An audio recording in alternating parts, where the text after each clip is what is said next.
We were painting silhouettes. La, la, la, la, la. Shadows flicker on the wall. La, la, la, la, la. When the light came through the window. La, la, la, la, la. We didn't make a change at all. La, la, la, la, la. With all the color of the sun. La, la, la, la, la.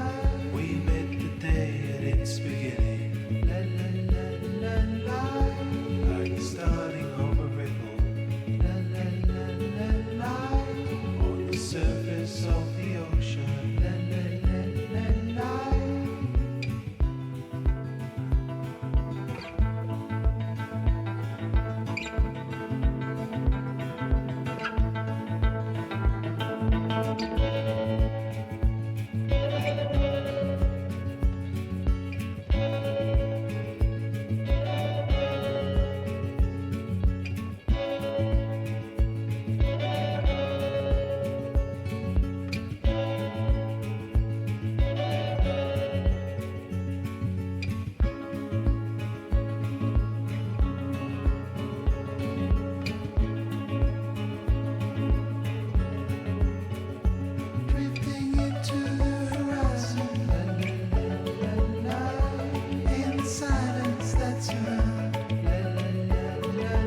Morning sun on the lazy beach, waterfalls awaiting.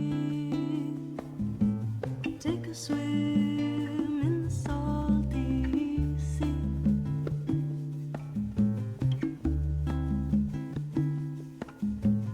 Coconut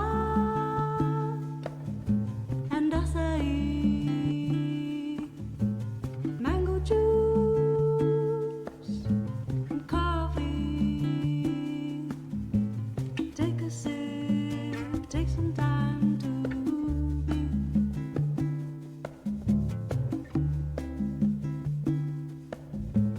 Parati, pirate man, but a sail to the island. Parati, paradise, parachute into my life. Parati, paradise exists. Parati, paradise exists.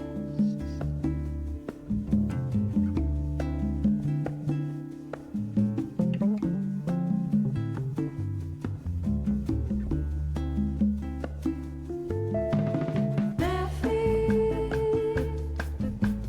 in the sand. Take a walk up the ancient path through the jungle, leaves and vines and roots.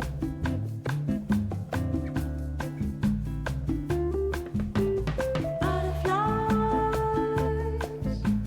blue and red, lead the way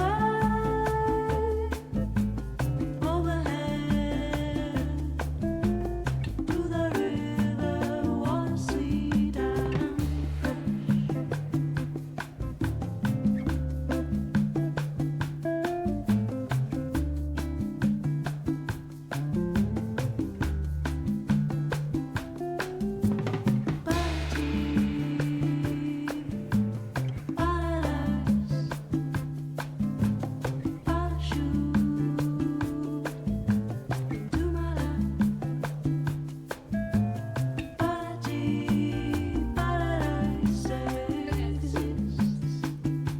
Oh, hello, everybody.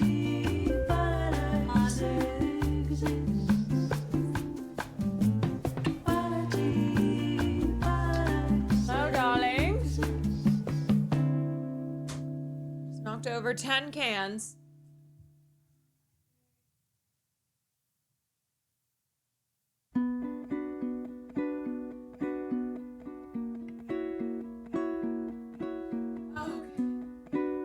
Alrighty. Gracias a la vida que me ha dado tanto, me dio dos luceros que cuando los abro, perfecto distingo lo negro del blanco.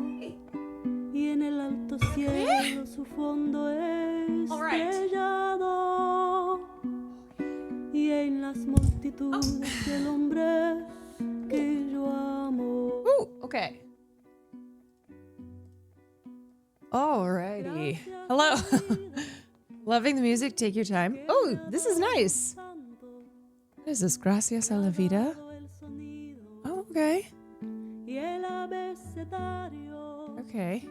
Gorgina. I will take my time then. James, thank you for the 40 months. Danny, thank you for the 14 months. Oh, right. Okay. I know, my poor VOD watchers. As I have tried repeatedly to split my audio.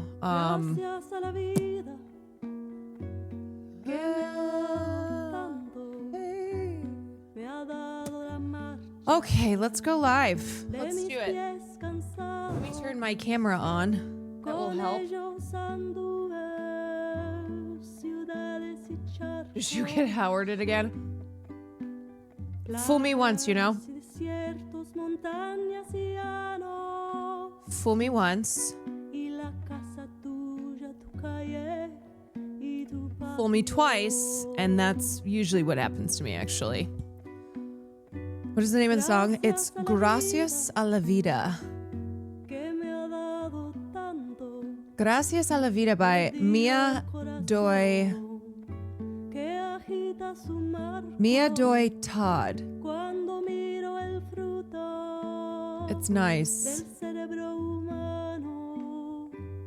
It's a vibe. Sky, thank you for the 40 months. Yes, I know David's video is coming out. I responded to him on Twitter and said I'm ready and waiting. 6 more days and one of my favorite videos is released. Marsa, thank you for the 8 months. Dragon Army, thank you for the 32 months. I was telling, I called Sam after stream and we were just chit-chatting and I was telling her about the Howard thing. She's like, oh, I know. I said, I know you know.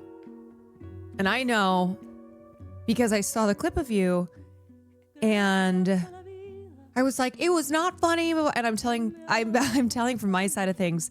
And Christian, I just see him out of the corner of my eye trying not to laugh as I'm explaining this. I'm like, Sam, because you know how it is where I don't understand these things. Like, I thought it was real. I didn't know. Christian is off to the side. Try not to laugh at my ass. It's like, okay. Yes, everybody laugh at me. Go get your chuckles in. I'm with you, Caroline, on this. Thank you. Thank you. I'm like, well, you know what? I'll be having the last laugh. I'll be having the last laugh. Your shirt looks cool, Big C, the red and black. This is something I got from Melrose Trading Market, which is a flea market that runs every Sunday, but it's super cool because they take these old sweatshirts and then they prop them. So it's an old Nike sweatshirt that they just propped and repurposed. Love that kind of shit. Sam said your phone ran out of battery. Yeah, it ran out of battery, and then Christian and I might have smoked a little bit of weed, and I forgot my phone had died. Like I went to charge it, and then I forgot.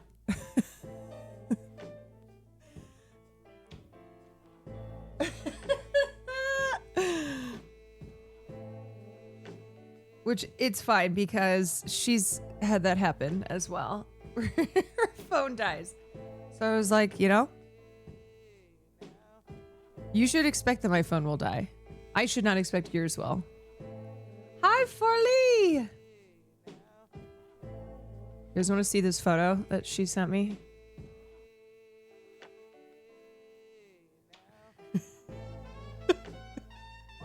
Why did everybody take pictures in the mirror with a digital camera like this?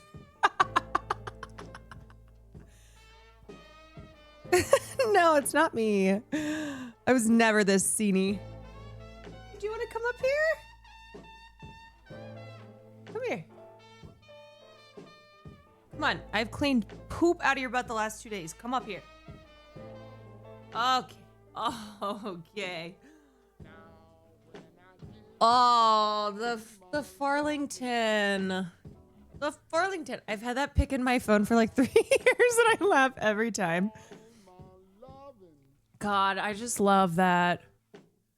I love that you know exactly what era it is. The fucking hat. The like, when people would smile but they would look pained. It was like this smile but you look like you're in pain. And then taking a picture in the mirror, holding the digital camera a certain way. I don't know why, but that was the thing. Is he able to eat solids now again? He is. He is, but his hair, he needs to go and get a haircut because he keeps getting poop stuck in his butt. Anyway, how's everybody doing? How are we? How are things? Matthew, thank you for the 3 months. Julia, thank you for the 28 months. It is the middle of the week. It is a hump day. Do people still say that anymore? Do people still say like happy hump day? Is that still a thing? Has one thing remained consistent in our lives where people be like happy hump day? They do. Okay. They still say that. They raided the place I get pizza, but protesters fought them off. Holy shit. Good for those protesters. Happy hump day to them. I have a coworker that doesn't miss a single hump day hype. Oh God, those are my favorite kind of coworkers who would say like the same thing to you. They'd always have you know what I mean? Like there's the guy who every Wednesday would be like, it's hump day. Like you could count on him. You could count on that one guy who would always say, what's like another one of those things that there's always that one person. I had a teacher who did that, but it sounded weird. And then when he doesn't do it, something's wrong. Yes.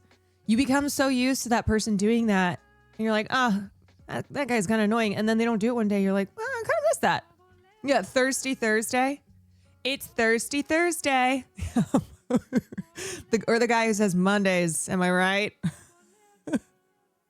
Yeah, they like the one corny phrase. It's very much coworker energy.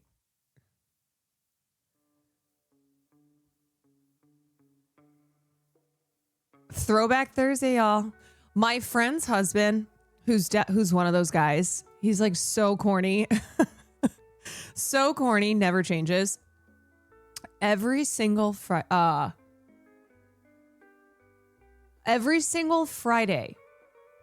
Yeah, it was Friday. And he used to commute like an hour and a half to work. He would post a video of himself on Instagram, an Instagram story. And it'd be him with his dorky glasses.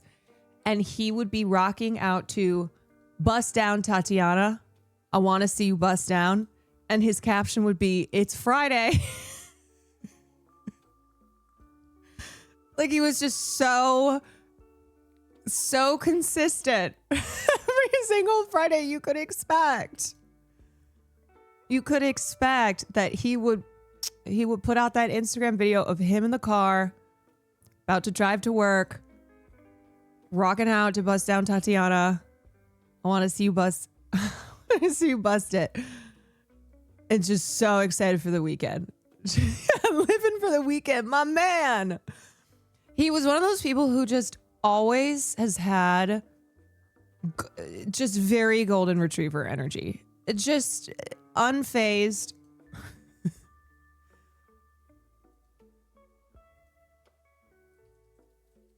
Auntie, it's Tatiana. Is that what I said?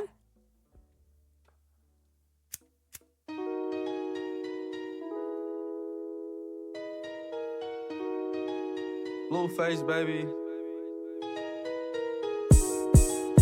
Yeah, I bust down, Tatiana. Best down. Yeah, I want to see you bust down. Bust down, Tatiana. Bust down, Tatiana. I want to see you bust down. Pick it up, now break that shit down. Break it down. Speed it up, then slow that shit down on the gang. Slow it down, bust it. This is what he would do. Bust it, He'd be like, bust it, bust down on the gang.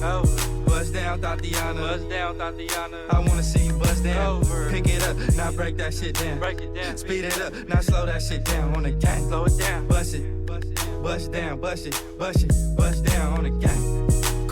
Cardiana. I was home with my kid, Mamiana. Real bitch, I don't be with all that drama. Is your white side None of coming my out? Business, I'm a bother. Yeah.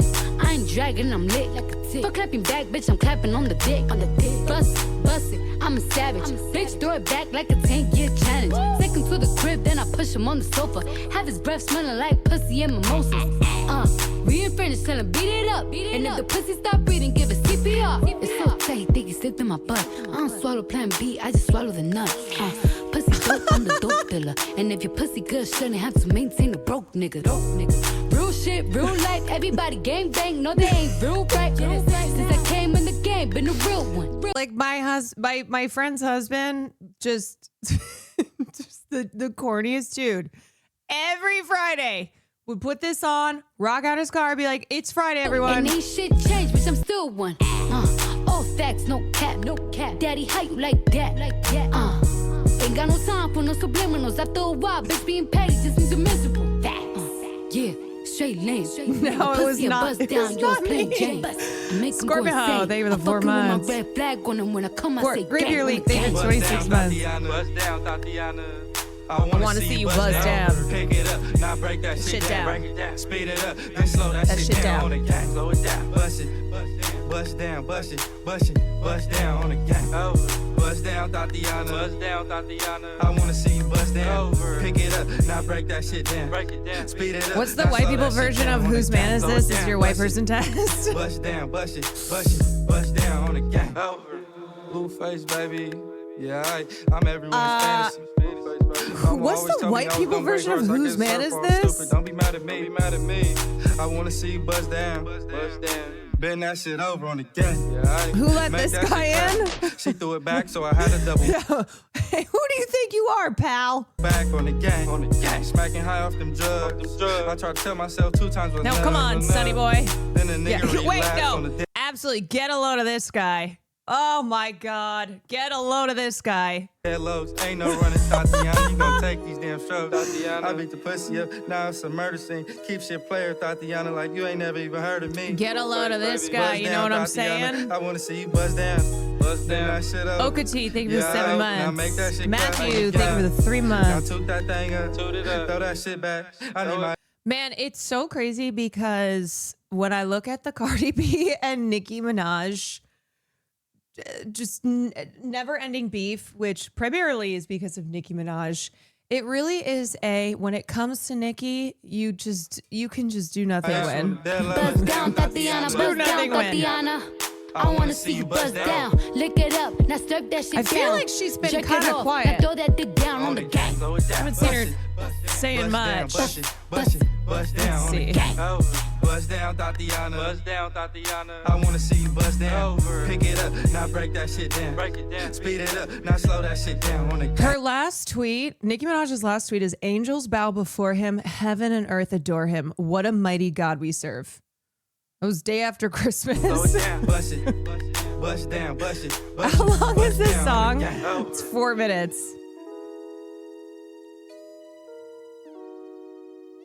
That is, I think, maybe MAGA-Minaj is questioning it just a little bit, just a tiny little bit. Her decision to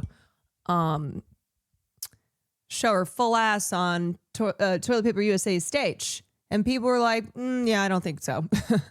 Yeah, I don't know about that.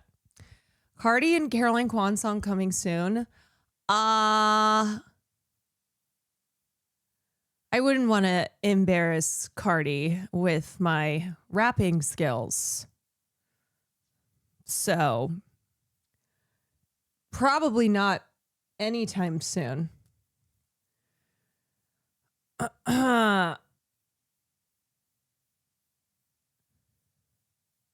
Who said anything about rap? It's a show tune.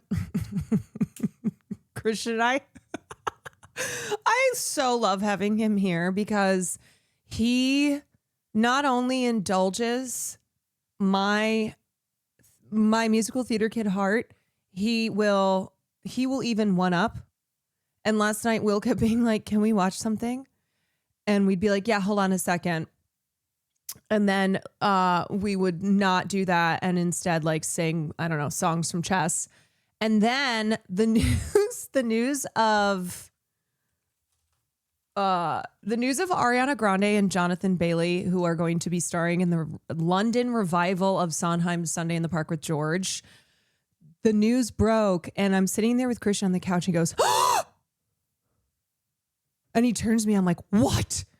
And Will's like, what? He goes, doesn't speak for literally 30 seconds and is just gasping. And then I'm gasping. He goes, Jonathan Bailey and Ariana Grande are starring in the revival of Sunday in the Park with George. And I was like, and Will, I could tell, oh God, bless him. Bless him. But he did not give a fuck, but was trying to participate because we were both so over the top reacting to the news. And we were like, oh my God, oh my God, oh my God. And it's going to be directed by Marianne Elliott. Oh my God. I turned to Christian. I was like, we have to go. We must. Do you tell like a dramatic story to you and Christian with the most fun thing ever? So reactive. Oh, if you want a reaction, then tell any story to Christian and I, and you will get the biggest reaction ever. You will get everything that your heart desires. You could say anything and be like, oh my God. Nobody is reacting harder than theater kids. Nobody. And then Will apparently had said, oh, I'll get you guys tickets. And neither of us were paying attention to him. And we just kept going back and forth. And then later he was like, yeah, remember when I said I would get you guys tickets and you guys just completely ignored me? We were both like, oh my God.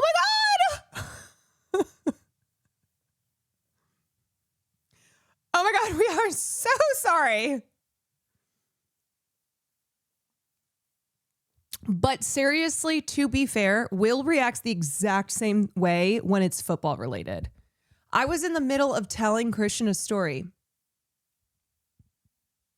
I can't even remember what it was, but it was really important. I was in the middle of telling him something and Will was like, I have to interrupt. And we were like, okay. And then, yes, wait, I think it was Dante Moore. How do you fucking know? I think it was. Yeah. And we were both like, okay. All right. He's like, you should know this though. And we're like, okay. Anyway, back to what we were talking about. So, everybody's got their own. Everybody has their thing that is just stop everything. The Jets were supposed to draft him, but he stayed in school. Oh.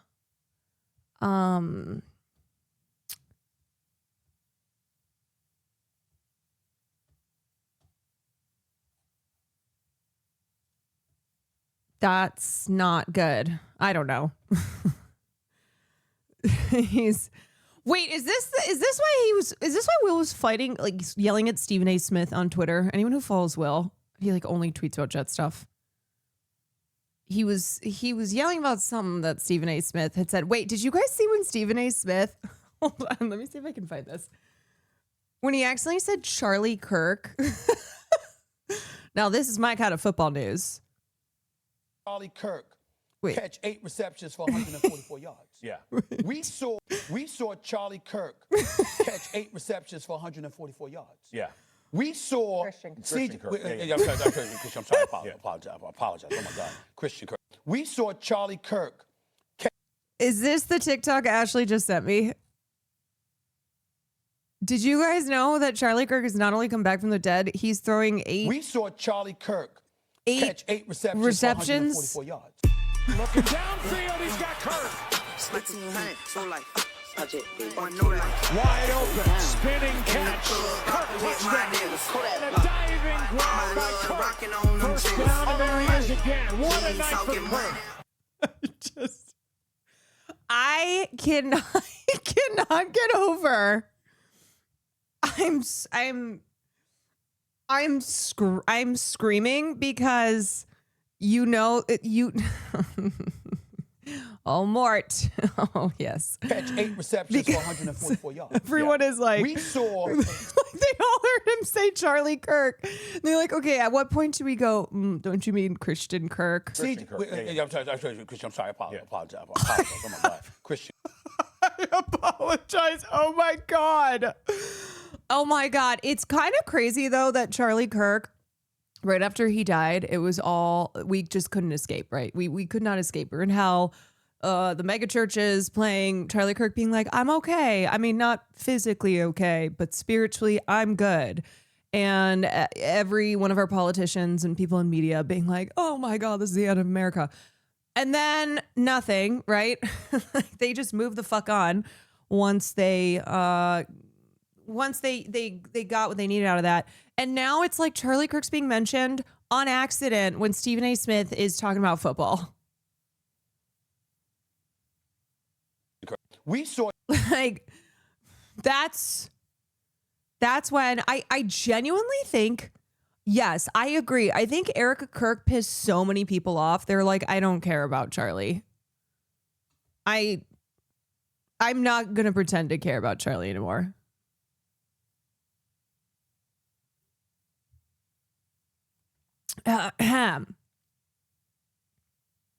Stephen A. Smith said Renee Good's death was legally justified, if I recall correctly. I mean, that sounds like a take he would have.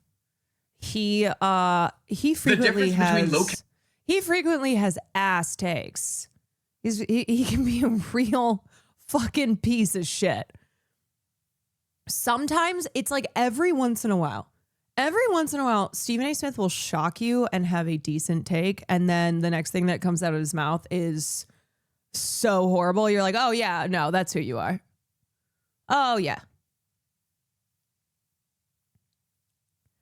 Oh yes.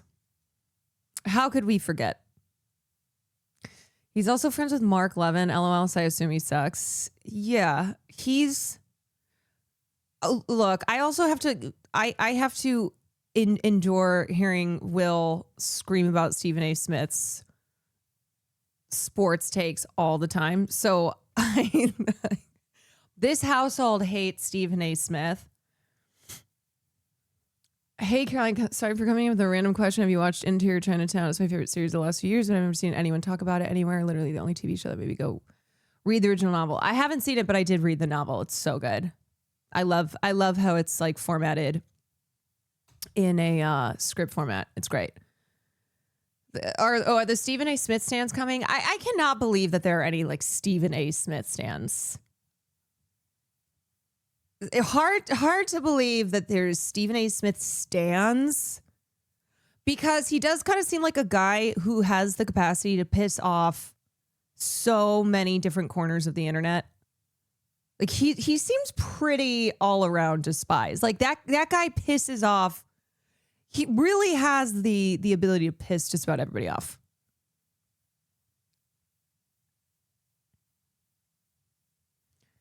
No way you activate them that fast. Where? Okay, show yourselves. If you are a Stephen A. Smith stan, please, just for like research sake, just for research, because I do not believe it. There's two of you. You know the whole like, if so and so doesn't have any fans, then I'm dead. Then you're dead. You must be.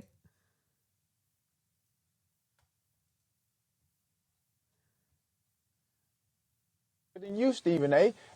with what he's coming, you know, with his commentary. With all due respect, my brother. I'm just saying, dog. Wait a minute. Wait to finish. I'm just saying. I'm gonna check you right now. You don't cross the line. I'm just saying. Time. Wait a minute. You don't cross the line. First of all, like I said, I'm in the streets. Max almost seems blacker than you, Stephen A. with what he's coming, you know, with his commentary. With all due respect, my brother. I'm just saying, dog. Wait a minute. Wait to finish. I'm just saying. I'm gonna check you right now. You don't cross the line. I'm just saying. Time. Wait a minute. You don't. Is it not clocking to you that I'm standing on business? Cross the line. First of all, like I said, I'm in the streets. Max almost seems. Wait.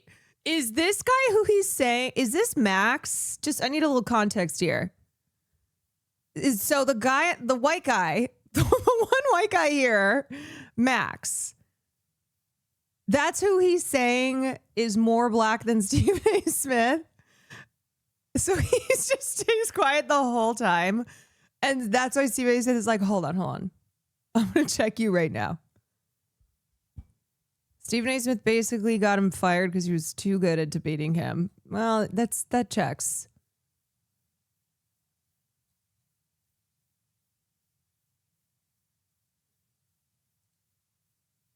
This is what he used to do on the weekly. Tim Duncan on the downside to power in his prime? I am done with you. I'm done. Go to commercial. I ain't talking this with you no more. Can't go to commercial. By the way, you can walk away like Jay Williams, but you can't be saved by the bell. You can't be saved by the bell. This ain't football. This is boxing. You can't sub out. If you're done. You want the ref to stop the fight? Max, you are absolutely right. You better come in and stop this. You guys want I need to be saved by you with your ignorant basketball This is stuff. Crawford Oh my God. Okay. Oh my God. Kurt, please put me on camera. We're gonna transition here. All right. I mean, I gotta say, I feel like he leans into you laughing at him. Okay. That's 2 KOs in one segment.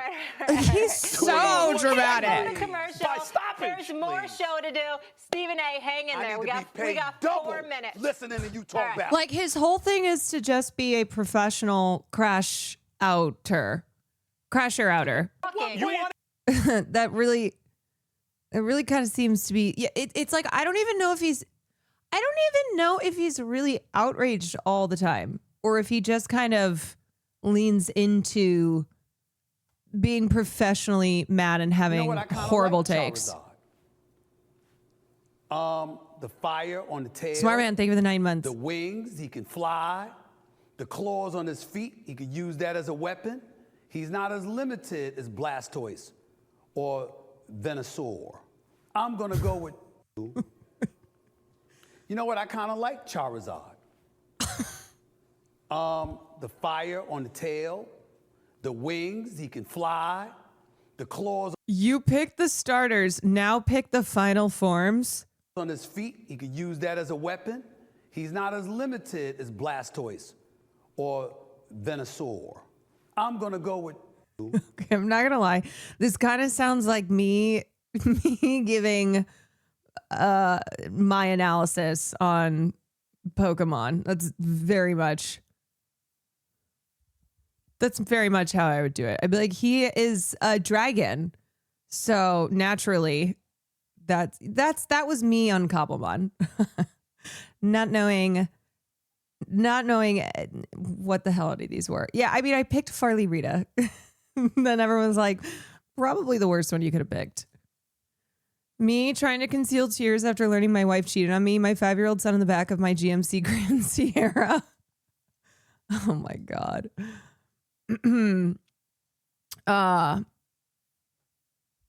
Hogan, thank you for the gifted Super Duper Kitty. Thank you for the 15 months. Ice shot 2 more people in Minneapolis, both in the legs. Both are alive. Yeah, because Ice is like, oh, you thought we were gonna stop after everyone got mad we killed Renee Good? Oh yeah, no, we're pushing this as far as we can. I just read something about that and put my phone down. Yeah, Hello, my name is Mina. That's not what I wanted to watch. Nope. I wanted to watch. Nope, okay. Nope, that's fine. Okay. Oh, hold on a second. There are 433 videos in this playlist. Just gotta just scroll. Okay. Oops. Hold on. Have you considered making a second playlist? I've considered it. This budget on two. I wanted to watch Kenny Clips, Democracy Now!, talking about ICE is okay with Renee Good's killing. Amy Goodman. We look now more at how ICE is recruiting thousands of new deportation officers. A report by the Washington... You can change it to the newest being stored at the beginning.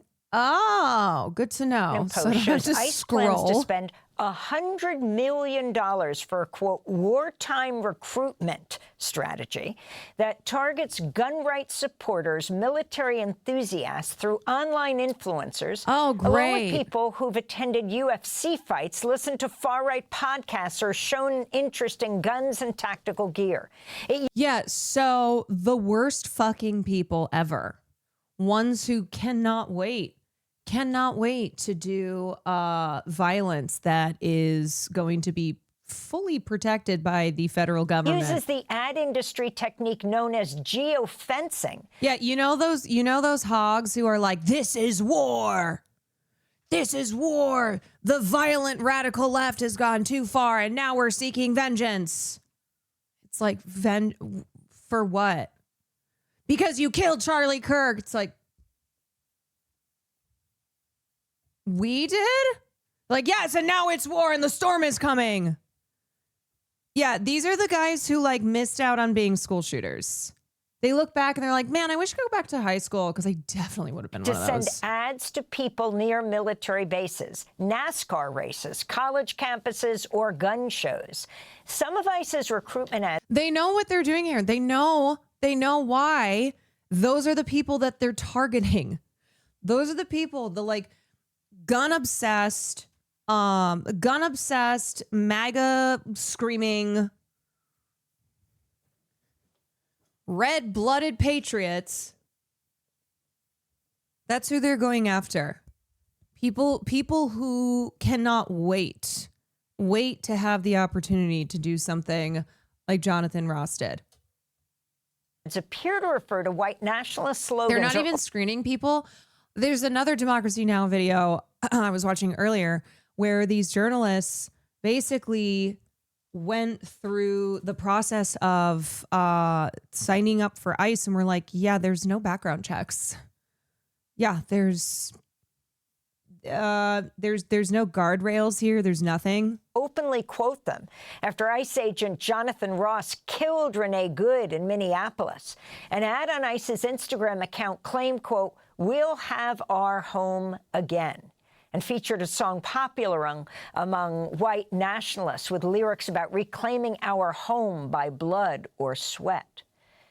Our next guest is investigative reporter Ken Klippenstein. He has a new report headlined "Immigration Agents Terrified of ICE Backlash After Shooting" that includes leaked documents showing ICE and Border Patrol are seeking volunteers for the surge in operations in Minneapolis, with one agent saying, quote, "Keyword is it's on a voluntary basis. If no experienced senior agents step up, they send the new guys straight out of the academy." These guys are like the villains in every Resident Evil game. I'm just using that as an example because I'm playing Resident Evil. But pretty much like any it's the bad guy from Avatar.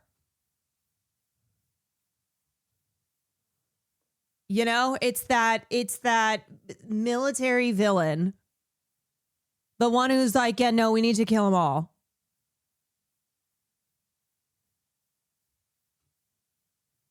Yeah, it's giving lockjaw. Not a good idea, unquote. Welcome back, Ken. Lay out what you found. Hi, Amy. Thanks for having me. Well, one of the most surprising parts of reporting on this was seeing the disjunct between the Department of Homeland Security's public-facing description of the shooting, this bravado they had, Homeland Secretary Kristi Noem immediately labeling her a terrorist and pretty much dragging her corpse through the streets as she, sullied her name in the public consciousness, again, within just a couple of hours of the shooting. And then you talk to people that work for Homeland Security privately, and a very different picture emerges. They're very conscious of the protests that are taking place in Minneapolis. They're very concerned about it. And there's splits within the agency about the shooting itself and the general mission. The reason they are going to these volunteers is because they're worried about sending more experienced agents there who might not agree with the mission. And none of that is stuff you hear when you look at the public-facing officials in the Trump administration describing these incidents and the department. Talk about the budget, the massive increase in the budget that, by the way, could lead to another government shutdown by the end of the month, right? Because you have people like Chris Murphy, the Democratic senator who heads the subcommittee on Homeland Security. Someone threw an open bottle of piss into a passing ICE car, and the ICE guy was crying about it to a news person. Do you have a clip on that? Security saying they're not going to endorse this budget. On Tuesday, the Congressional Progressive Caucus vowed to oppose new funding for the Department of Homeland Security unless it includes new reforms. This is Congressmember Ilhan Omar of Minneapolis. We cannot and we should not continue to fund agencies that operate with impunity, that escalate violence, and that undermine the very freedoms this country claims to uphold. And meanwhile, Tuesday evening, Democratic Senator Chris Murphy of Connecticut and others joined hundreds of protesters outside D.C. headquarters of Customs and Border Protection, said he supports the appropriations bill to push for changes at ICE. The United States Congress. I mean, you have Joe Rogan, who fucked Joe Rogan, but just today he was calling ICE the Gestapo. So not only is it the morally correct position to be calling for the abolishment of ICE, charging these agents for the crimes they've committed, seeking to abolish ICE, but it's also politically smart for the Democrats to be seizing on this position because people in this country, and a lot of people in this country, even if they are on the conservative side, are not happy with what ICE is doing. That's different from the like psychopaths that ICE is attempting to recruit to become, their next batch of murderers. But this is one of those issues that is such an easy win for Dems to come out strong on, to speak to this moment. And it is an issue that the majority of people in this country are not thrilled with the way that ICE is behaving. Should not fund a department. Here it is. Okay, we have to watch this, obviously.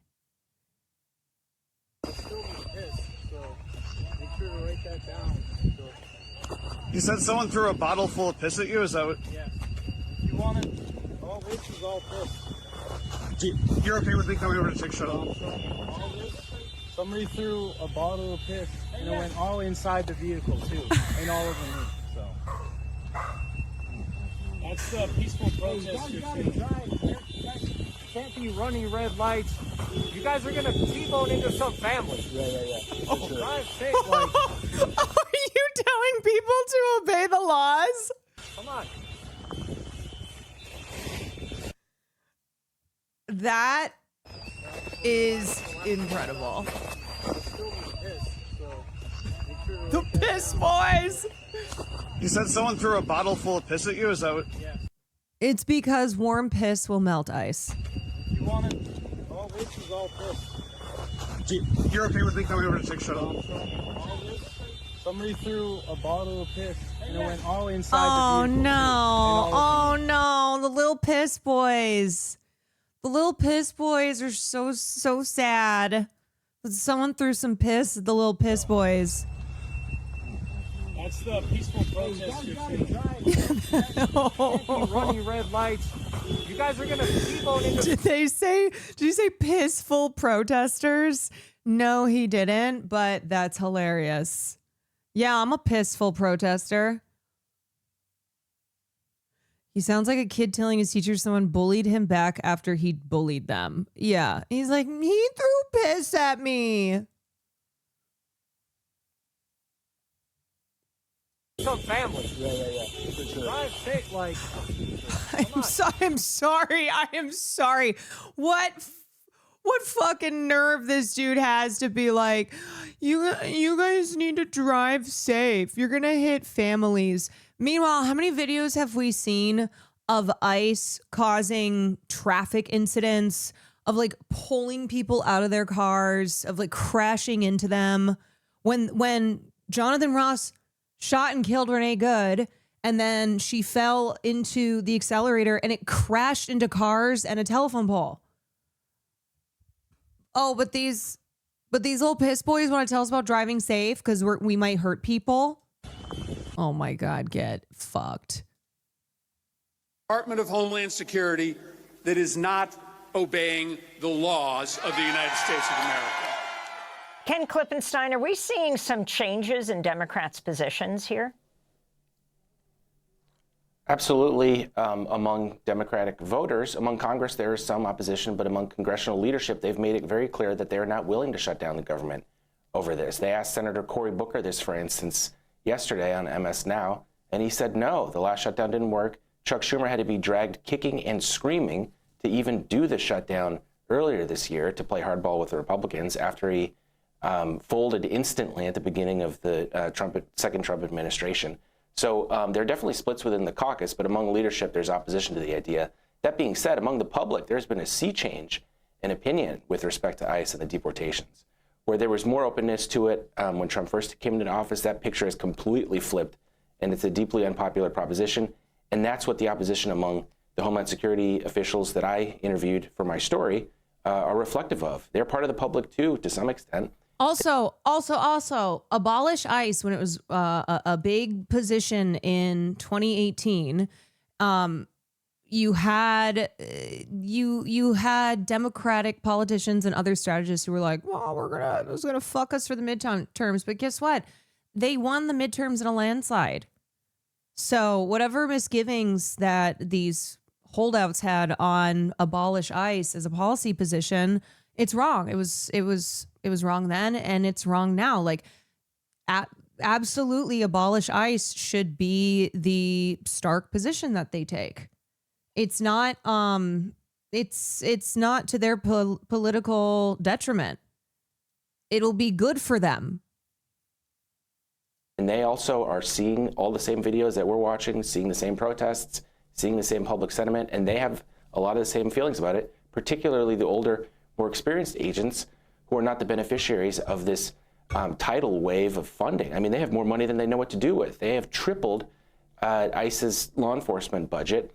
And the reason they're doing all of the, you described in the previous segment, the lengths to which they're going to try to staff up. The reason for that is, again, they have more money than they know what to do with, and they need to fill those roles. And they're doing everything they can to create them so that the actual personnel headcount can match the resources that they now have. Ken, you've also read ICE's deadly force.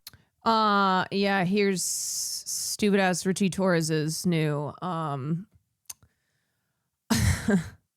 new suggestion for what will meet this moment legislatively. And according to Richie Torres, ICE and CBP agents should wear a QR code on their uniforms. The idea is that people on the street can scan the code to get information like the officer's name, badge number, and the agency they work for.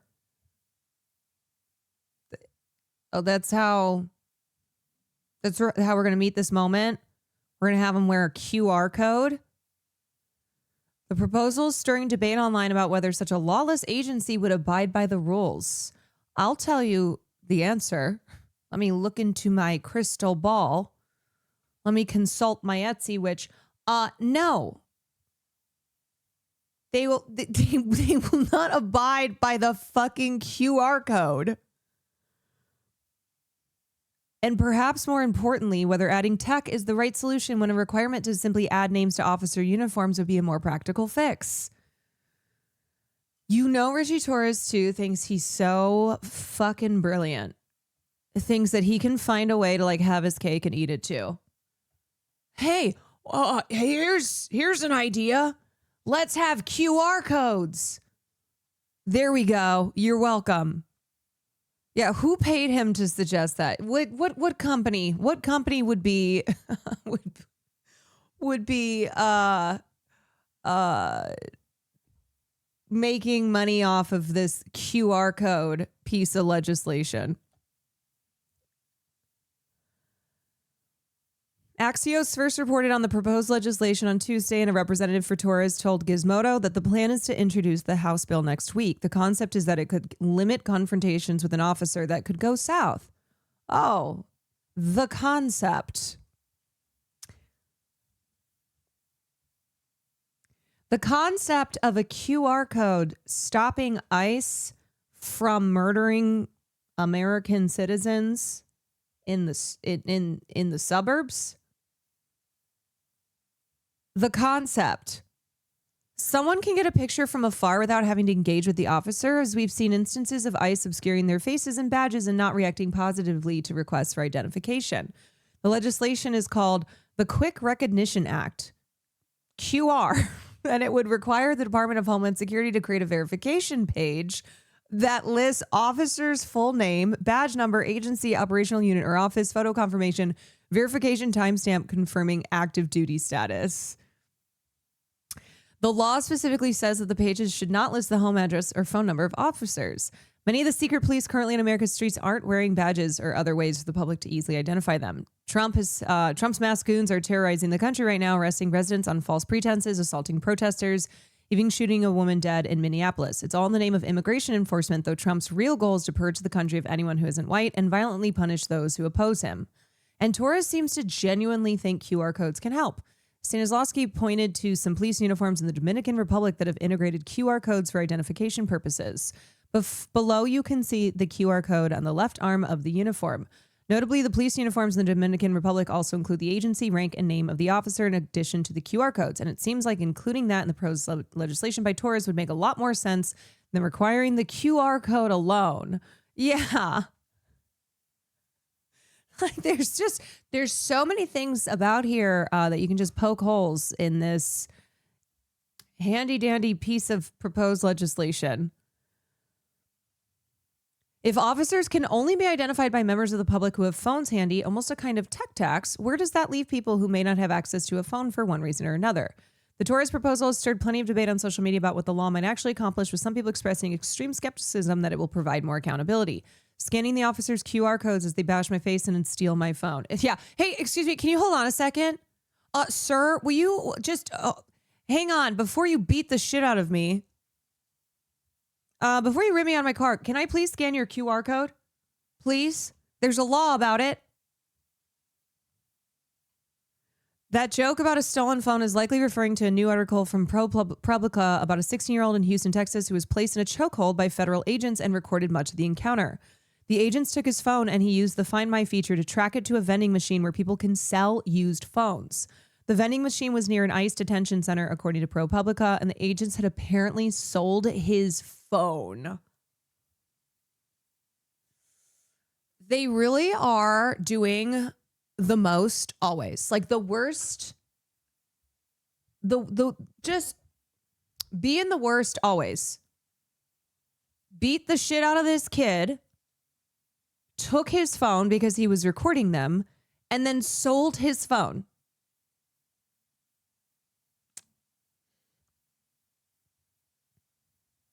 Did they even wipe it?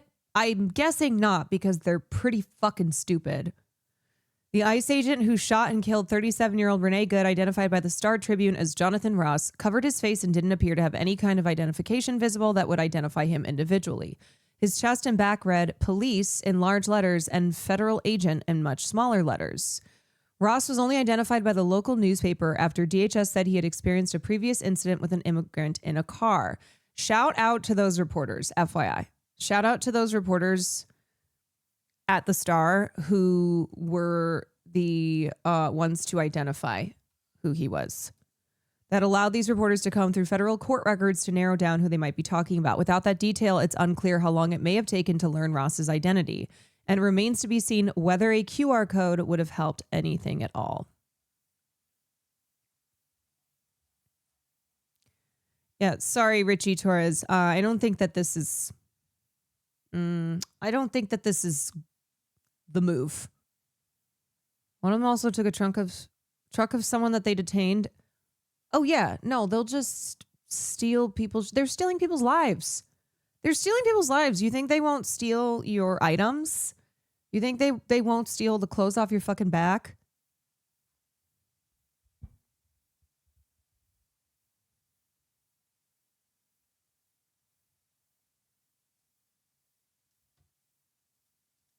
Force documents that you say, quote, are bureaucratically dense and elastic to the extreme, offering every possible excuse for ICE's killing of Renee Good. But they're also stark in their failure to address any aspect of the dramatically new environment created by ICE's expanded mission.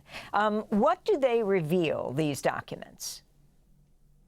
This was maybe the most alarming part of this entire story for me, was seeing that they have not changed the use of force policies for ICE whatsoever since Trump came into office, despite the fact that, again, they have tripled the budget for the enforcement part of it.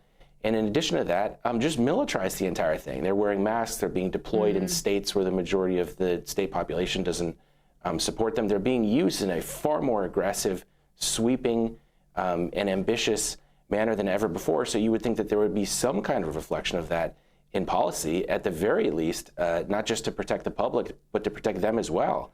There's nothing in its use of force documents, which you can go on my newsletter and read in full, that addresses protesters, civil unrest, even rioters, which Trump is always talking about. You can search for those words. None of those words appear in the document.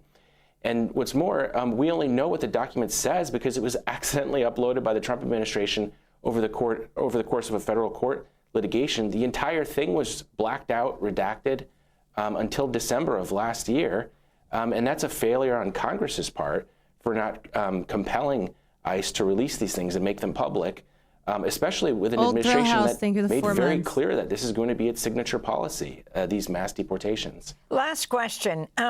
You've done a lot of reporting on Trump's new presidential directive, NSPM 7, National Security Presidential Memorandum 7, a sweeping order that directs federal agencies to treat political dissent as a form of domestic terrorism, a term that Kristi Noem is throwing around right and left, accusing also the deceased, accusing. They really love to throw that word around and call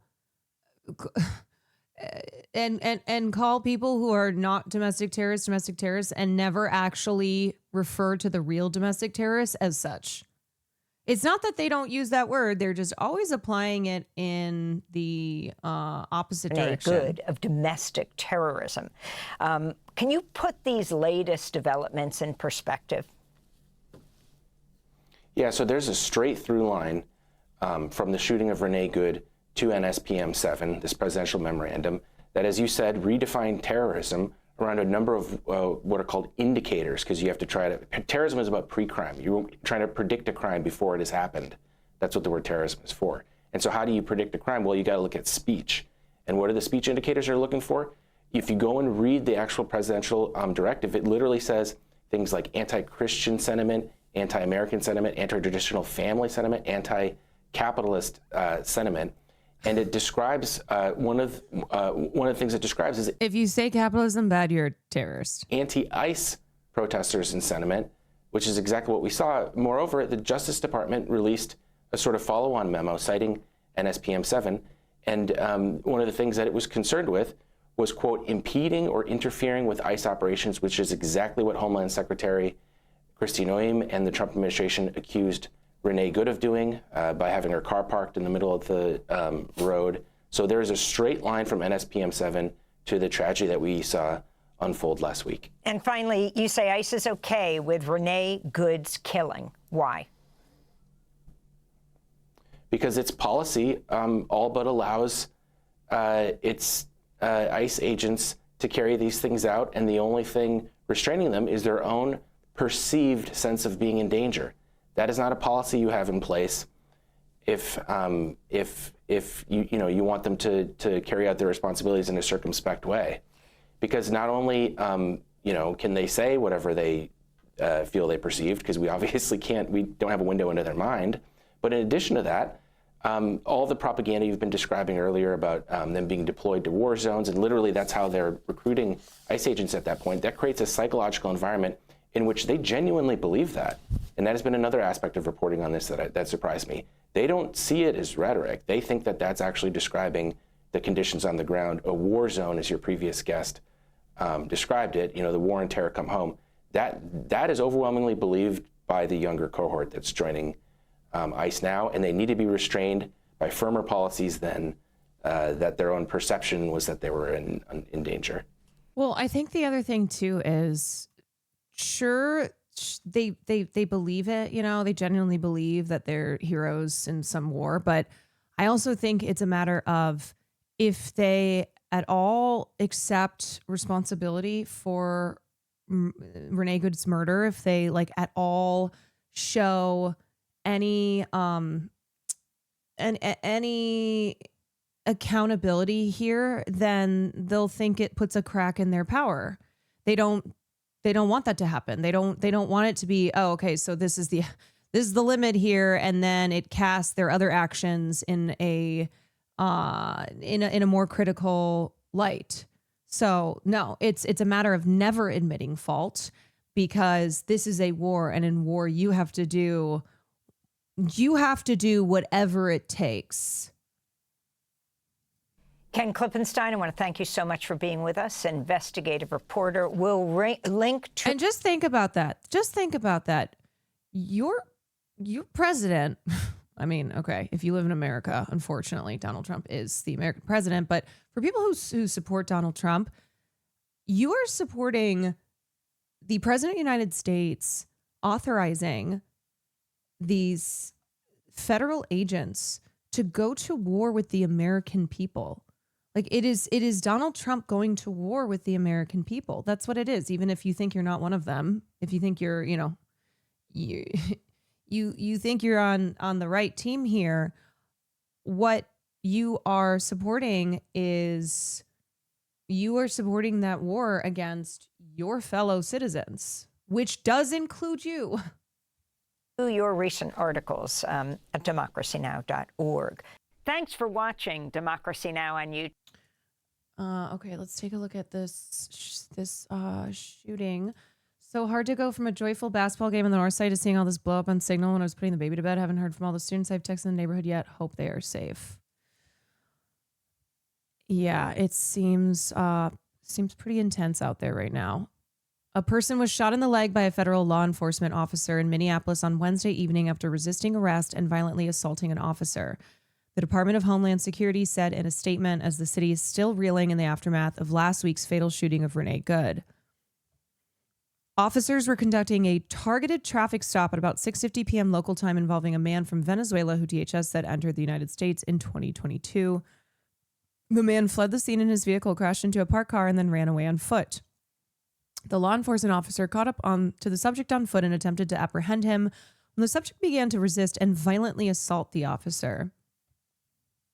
Yeah, see, here's the thing, though, is when they are blatantly lying, despite the times that we have video evidence, do you think that they expect us to ever believe one fucking word that they say? When they lie, despite evidence, despite video evidence that is clear as day? What was the thing today that Trump was like, oh, or DHS said that Jonathan Ross suffered internal bleeding? We saw that video. They are trying to say that Jonathan Ross suffered internal bleeding. It's such a fucking joke. Okay, show us proof of said internal bleeding. And CBS is the only news source reporting it. Go figure. BS News.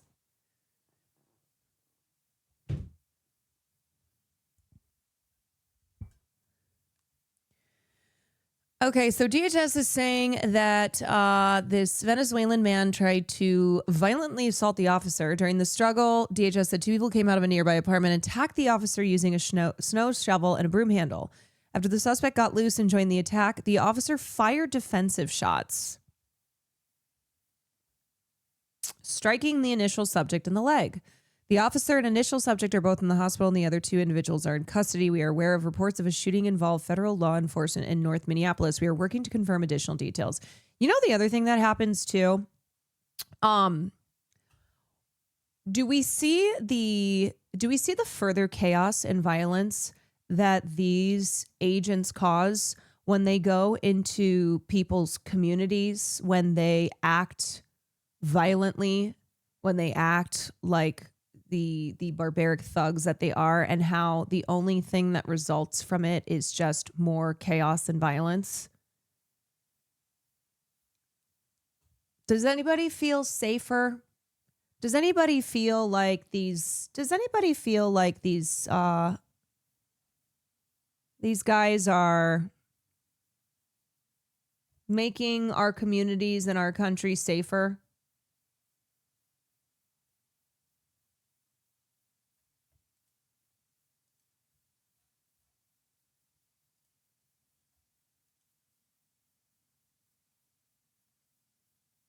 Okay, this is the video on the journalists who were testing ICE recruitment. What happens when ICE hires agents with minimal screening, then sends them into the streets masked and armed? Like, does that make you feel safe, knowing that that's who these agents are? These masked, unmarked thugs showing up. That it's just about anybody who wants to do violence.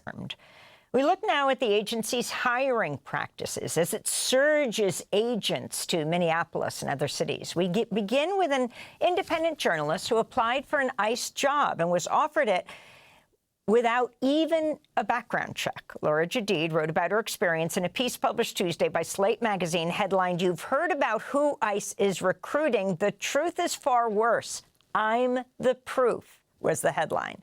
She begins her piece. The plan was never to become an ICE agent. The plan when I went to the Immigration and Customs... I don't know if anybody saw this bizarre story, but Jonathan Ross, apparently when he was at a 2020 neighborhood garage party during COVID, he told his neighbors he was a botanist.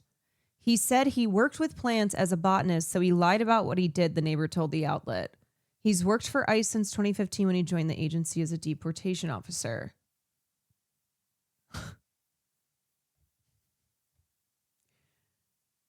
According to the neighbor in Ross's Minnesota excerpt, those living around him didn't know he was an ICE agent until he was identified as goods killer. He said he enjoyed border control but loved plants. This is what the neighbor said in an interview.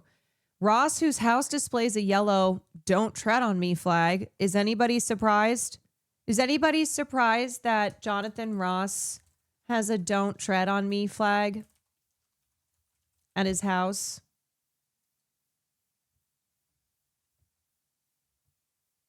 Not at all. Yeah, as he's the one treading. As he is the one treading. It's always the ones who are treading who are like, "Don't tread on me." It is almost a cliche at this point. It really creeps me out that those are my neighbors, that's the kind of people I live next to. It's really upsetting, the neighbor said. I just assumed all the ICE agents were like from Texas and Arizona and Florida. I mean, I get that, but yeah, they're not. The neighbor also claimed that she saw Ross's belongings being removed from the house by agents the day after the shooting. She added that there has been a patrol car at the address.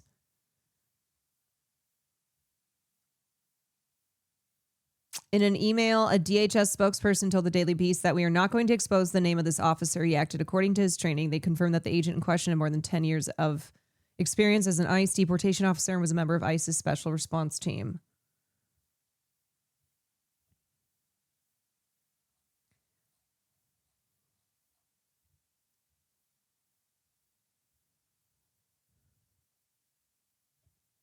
Yeah, that's like realizing that that's like realizing that you live next door to a murderer. You know, when people will tell those stories when it's like, "Oh my God, he lived down the street. We had no idea. We went to barbecues together. Our kids went to each other's birthday parties." And then there's like the Netflix true crime documentary that's like murder behind the white picket fence. I mean, that's when I said that's like they do. It is living next door to murder. It's just that people need to understand it in those terms. Like you see it in a true crime documentary, you go, oh yeah, that's scary. Yeah, they seem so normal, except I don't think Jonathan Ross probably felt normal, seemed normal. I think him being like, I really like plants was him trying to be like, I'm a normal guy. I'm not a psychotic killer. But that's what people need to understand is like they're being protected by the federal government. They're committing murder, not legally, but trying to pretend that it's legal. And we need to start. We need to like start getting people to really understand, like visualize these ICE agents as murderers. It's like, look, y'all love true crime. We're a true crime obsessed culture. You would have no problem using that kind of language, understanding this person as a bad guy if you're watching a true crime documentary on Netflix. What's the difference?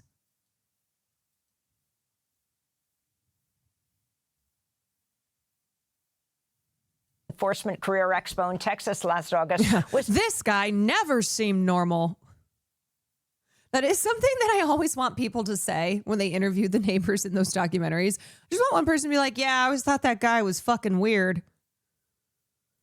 But I think people always try to be like, we had no idea, because no one wants to make it seem as if they knew they lived next door to a serial killer and just never did anything about it. To learn what it was like to apply to be an ICE agent. Who wouldn't be curious, she said. Laura Jadid joins us now from Portland, Oregon. Laura, would you take it from there? Explain what exactly you did, what this fair was, and then how you applied to work for ICE and what happened. Absolutely. So the hiring event, basically, you brought your resume in, you handed it over, they were going to do an interview, and they were promising on-the-spot hiring to where you could, in fact, walk out with your $50,000 bonus that day, possibly. I went in, I handed in my resume, which was, I did a skills-based resume. I'm a veteran. I served 2 tours in Afghanistan. So on the surface, the resume looked pretty good. Had a very brief interview, took all of 6 minutes. They didn't ask very many questions. 6 minutes? And then I left, assuming I would never hear back, because I'm a very Googleable person. I have an unusual name. I'm the only Laura Jadid on the internet. And I make no secret of how I feel about ICE and Trump and all of it. So I was not expecting several days later to receive a tentative offer. I missed it in my inbox and it sunk to the bottom, which means that I never filled out the paperwork they requested. I never accepted the tentative offer. I never filled out my background check paperwork. I never signed the affidavit saying I committed no domestic violence crimes, none of it. A few weeks later, I got a message from LabCorp saying that ICE wanted me to do a drug test, and I went ahead and did that. I was pretty sure I wouldn't pass. I'd partaken in legal cannabis 6 days before the test, but why not waste some of their money, right? And then 9 days after that, I decided I wanted to, I was curious, had they processed the drug test yet? So I logged onto the ICE hiring portal, and what I found was that not only did the drug test not seem to be relevant, I was listed as having joined ICE as of 3 days earlier. I had listed that I had accepted the offer. They had offered me a final position as a deportation officer. My background check was listed as completed 3 days in the future from when I was looking at it. So it seems like the answer to the question, who are they hiring, is they don't know. Wow. You write in the piece, at first glance, my resume has enough to tantalize a recruiter for America's Gestapo in waiting. I'm a white person, but a liberal like you all. Am I welcome here? I just feel so ashamed being the same race as someone like that murderer, Jonathan Ross. Well, I'm a white person as well. So you are welcome here. Because here, we white people here do believe that Jonathan Ross is a murderer. That is the position of all white people, including myself, in this community. Now, I think some people are going to fight you on the liberal label. But yes, we support white people who are against murder and against murderers here. This is a community that white people are safe in when they do not co-sign murder.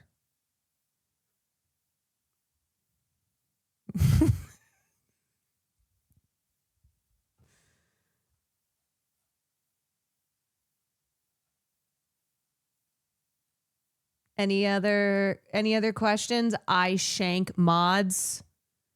Yeah, that username definitely doesn't make me think that you're coming in here thinking that we're gonna be like,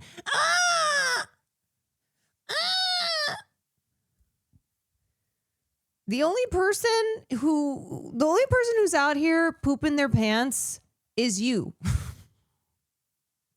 You think you're gonna come in here and like pull some bait, get us all pissed off?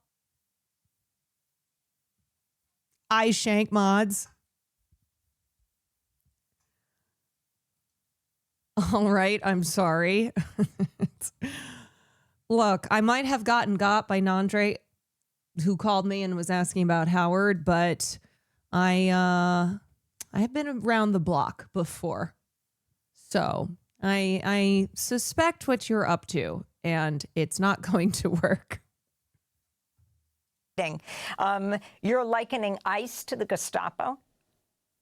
Absolutely. And I don't think that's in any way hyperbole. We have armed, masked thugs on our street right now who are brutalizing, detaining, and murdering people with apparent impunity, a carte blanche, a license to kill from our government. And they can't even keep track of who's behind the masks. I don't believe for a second they're keeping track of who's a U.S. citizen, who needs to be deported, where these people even are. These disappearances where people vanish into the system, is it on purpose, or are they really that sloppy with paperwork? Ultimately, it doesn't matter. This constitutes a national emergency. We have unknown armed thugs in masks who are terrorizing citizens. So you have served in the military. You deployed twice. Can you talk about what that experience taught you? And also, you did do an interview with an agent, and I'm wondering if you could tell us what that agent said to you and where that went. Absolutely. So I joined the military right out of high school. I really believed in the whole war on terror thing. I really thought we were going over to spread freedom and democracy and what have you.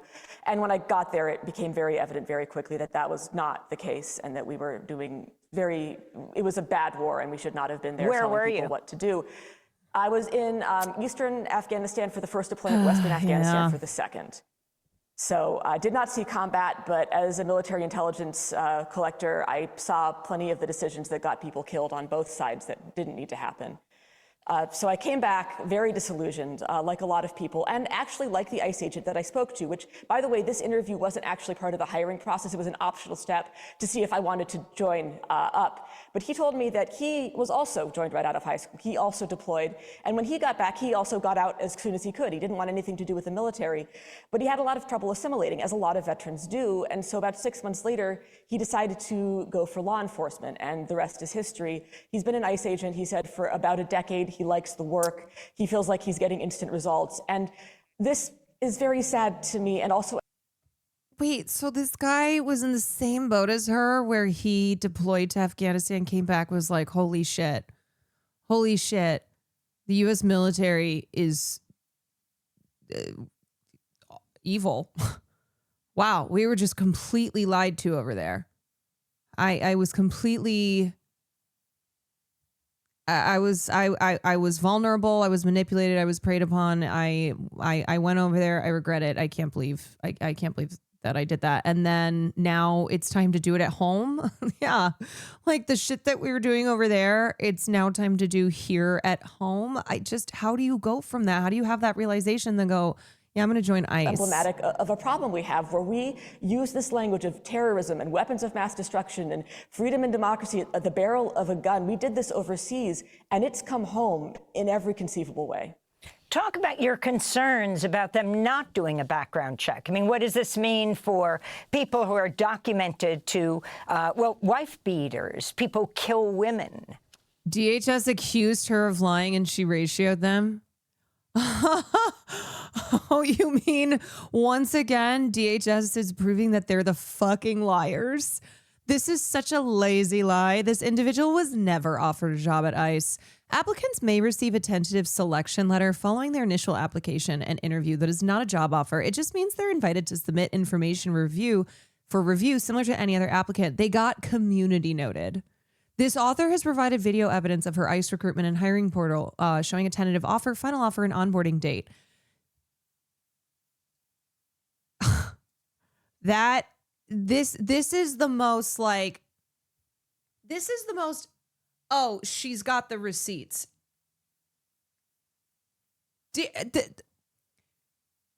And this should show you how little DHS gives a fuck that they're going to try and pretend a journalist who reported on this was lying, and you think she would not have the evidence?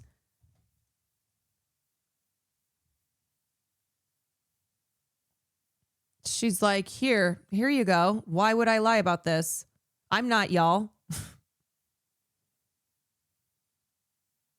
DHS lies all the time that they just hope that they can turn it around and pretend that everyone else is lying. Welcome to ICE.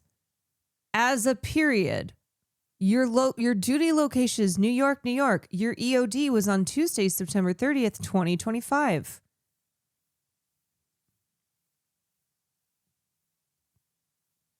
Look at this fuck ass scuffed site. Completed tasks.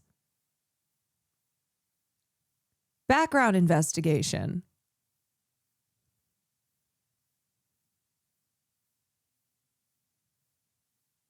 She really said, quiet, piggy. Yeah, wow.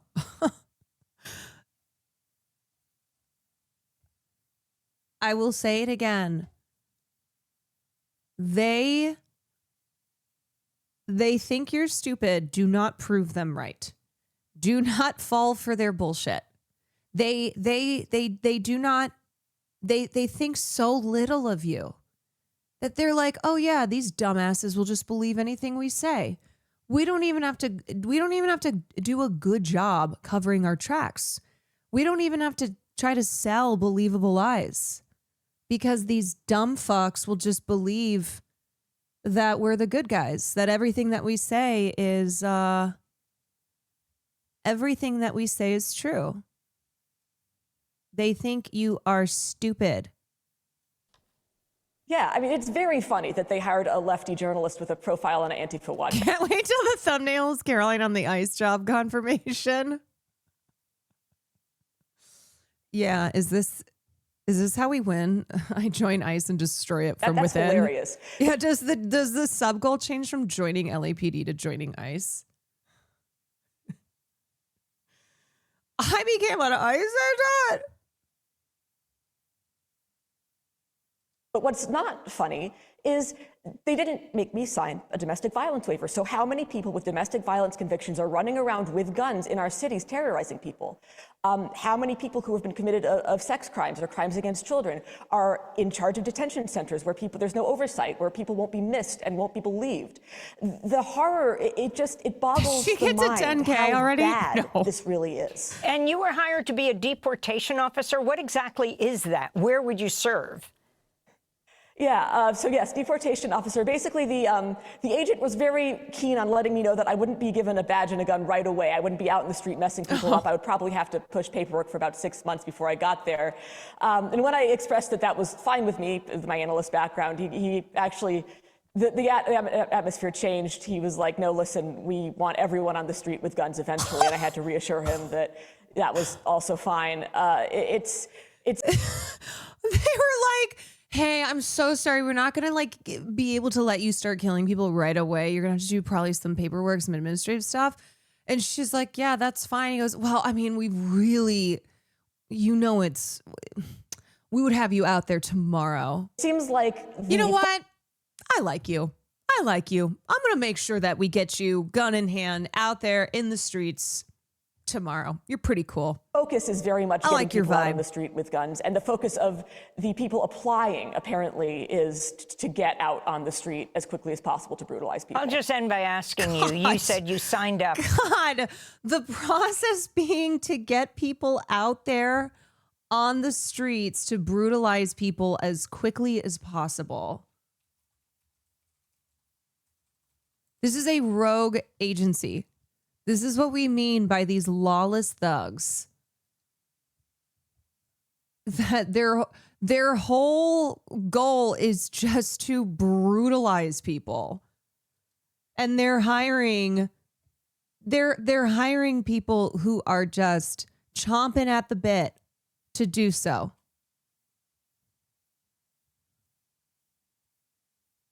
To fight the war on terror, and you served twice in Afghanistan. You call what's happening here in the United States the war on terror come home. Yes.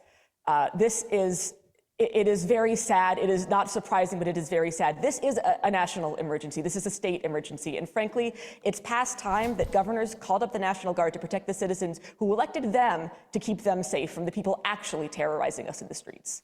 Laura Jadid, I want to thank you for being with us, freelance journalist who writes regularly on her Substack at firewalledmedia.com. We'll link to your new piece for Slate, which is headlined, "You've heard about who ICE is recruiting. The truth is far worse. I'm the proof." We'll link to it at democracynow.org. Thanks for watching Democracy Now! On YouTube. What if it was a test like at the end of Willy Wonka and she passed by being eager to get out on the street? They're just like, actually, now you're in charge.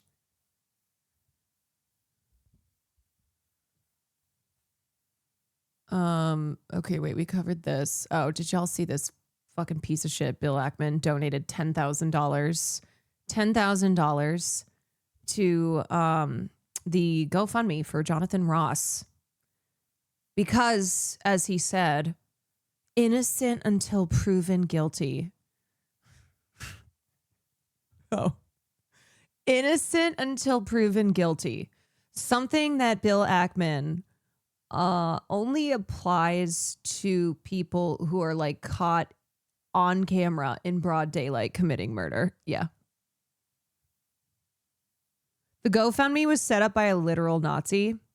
Yeah, so y'all see the crossover between the most fervent defenders of Israel and Israel's genocide, and then fervently defending ICE murdering American citizens, brutalizing people here in their communities. It's a circle. Billionaire Bill Ackman is one of the more than 8,000 people who've donated to an unverified online fundraiser to support the federal immigration agent who shot and killed Renee Nicole Good. This was a GoFundMe campaign created by Clyde Emmons, had raised more than $660,000, including a $10,000 donation for the hedge fund billionaire. Another $10,000 anonymous donation also topped the list.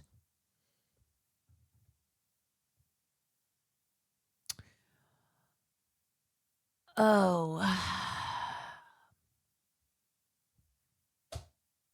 Inside thoughts. Created January 9th, the fundraiser aims to aid the potential legal defense of Jonathan Ross. In a statement posted on January 13th, Ackman said over the years he's invested substantial funds providing for the legal defense of individuals that I believe are innocent, and that he decided to support Ross because he knew he would need significant funds to cover his defense costs. Why? He has the backing of the federal fucking government. DHS is out here being like, he's actually a hero, and he almost died. The billionaire said he attempted to donate to Good's GoFundMe page, but the contributions had already met the campaign's $1.5 million goal. Okay, yeah. What? Bill Ackman does this kind of shit. It was like after he tried everything in his power to ensure that Zoran Bemnati didn't win, and then when he won, he kind of like weaseled over on Twitter and was like, hey, hey. Like he's trying to be the fucking Riddler or something.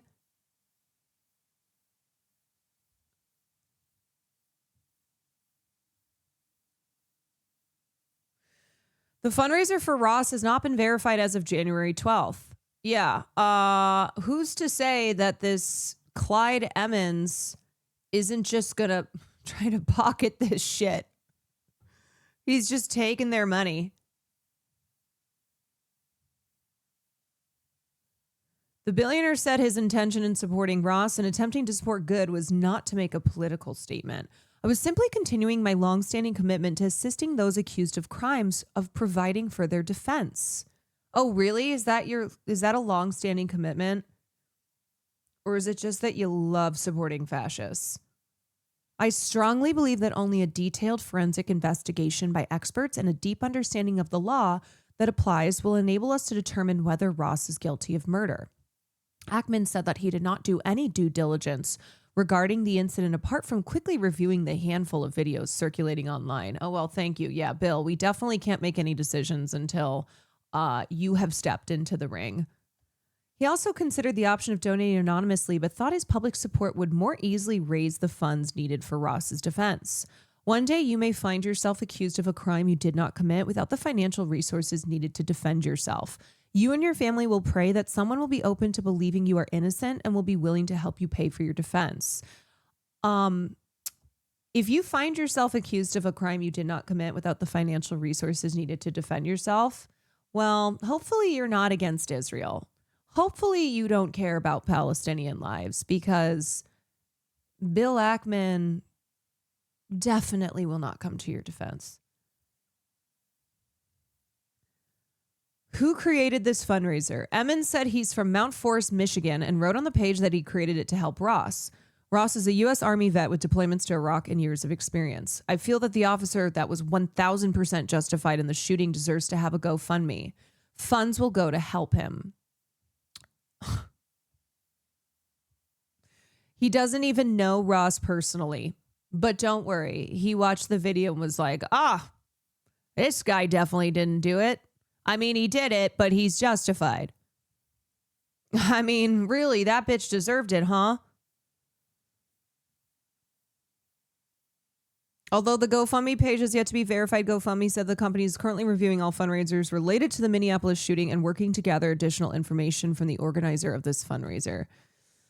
Yeah, really hate this world we live in where like people can raise hundreds of thousands to $1 million+ for like calling little black kids the N-word, doing racist shit, murdering women in the street.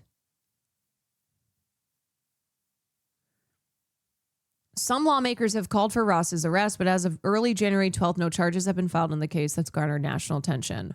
As of Jan 12th, the Department of Justice has not announced whether it will bring charges, and statements by White House officials opposing charges make a federal prosecution appear highly unlikely. When you have the president, the vice president, the secretary of Homeland all saying that this was self-defense, there's zero chance that Pam Bondi and the Department of Justice will move forward with the prosecution at the federal level. I mean, they've already made it very clear that he's innocent. Here is how podcaster Joe Rogan described it. You don't want militarized people in the streets just roaming around, snatching people up, many of which turn out to actually be U.S. citizens that just don't have their papers on them. Are we really going to be the Gestapo? Where's your papers? Is that what we've come to?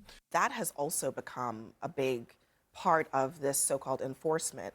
I mean, Minneapolis is not a huge place, okay? So obviously, fuck Joe Rogan. This is not a like, oh, Joe Rogan, yeah, he's on the team. Oh, yeah, we forgive him for everything that he's done. But this is more so okay, if Joe Rogan is calling ICE the Gestapo, is going, oh, whoa, yeah, this is not good, then every single politician who is to the left of Joe Rogan, which should be in name every single Democrat,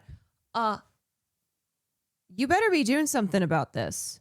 He said more BS after, of course. And they are of course he did. Thousands of federal officers, more than any other deployment that they've done. Oh, Joe already walked back his statement. People roaming the street.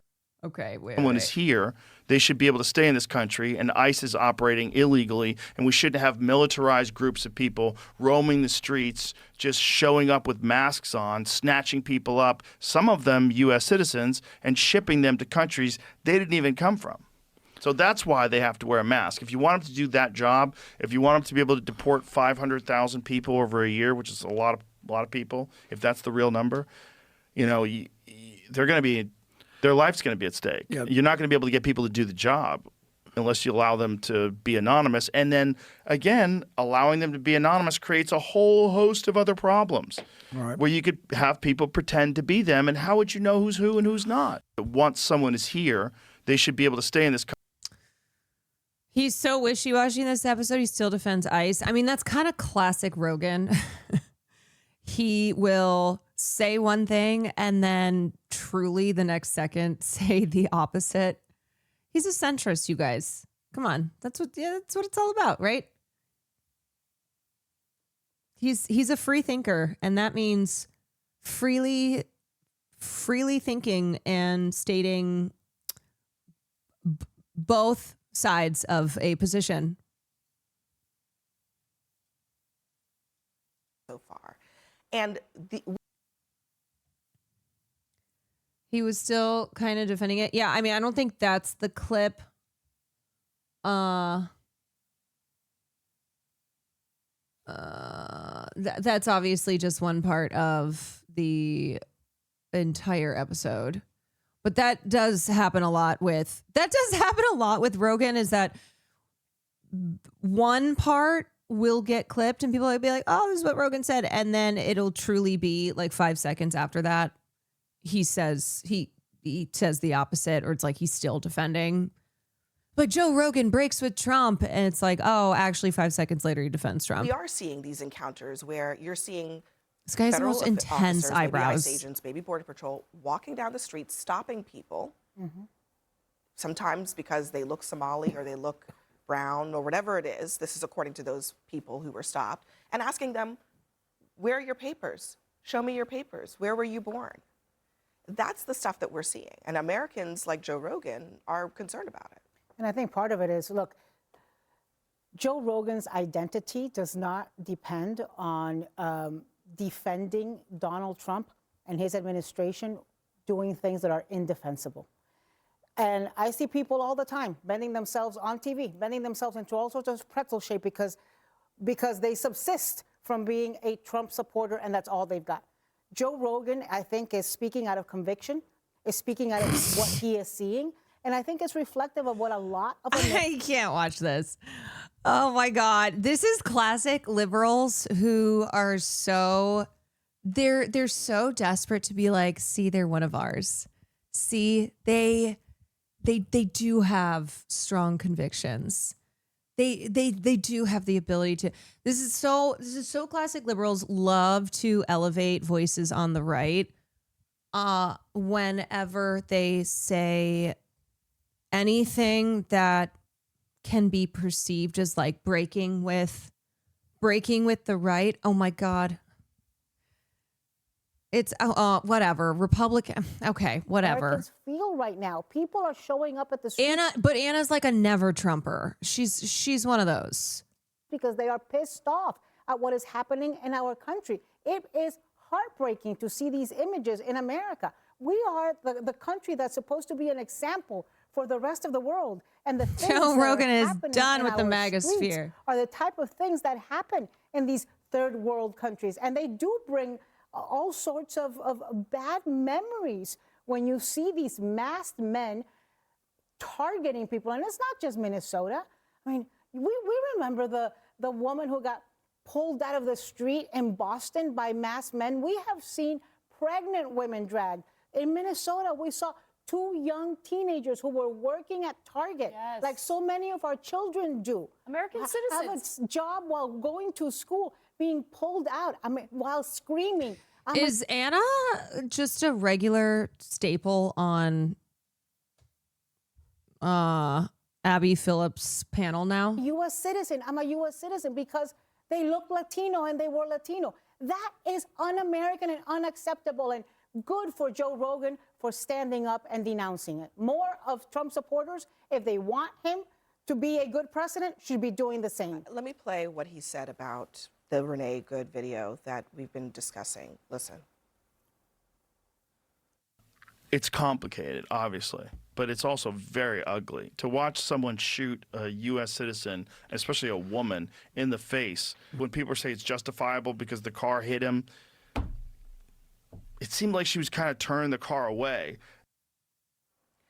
Now, Joe, what was really striking to me about this Quinnipiac poll, 53% said it was unjustified for the ICE agent really to not shoot Renee Good. complicated. But I was also really surprised by how this has penetrated. 82% of registered voters say they saw that video. So you're talking almost universal back to the left. Impressions of what happened there. Is it? I don't know. Are Republicans misreading the situation or risking misreading the situation? Look, if anyone saw the last segment, right, I had no problem defending the officer, and I think Joe Rogan's factually wrong about his assessment. But I am a big Joe Rogan fan, and I listen all the time. And he is really... Oh, why does this guy look like the... We can tell, buddy. This guy absolutely looks like he's a big Joe Rogan fan. Nobody's shocked. He's like, look, I know you'll be surprised. And I know you won't be able to believe it, but I'm actually a huge Joe Rogan fan. Emblematic of one of the most successful things Trump did in the campaign. It was to engage podcasters and win a lot of people who listen to that type of forum. I have a conversation in my head with Joe Rogan for hours every week. I'm a big fan, right? I talk to him. You know, I too have strange nipples like Joe Rogan, and it's what first drew me to him. Finally, I was like, another man who I really can just see myself in.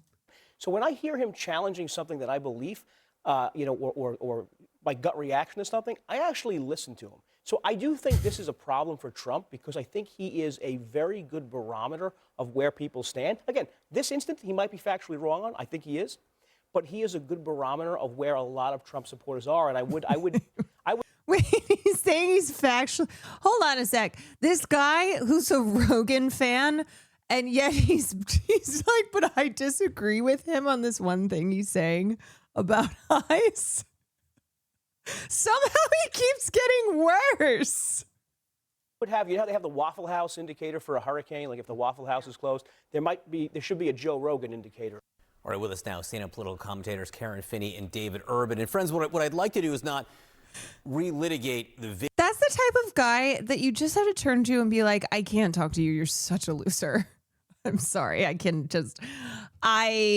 just need you to know that you really suck ass. Video or the events, I actually want to talk about how they're landing in comments like the ones David just made by Joe Rogan, who seems to be saying, I support the president's immigration effort notionally. I do not like huge what I'm Rogan on fan. the ground, though, he seems to But be that saying. lady deserved it. How pervasive do you think that opinion is?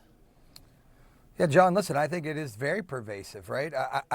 Americans overwhelmingly voted, one of the president's strongest suits, Americans overwhelmingly voted for this president, if you look at the numbers and reasons given, to secure the border and crack down on kind of the sieve that was the border under the Biden administration.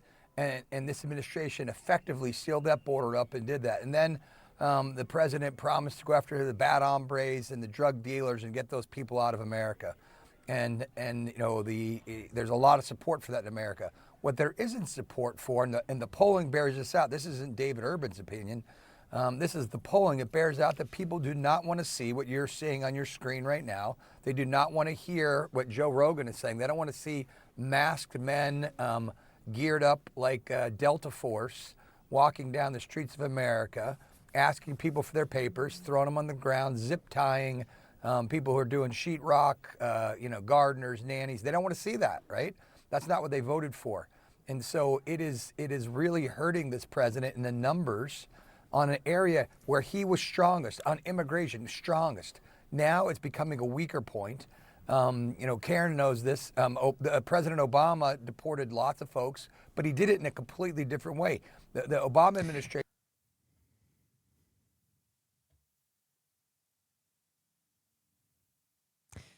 See, this is always the thing that Joe Rogan says where he's like, I didn't vote for this. I didn't support this. And I'm like,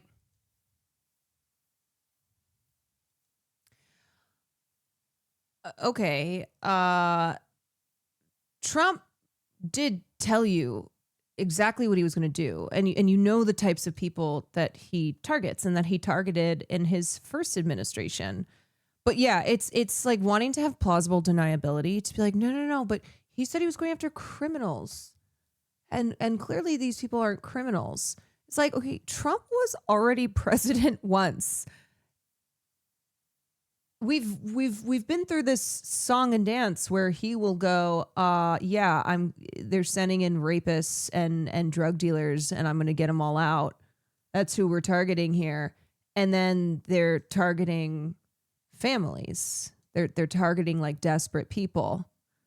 What do you think? Yeah, it's like when you say, what do you think mass deportations meant? They're like, well, I thought those mass deportations were going to be all that there's all these criminals. Well, there's all these criminals still running around. He was doing the eating cats and dogs shit during the campaign. Yeah, and this is the part of me that I'm like, oh my God, oh my God, oh my God. Where, okay, your average voter who doesn't have the influence of a Joe Rogan, not as it's worse having a Joe Rogan because of how far Joe Rogan's reach is and that he was a part of Trump's reelection campaign.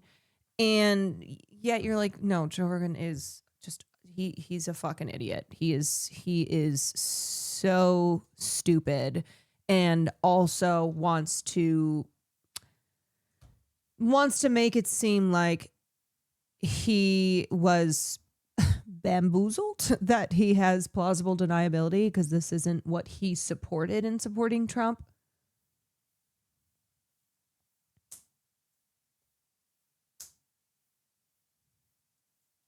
Grabbed lots of folks who just came across the border, people who hadn't really integrated themselves in the communities, hadn't become people's neighbors, and surprisingly or not surprisingly, people don't like it when ICE shows up in their neighborhood and take away people that they have relationships with. The Obama administration was very effective because they snatched people didn't really know, and in this case, Trump was just out here making up numbers, being like, oh yeah, he would just say stuff like, yeah, there's a million rapists. Neighborhoods see this happening and they don't like it, so I think the tactics need to be addressed. I mean, it's just factually true, Karen. The tactics, yeah. Well, you don't even know what I'm about to say, David, so why don't you let me talk? It's not just that this idea that also Trump has said all undocumented immigrants are criminals. So this is what always just makes me go, What did you think he was going to do? Who do you think he's going after? Because he has made it very clear that he's going after undocumented people, and he calls them all criminals.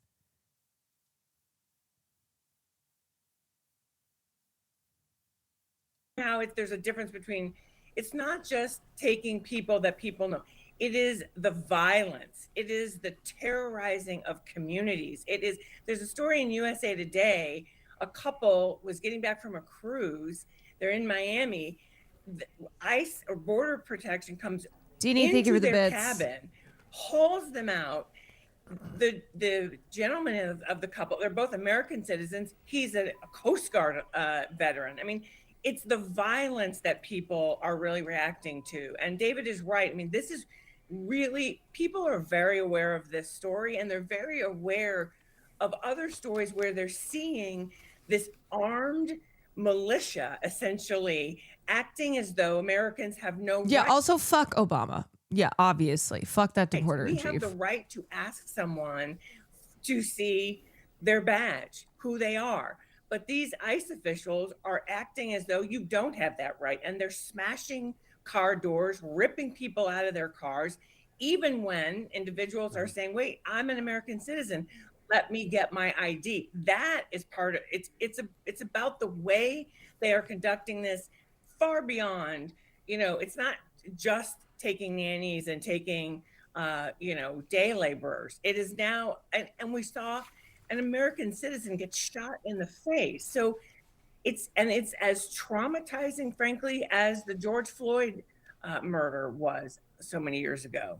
I do want to know, I think you guys are agreeing basically here. So let's just take a minute to acknowledge that, even as, you know, maybe it started off as a treatment. You know, let me just put up some of the numbers that David Urban was talking about here. Do you think the Minneapolis shooting was justified? Justified 35%, not justified 53%. That's according to a brand new Quinnipiac poll. And then approval of ICE in general, approve 40%, disapprove 57%. And once again, I go back to just the idea in the culture now, even among people who may be more supportive of the goals here. You know, Zach Bryan has a brand new album out, you know, the biggest country singer there is, practically fills stadiums. And I just don't know Zach Bryan's politics one way or another, but he comments on things being too woke, plenty. He's got this line in this song. The song's been out for a while, but it was just released in the album. I just want to play it right now. I'm sorry, but whenever anybody tries to use the word woke like that, they just sound so stupid. You know Zach Bryan, he complains about things being too woke. And house is gonna come bust down your door, try to build a house, no one builds no more. Yeah, and then remember after this, he was like, oh, well, it's not really political. I don't like both sides. So who is this on? David, who needs to change this, David, if it is a problem? You know, John, I think this needs to start at the top. I think the president needs to be aware or made more aware that maybe the numbers. Why was this included in the coverage? Because these CNN folks are trying to be like, look, Zach Bryan, you know, he's a guy who hates woke culture. Like the rest of us are sick of woke, and he's complained about woke. But even he has a song. Even he has a song about ICE. So that's what's happening in the culture right now. We have polling that shows that the American people don't like this. Listen, when you lose Joe Rogan, right, you got a problem. And I hope the White House takes this to heart, that people don't want to see this type of behavior from ICE. Listen, everybody wants to get the bad guys out of our country. Everybody wants to fix the immigration crisis in America. But what is playing out in the streets, to Karen's point, across America, is not something that seems American, right? And the people who came here illegally, we need to deport them, but there's a way to do that. And it doesn't appear that the current situation is making things better. And listen, we've got you know, midterms coming up. Do you think that anybody who's watching this thinks that Republicans should get more power or less power? And you know, these things all are super important for the administration to take into account. I think it needs to be dialed back. I think they should take this. We can still enforce the laws and have strict immigration control, but do it in a different manner.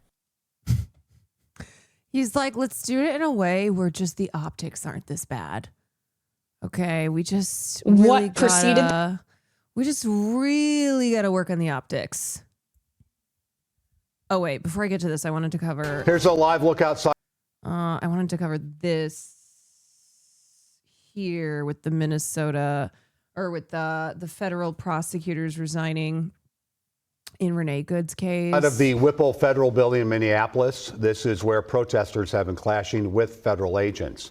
New tonight, a judge has agreed to hear the state's lawsuit asking ICE to stop its surge in Minnesota. That hearing will take place in Minneapolis at 8:30 tomorrow morning. This evening, we're looking into why 6 people from the U.S. Attorney's Office resigned today. Sources say that the move stems from concerns over the investigation into the killing of Renee Good by an ICE agent. Jonah Kaplan has been following these developments. He joins us now. Hi, Jonah. Amelia, those sources say the concerns are over a request to investigate Good's wife, and that the case is being treated as an assault on a federal officer as opposed to a civil rights case. In just the last hour as well, a top official said there was no basis for a criminal civil rights investigation at this point. Even if you don't know his name, you've seen him at this podium before. The fraud is not small. It isn't isolated. The magnitude cannot be overstated. The impact of Joe Thompson, the now former first assistant U.S. attorney for Minnesota, can also not be overstated. And the same goes for his 5 colleagues who also resigned, including... They're trying to go at... The Justice Department is trying to go after Renee's wife, Becca. They're trying to tie in... they're trying to tie Renee, Becca, and other groups who have been protesting, who have been protesting ICE's actions in Minnesota and trying to essentially go after them for what Kristi Noem keeps calling domestic terrorism. That's why they keep calling Renee Good a domestic terrorist. And now it looks like they're trying to take this angle of like, oh, these were dangerous domestic terrorists, and we got one of them. But really, the legal focus should be on holding these other domestic terrorists accountable. Harry Jacobs, the man who frequently stood to Thompson's right and who was just appointed head of the criminal division. Together, they prosecuted dozens of high-profile cases, including feeding our future mastermind, Amy Bach. They also led the federal probe into Vance Belter, the man accused of assassinating Speaker Emerita Melissa Hortman. Doug Kelly is a former federal prosecutor. I've been practicing federal criminal law in this state for 51 years. And this is the darkest day in the 51 years, as far as I can see, for the rule of law in Minnesota. If they feel the need to resign because of orders they have gotten that will violate their consciences, to me, that is a great statement on their part that this is not tolerable by them. Praise poured in for the prosecutors throughout the day, including from Senator Amy Klobuchar. I just know how this office is respected through Democratic and Republican presidencies. And this is just an atrocious loss. There were also several departures today from the Department of Justice's Civil Rights Division in D.C., but an official tells CBS News those were pre-planned early retirements. Amelia. All right, Jonah. Thank you. Oh my God, I feel so bad for Becca, Renee's wife, and just now how she is seems to be the new target of the state of the government here, because they're trying to take the legal heat off of DHS and ICE and Jonathan Ross and paint this picture of these evil Antifa domestic terrorists, lesbians. It's indescribably cruel. I know. I just, on top of having witnessed and experienced what happened that day, now having to deal with this shit. What's up, Austin? How's my baby? He's good. He's good. He went to his acting class. But we were taking care of him earlier, of course. Governor Walz's statement on 6 prosecutors, including Joe Thompson, resigning from U.S. Attorney's Office. Joe Thompson is a principled public servant who spent more than a decade achieving justice for Minnesotans. This is a huge loss for our state. This is the latest sign that President Trump is pushing nonpartisan career professionals out of the DOJ and replacing them with his sycophants. Thompson has worked extensively with state regulators and the Minnesota Bureau of Criminal Apprehension to bring federal prosecutions against fraud involving public programs. His work supported oversight, enforcement, and program integrity. He also oversaw and advanced prosecutions in several high-profile violent crime cases, including federal charges connected to the murders of Representative Melissa Hortman and her husband Mark Hortman, and the attempted murders of Senator John Hoffman and his wife Yvette. His resignation is the latest example of the Trump administration overtaking traditionally nonpartisan positions within the Department of Justice and replacing experienced career professionals with political loyalists. It comes 2 days after news that the Trump admin has launched a criminal investigation of Federal Reserve Chair Jerome Powell, and on the same day he threatened retribution for Minnesota.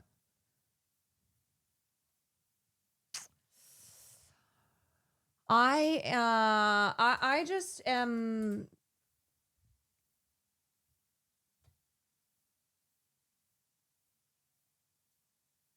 I'm just feeling like Tim Walz really could be going out with a bang here. Not running for re-election. It's like, brother, go ham. Okay, do what most Democrats would never even dream of doing. KGB Cowboy, thank you so much for the 5 gifted subs. Chubby Shark, thank you for the tier 1. He's like, let's just be peaceful. Let's film them. Carry your phones with you. If you see ICE, film them. But let's make sure that we're being peaceful.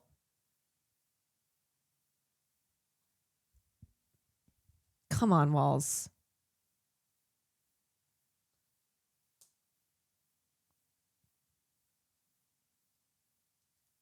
You're not even running for office again. You're not running to be vice president. You're not running to be governor for another term. All right. Anyway,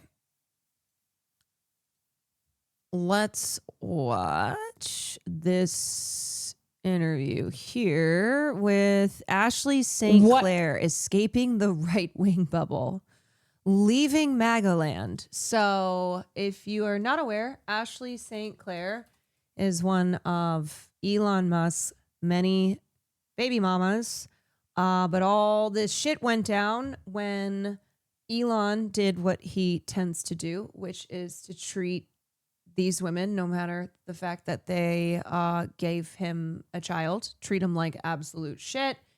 And so Ashley, who was a right-wing MAGA influencer and commentator, has moved away from that and has talked about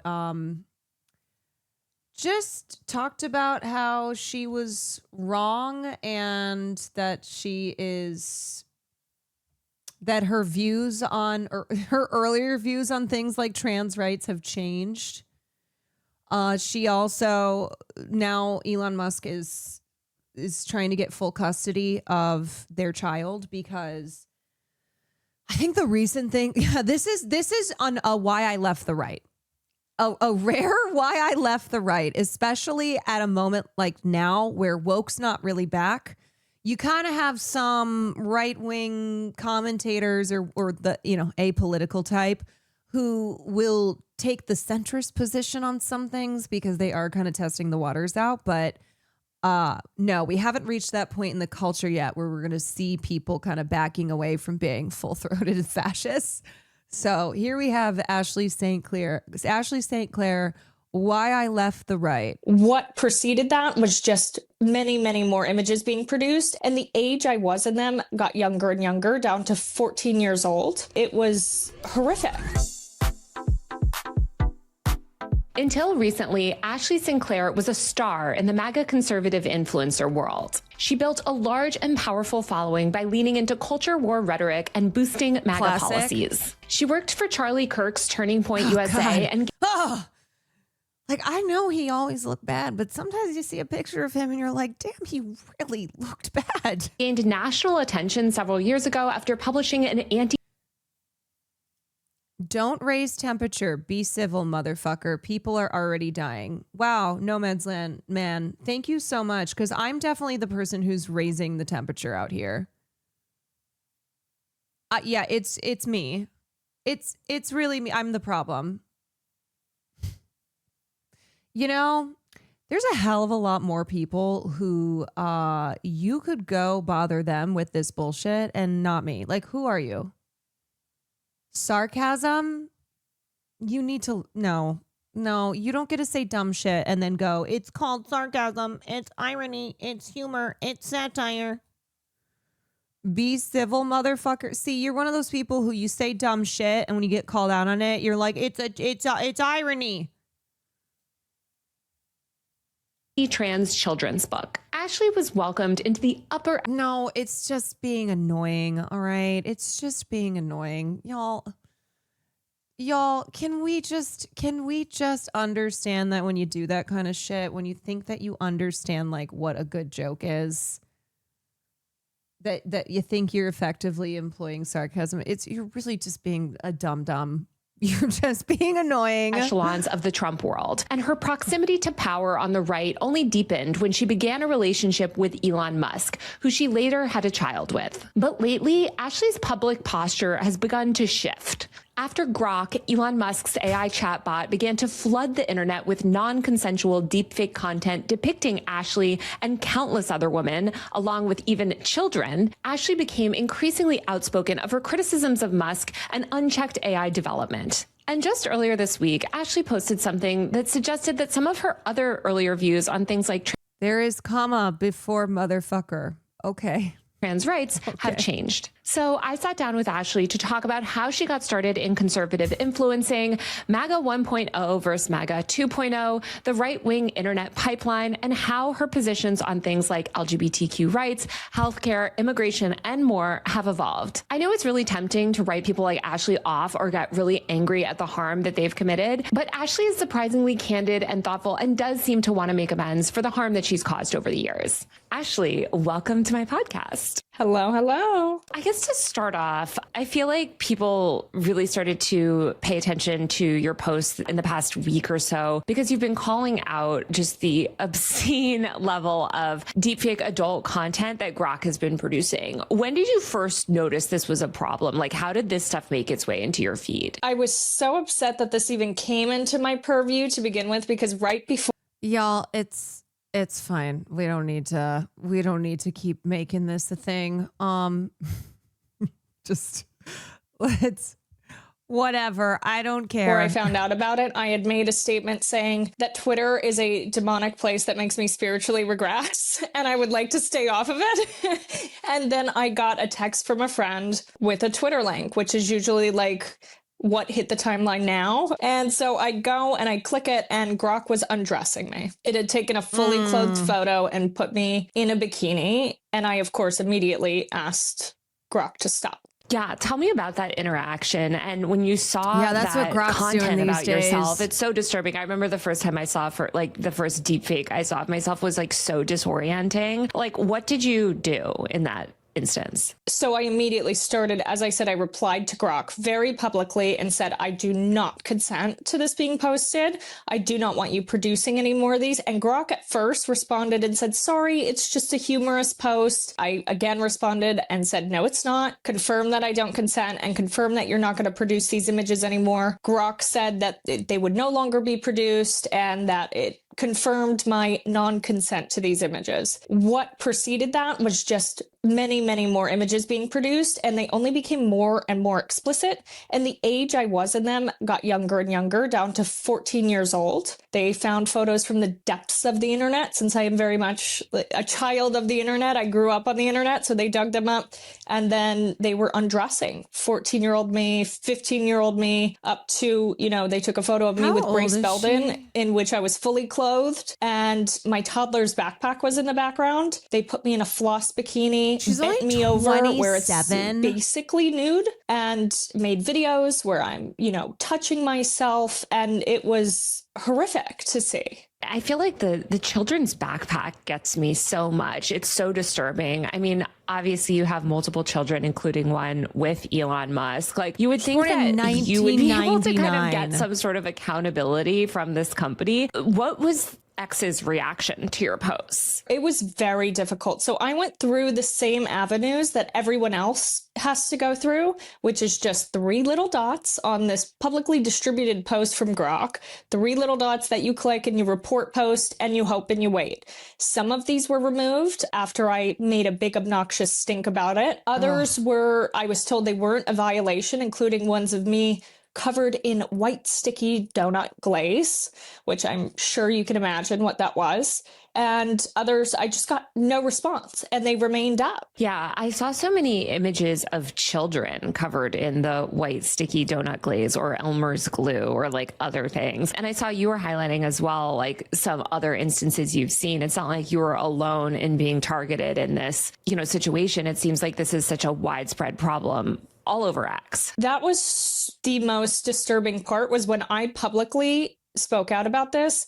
I have messages from I don't even know how many women and parents who said, it's happening to me. I'm in distress. I'm depressed about this. I'm concerned. I can't get these images down. And even my mom, I called her when this happened and she was, in tears. She's like, Yeah, I mean, since this really started ratcheting up, I have not wanted to post a single photo on Twitter. Not that there aren't pictures of me out there already that people can do this to, but just knowing you post a photo and the comments are going to just be at Grok,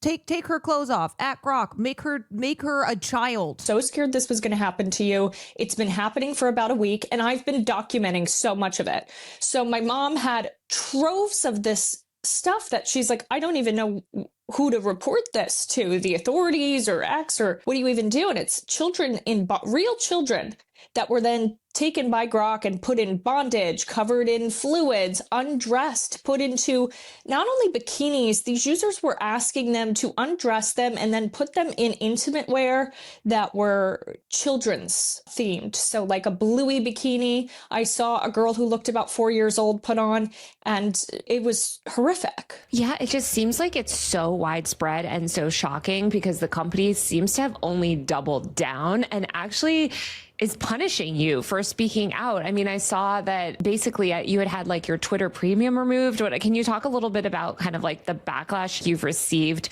from X? Because it seems like they've punished you for speaking out. Right away, once I started. And just remember, the whole point of this is the fact that it's not consensual. It's about getting off on that power and that element of consent being removed. Sharing these things, and then also all these goddamn pedophiles running all over the place. Putting labels and warnings on my responses to Grok saying, hey, can you please remove this child CSAM of me? Hey, can you please remove these, basically nude photographs of me? And they were putting warnings on my tweets saying that these were explicit while not taking down the actual explicit content and the non-consensual content. And then sure enough, I lost my blue check mark, which I had before Elon Musk ever took over Twitter. I lost the blue check mark. I lost my premium. And so then I rebought it. I gave this man another $11. Then they banned me from premium entirely. And this was all because I spoke out about this robot undressing me. It's actually insane. And I think it also just shows how petty the people behind. Huh? Caroline just milks off scandals, like specifically sexual scandals, and makes thousands every week.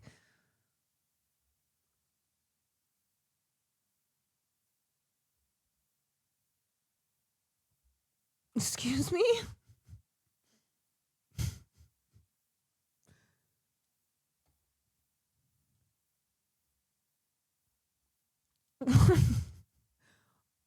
I don't. Sometimes someone says something so out of pocket, so whack, I don't even know what to say. Oh, you fucking freak. Their account is already gone. Who are these people? Seriously.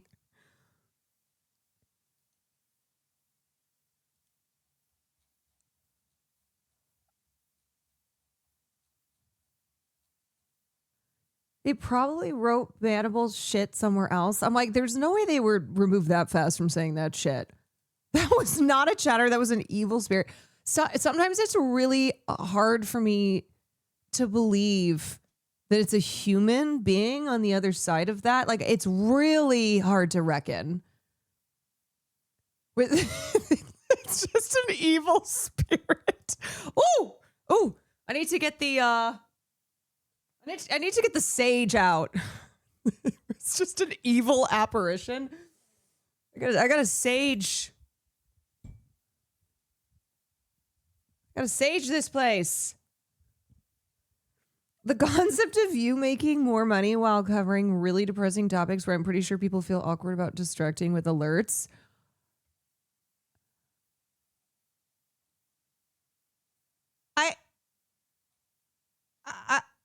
I'm just I honestly don't know what to say aside from just that was an evil spirit. Just shows how chill this chat is normally, that a chatter like that is so shocking. Yeah, because, okay, sometimes people will say things, will be like, you're being annoying. All right, just stop, chill. And then sometimes you have an evil spirit come in, you're like, what? Be gone! The power of Christ compels you! The power of Christ compels you, not today, Satan.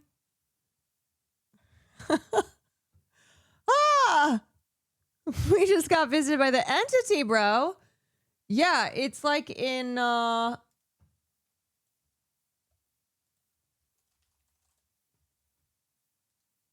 it's like this.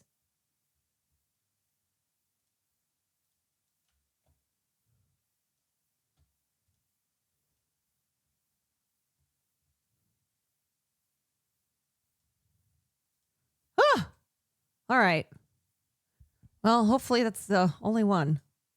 This platform are like the fact that you literally rebought premium and then they blocked you from it. Like, it's appalling. I mean, I feel like you've been really like leading the charge on speaking out against this stuff. Like, are you thinking of pursuing legal action? Like, have you spoken to anyone? I am exploring every option available to me, and I'm speaking to several different people on the matter. What I think is really important to understand is, too, that one, this was not an accident. There's never a time where you're building a system like this that these things aren't taken into consideration. And what does not help the case for X, Twitter, whatever you want to call it, is that months ago, Linda Yaccarino, who was the CEO of X, she was the female CEO appointed by Elon Musk and was at X for quite some time. She resigned back in July. And what people tend to forget about the context of her resignation is that within the 24 to 48 hours that she resigned, right before, Grok had a bunch of text-based, explicit, very gory abuse content put out about her. And so they were very aware of the capabilities of this machine, of this AI, to do those things without generating any images. So they knew it was an issue. They didn't address it before they did this. And then they're firing their head of safety, or the head of safety leaves right before this is released. So even if they were to fix it tomorrow, we really should be asking questions about, how did this happen in the first place? Are you really telling me you had no idea? Because it doesn't seem that way. Well, especially throughout all of this, Elon Musk has encouraged this behavior and encouraged. Yes, because this is his brand of humor. This is the kind of stuff that he finds hilarious.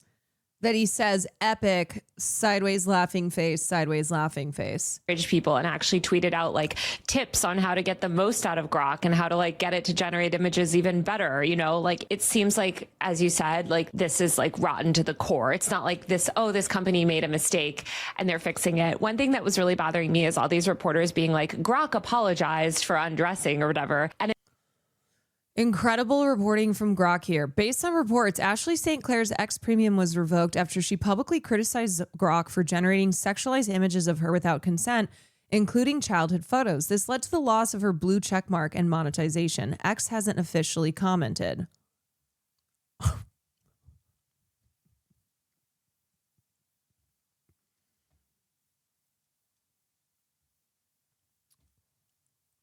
Well,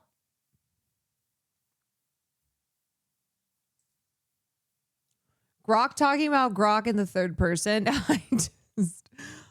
I hate it here. I fucking hate it.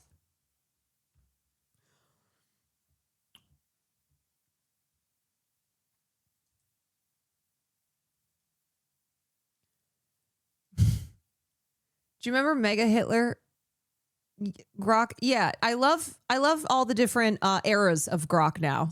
it's like they just had tagged Grok and been like, "Are you sorry?" And Grok would be like, "Oh yeah, sorry." But then in the other replies, it's like still undressing people. And also, this is just a chat bot that's like replying to anything that you like feed into it. Yes, this was not a statement by the platform. The actual statement by the platform was, "Hey, we're actually going to make victims do all of the work here, and it's on the user. So if you have a problem, you need to go take resources from your local law enforcement and have them track down this random Anon account that's telling Grok to produce these images." It's an undue burden on the victims, and it's appalling. At the same time, I feel like it's so frustrating because like child's online safety has been so like discussed by members of Congress. And I talk about it all the time on my podcast and channel, but like, the UK passed their like Online Safety Act and all this stuff. And they're enacting all these mass censorship laws in the name of like protecting children. And then here you have like one of the biggest social platforms ever allowing random people to essentially generate CSAM. And there seems to be just no accountability. It is definitely CSAM, like without a doubt. And many of these things are a violation of the recently passed Take It Down Act, beyond a shadow of a doubt. So there's no question that that material is. That's because half the members of Congress probably think grok is the sound that their fellow Congress people make when they're literally dying in office.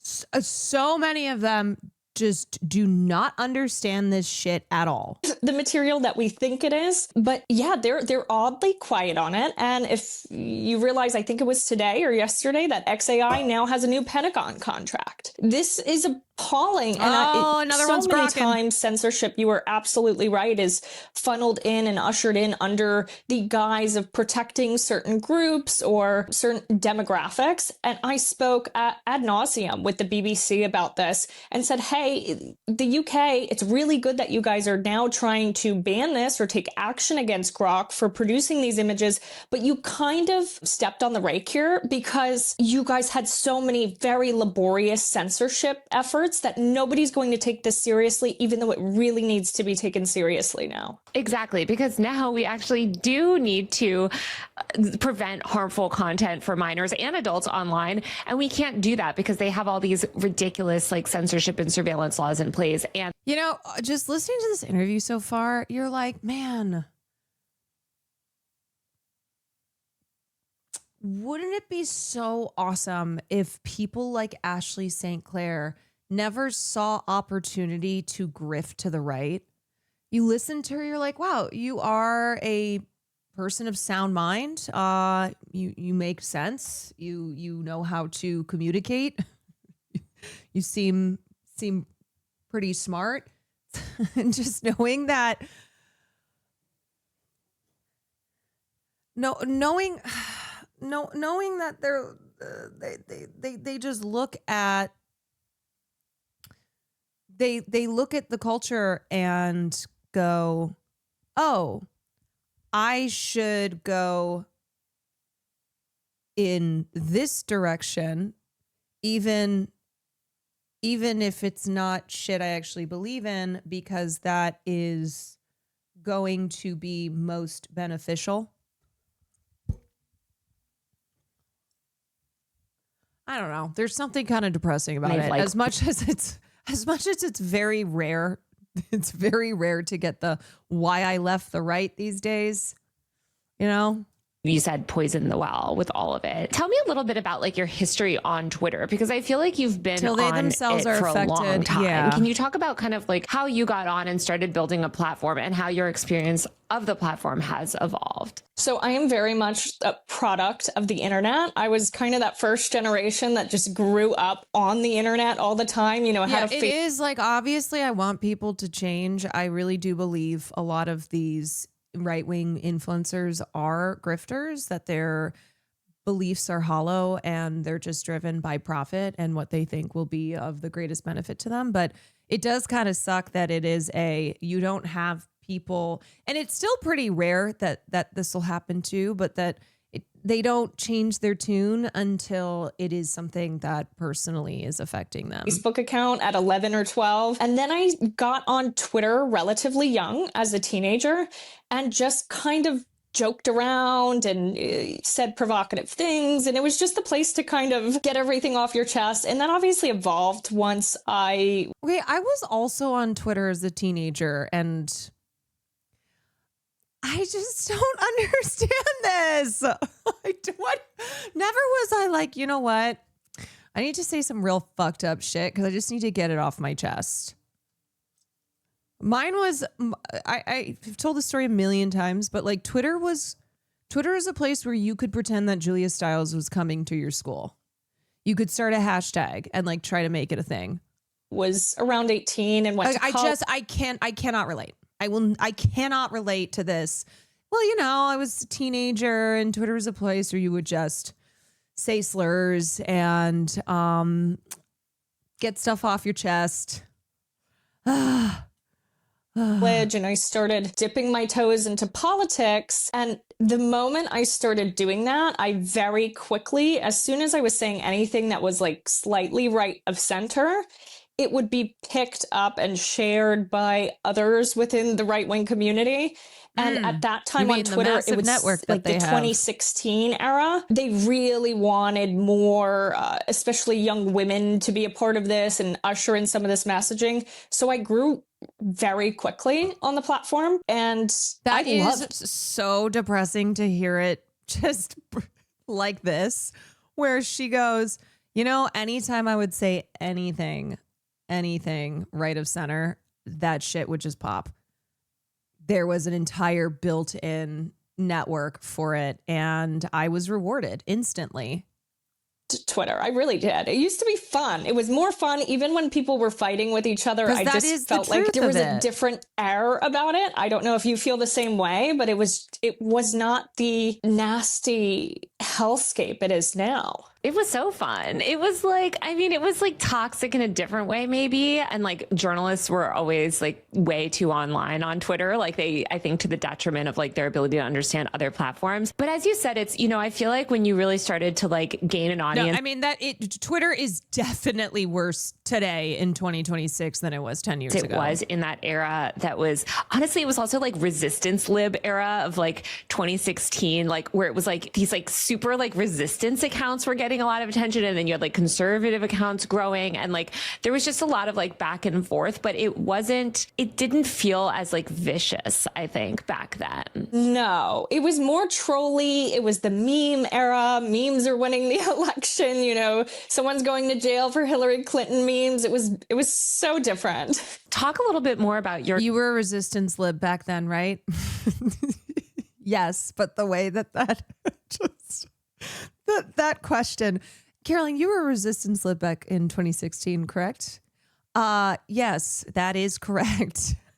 Career, because I feel like you kind of parlayed a lot of that attention and like kind of like the platform that you built into a career as an influencer, and kind of like how you grew that. Because I know you worked with Turning Point at one point, and it seems like you really were in sort of like the belly of the like conservative influencer ecosystem online. So there's also a misconception that like my main source of income was being an influencer, and I did make some income being an influencer, but most of the things I did were behind the scenes. So at 18 or 19, I was working on campaigns in Denver and working at fundraising groups and lobbying groups. And then I got involved with different conservative companies behind the scenes as opposed to public facing.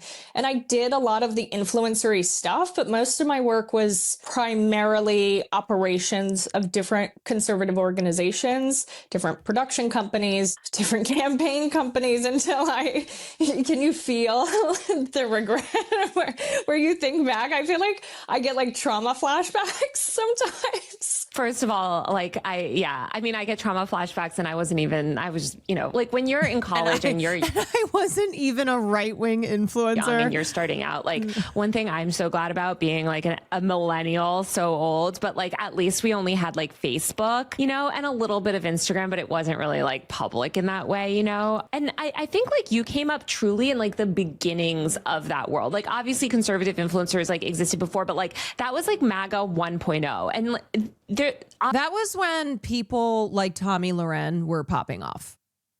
Tomi was popping off on Facebook, and then that's what led to Hassan responding to Tomi Lahren.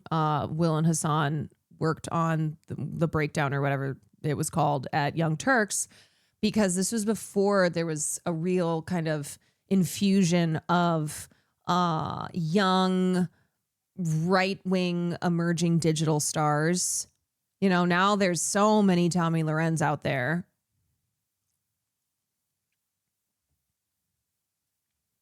But yeah, 2016 was a decade ago. A lot has happened in 10 years.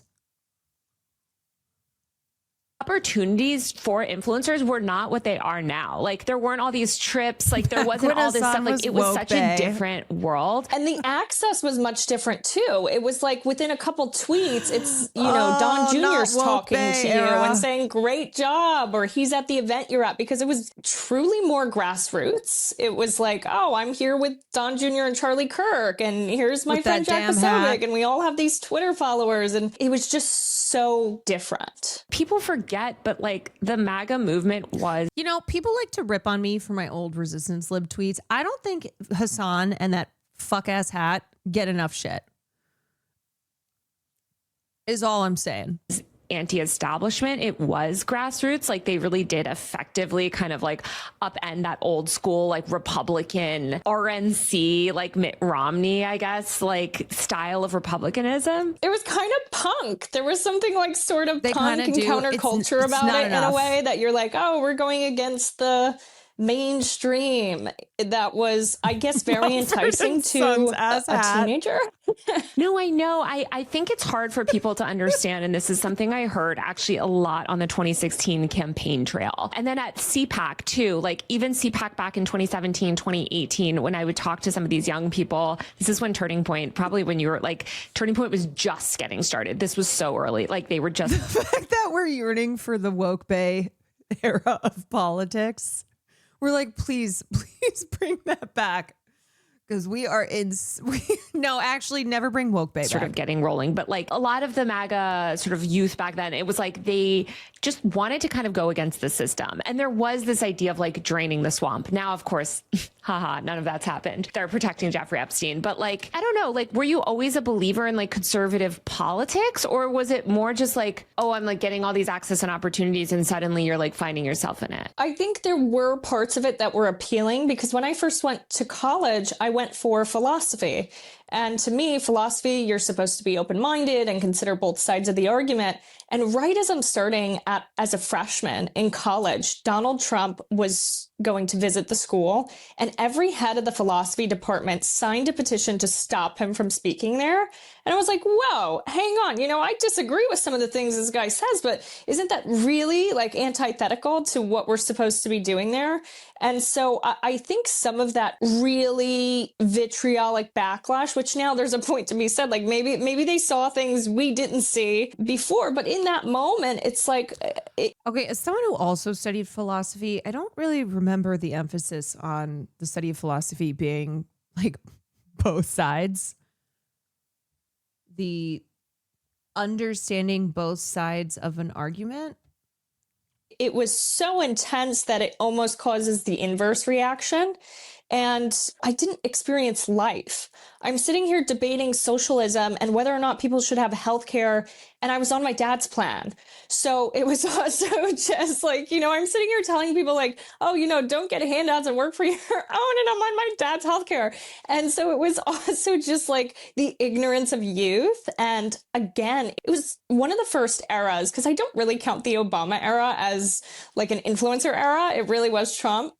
And that's the first time ever that you were able to get this validation and feel like you were right, even if you were wrong, because it was blowing up online. I mean, I do think it's important that she's openly saying the ridiculous, you know, how absurd it was for her to be spewing this shit when...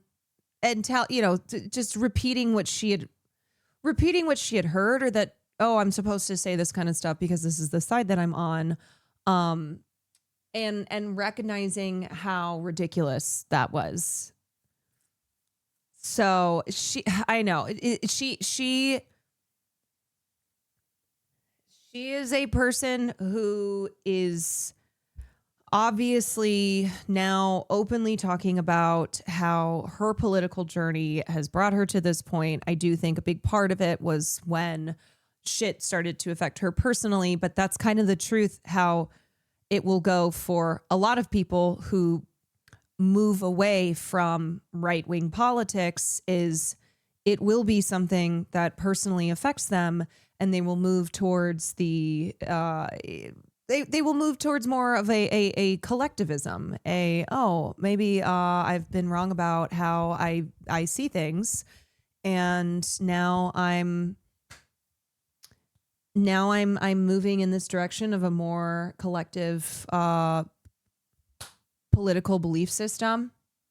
So that's how it goes for a lot of people. It really is when something, and that's okay. That's okay. Like, that's not something that we're gonna stand here and expect every person to just go, oh, I arrived at my radical socialist leftist politics because I just woke up one day and that's what I was all about. So I think hopefully this is something that can inspire more people to do something similar. And I do want people to grow. I do want people to have a politics of the collective and be in solidarity with their working class comrades, you know?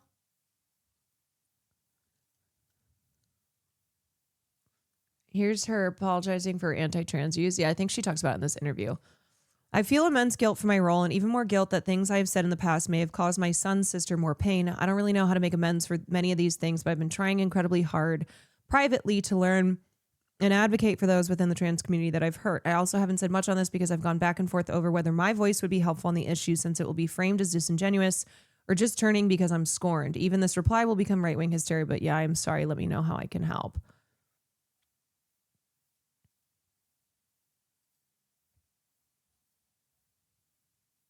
Or you got a lot of likes, and you don't know why people are liking things. You don't know if it's because it pushes their agenda or whatever. And so there were all these crazy factors that when you're a young... To your point, I used to be full on very conservative like 5 years ago.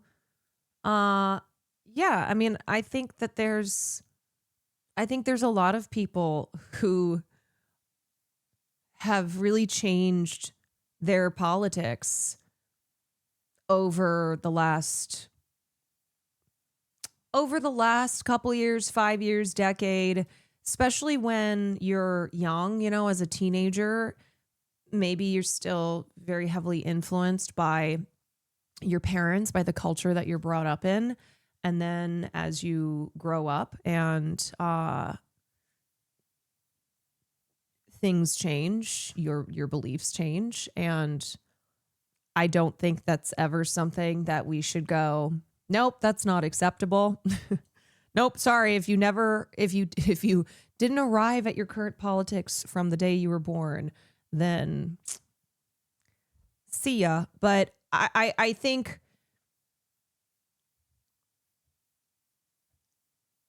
I think people's frustration is just thinking, well, would you have even changed if all this shit with Elon Musk didn't go down? Because I remember how things were last year.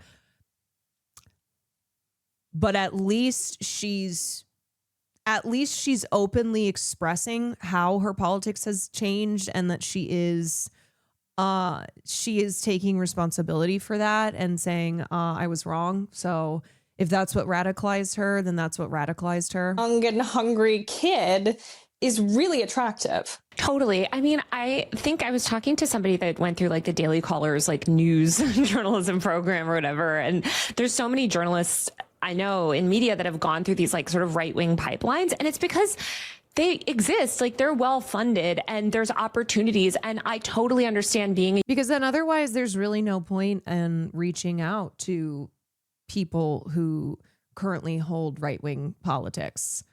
What's the point as like, what's the point to have more left-wing influencers who can bring those people over to the left side of things, or like, I don't know, people in your own life who through conversations with them, you're trying to get them to move away from MAGA, from the right. young person. I mean, I was talking to a kid that worked for he was like 22, but like worked for Doge. And I'm like, why the hell would you work for Doge? And he's like, well, I don't know. I'm an engineer and like, it's cool to work for the government and have that on my resume. Like when you're young and ambitious, I think like you end up accepting opportunities without maybe like thinking that hard about it. And so I can totally see, especially during that era when like, especially you were a young woman and they were so after like young women, you know what I mean? Yeah. And what I was homeschooled in high school, which gave me a lot more social skills than, some people who were homeschooled a bit longer. But there was also, I just wanted the friend group I didn't have in high school, so to speak. And so there was very much like a yearning for some sort of community or belonging too. And I'm like, oh my God, they like me. Yeah. And I think she's also providing a perspective on how people like her do get swept up in this shit. It's like how the right does seem appealing. All these young people who are like going down these right-wing pipelines because they are looking for that. They are looking for that community. They are looking for someone who they feel is speaking to them. They're vulnerable. They're able to be manipulated, and we're trying to stop the flow of those pipelines. We're trying to say like, hey, you can be in community, but that's not what that is.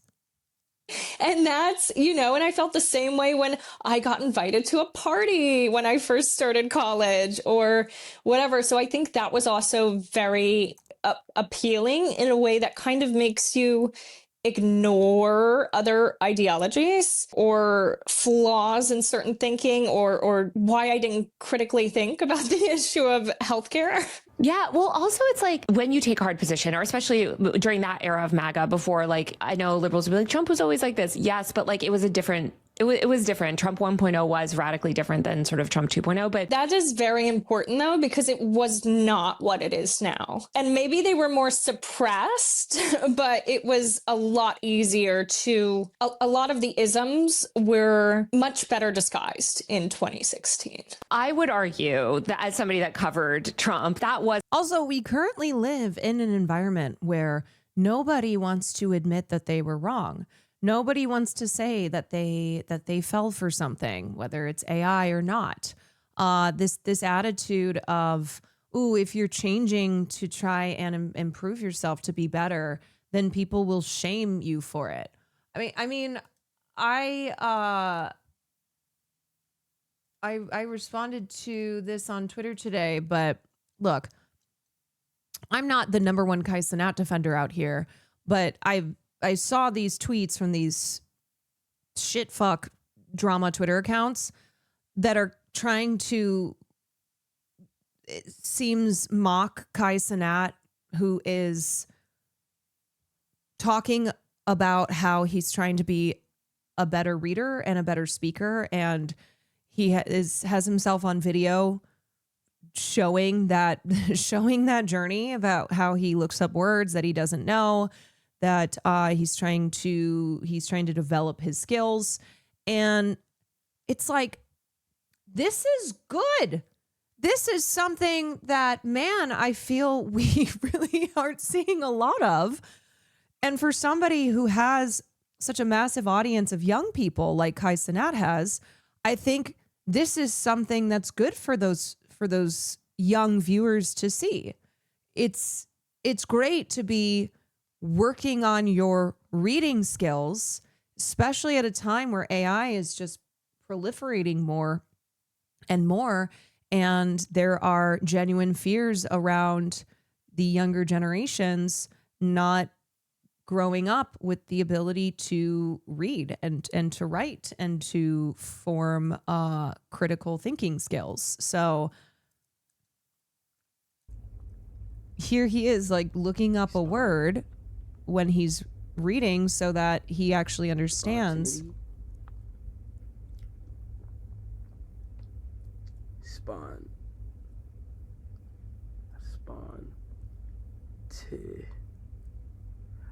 Oftentimes when I don't know what a word is pronounced, I get to look at how it's pronounced and what it even means.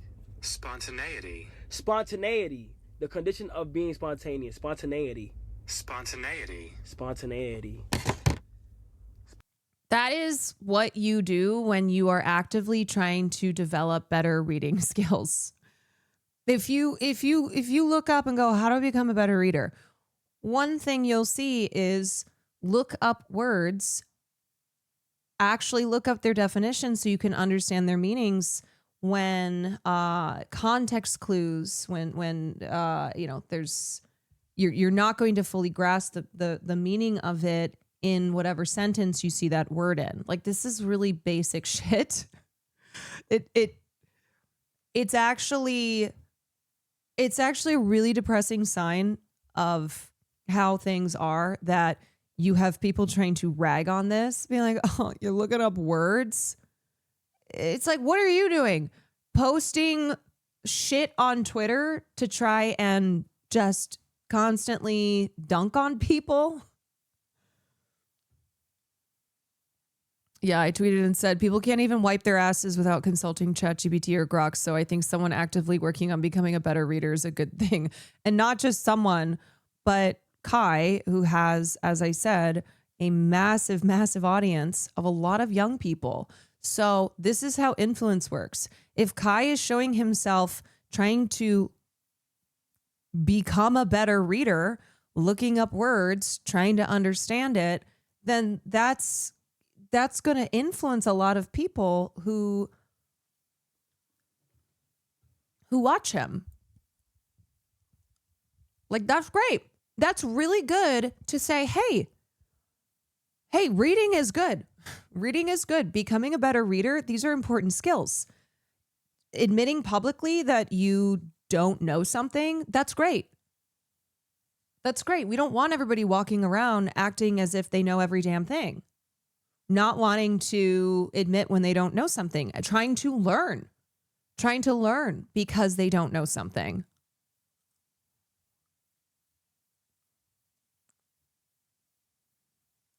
This is insanely vulnerable and guaranteed some kids that watch him and struggle with their literacy are going to start doing the same. Watching a person you look up to show the work and the struggle makes you feel less alone. Let's go. 20 minutes. And look, there's not much that I will look at with big male streamers and go, man, this is actually great. This is good influence. But this is something that I do feel is good. Yeah, he's reading for 20 minutes at a time. Habit tracking is satisfying. This is the most crucial benefit of them all. Tracking can become its own form of reward. It is satisfying to cross an item off your Did you see Merriam-Webster retweeted him? in your workout log, or to mark an X on your calendar. It feels good to watch your results grow. The size of your investment portfolio, the length of your book manuscript, and if it feels good, then you're more likely to endure. Habit tracking also helps keep your eye on the ball. You're focused on the process rather than the result. You're not fixated on getting six-pack abs. You're just trying to keep the streak alive and become the type of person who doesn't miss workouts. In summary, habit tracking creates a visual cue that can remind you to act. It is inherently motivating because you see the progress you are making and don't want to lose it. And 3, feel satisfied. And the other thing too is sometimes you will see a word, but if you don't hear it spoken, if you don't actually hear it ever pronounced, then you may not know how to pronounce that word. You may not actually know what that word is. I mean, I have this happen sometimes. I'll see a word and I'll go to speak it out loud. I'm like, is that right? And it's a word that I think I know and that I've seen a million times, but then speaking the word out loud, I go, I don't know if I've actually ever heard, if I can remember the pronunciation of this word. So this is, look, I don't think that this is any hot take whatsoever. This should not be controversial. This was one thing I tweeted out and I was like, I'm sure there will still be some dumbasses in my comments, but surely this must be something that everyone can go, yeah, that is good. This is a good thing.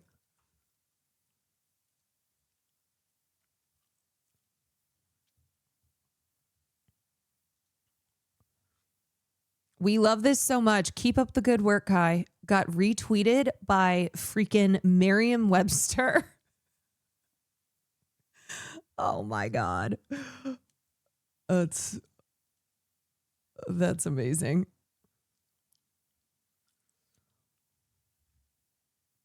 Also, knowing words doesn't automatically mean smart. I could read at a college level in like 5th grade. I barely got to basic algebra in high school. I just feel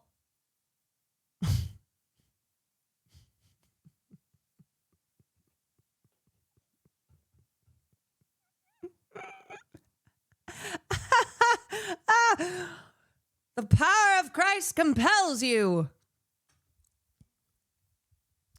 The power of Christ compels you. I just think that it is a good thing to see somebody with this much influence going old school and reading a book and showing their journey of reading a book, because man, it really feels like everyone is just using AI for everything. So as sad as it is to go, damn, wow, this is a nice change. This feels like a nice positive thing. We're going back to the original recipes. We're going back to reading. We're making reading good again. Yeah, so you will not catch me out here making fun of somebody who's sharing their reading journey, especially when they have a very large, young, vulnerable audience who are being influenced. And all you can hope is that influence is positive. As a fascist, in my opinion, and by the way, I consider the Democrats fascist too, just to be clear. I hate like so much about our political system generally. I think the tendencies were there. I think their goals were there. But I do think that there was this like at least plausible deniability, or not plausible, but there was this thing that I would speak to so many Trump voters back then that were like, no, you're wrong. You're wrong. I don't believe that he would do this. I don't believe that this would happen. Even now, today, like a lot of them are like, no. You know, so I do think that there's a level of like, was this always the end goal? Like, I mean, he did run on a campaign of mass deportation in 2016, but like, I don't know. I'm sympathetic in the sense that I've seen a lot of people evolve in the way that you're talking about. I also think that like when you are in the MAGA movement, there are these insufferable liberals that are terrible and are abusive and also counterproductive. I mean, I'm thinking of like the Jasmine Crockett discourse, I guess, where they're like, you can't criticize a black woman or something, like weaponizing identity in this way that like I am sympathetic to some and calling people who are very obviously not racist. And, you know, that was a big turnoff when you're first forming a political ideology. But I think it's also important to understand how much, because I watched this as someone who was always public facing in a way and always speaking out publicly, the restraints on what you could say without backlash became stricter and stricter, right? Like if you look at the photo of Trump with the LGBTQ flag, goddamn like woke years culture. ago, if that photo came out now, he would not be president at all. There would be such immense backlash from the base. And so the Overton window has certainly shifted for the Republicans. Bloop, thank you for the prime. I mean, I do think that like people would say like maybe you as in like the MAGA supporters were part of shifting that Overton window though. Like, and I'm curious your thoughts. Like, I know you spoke out on Twitter recently about LGBTQ issues and, you know, you're known for writing this like anti-trans children's book. And so I'm curious like how your thoughts on LGBTQ rights and gender identity and stuff has evolved as well, because it seems like that's something that you've changed your mind on too. Yeah, because it's also... My nephew's 18. He struggles to read and write. I had to explain to him how to sound out words in small multiple parts. He's a senior in high school. He told me he uses talk to text and ChatGPT for all his essays. It's scary. I hope Kai inspires kids like him to learn and hone these skills. One can only hope. The future of these kids being able to read resting in the hands of Kai Snap. So again, I didn't live life as a real person. I was writing a children's book before I ever had children. Thank you for 5 months. So, Magnus, thank you for 9 months. Like I did not have any children when I wrote the children's book. But it's also just experience. And I felt a lot of guilt, especially now that it's closer to my family, the trans issue, that it's hard for me to think of causing someone who is part of my family to an extent any pain. And sometimes you do have to have those personal experiences to really wake up and say, what are we doing? Is this issue really important? Are they just demonizing a group of people to obfuscate from real issues? And the more I would hear about this, and if you look at my page, even though I did the anti-trans book back in whenever that was, 2021, I think, after that. But unfortunately, there are a lot of conservatives who, if they do have a trans member of the family, a gay member of the family, their empathy, their support will only extend, if that, to their family member, where it's an I love you because you're a member of my family, but I do not hold this empathy and this support for everyone else in the LGBTQ community. It does not extend past my own family. And a lot of people even don't even have that. They don't even have, it's not even that, you know? They won't even give that to their own child, sibling, etc. There's a few comments on the trans issue, but as it picked up steam amongst the right wing, I didn't pick up steam with it because it very much seemed like a scapegoat. And I felt like I was watching a very, very small... Yes, and this is important for conservatives to understand, is these social issues that Republicans love to use as a distraction. It's exactly that. It is a scapegoat. It is a distraction from really destructive economic policies. You know, marginalized groups of people who are the most vulnerable in this country, who are targeted because they've become easy targets, because that's how our political system has dictated it. Percentage of the population be used as a scapegoat and used as the guise of women's rights. We care about women and girls, and it's the only time they would ever say this. And meanwhile, I'm watching behind the scenes while very powerful people who are known within the MAGA movement and these conservative movements to be very abusive towards women, they're allowed to stay because they just do good work or they don't take women seriously. And so their own behavior and their own mismanagement of certain abuses within the movement also caused me to rethink, like, hey, are they just using a very small demographic of people as a scapegoat? And that, to me, like even the Biden Trans Day of Visibility, I have a very public tweet because they were upset that Biden made a Trans Day of Visibility announcement. I think it was on Easter. And I said, guys, this has been on the same day for many years and they do it all the time. Anyone who's saying this is like an attack on America and like the transing of America, you're liars. And that was, I think, 2 years ago that I posted that. The hardest part for me is just figuring out how to make amends and learn, because there was just a lot that I also didn't know. I was very ignorant. It's kind of like the healthcare situation. I was, saying nobody deserves healthcare and I'm on my dad's plan and I'm speaking about a demographic that I really don't know or understand. And it wasn't until it affected me personally, which I know is a cliche, that I was like, oh, I'm really causing pain now to people in my life. Right. Well, for people that don't know, your son with Elon, his sister, Vivian, is trans and very happily trans, out, proud, thriving in a way that I think makes Elon incredibly angry or something. But I'm curious what other moments woke mind broke virus through for you on that issue.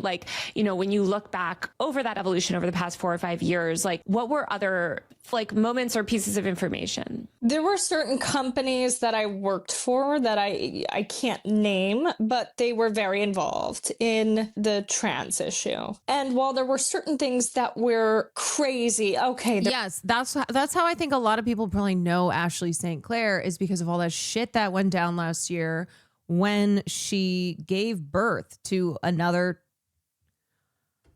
child of Elon Musk. And then there was, remember that incident where both Grimes and Ashley were trying to get Elon's attention for the fact that they have children with him, and they were having to use they were going to Twitter, and now Elon is trying to get full custody of Ashley, of the child that he has with Ashley, because of her change in support for trans people. So he's trying to get custody now because there's of a that. drag queen twerking Yeah, that's at her. this bar Yes. or whatever, and that's absurd. Those really seem like edge cases and outliers. Even working with certain individuals, it just got really mean. And it came from, oh, we're going to highlight really extreme cases, to anyone who is trans is mentally ill, and, you know, we're going to dox them, we're going to put them out here. And it just didn't sit right with me. And I knew some of these people, like through being mutuals on Twitter, that were being attacked, and like they were always very kind and normal human beings. And I just, it really hurt me to see that being done and think about That's called when you humanize people who've been so thoroughly dehumanized, when you see them as human beings, and hopefully it reaches that part of you that isn't complete, you know, that you're not completely dead inside, that you're not completely soulless and inhumane, that you have empathy and you go, wait a sec, these are people who are just trying to live their lives, and they're not hurting anybody. And why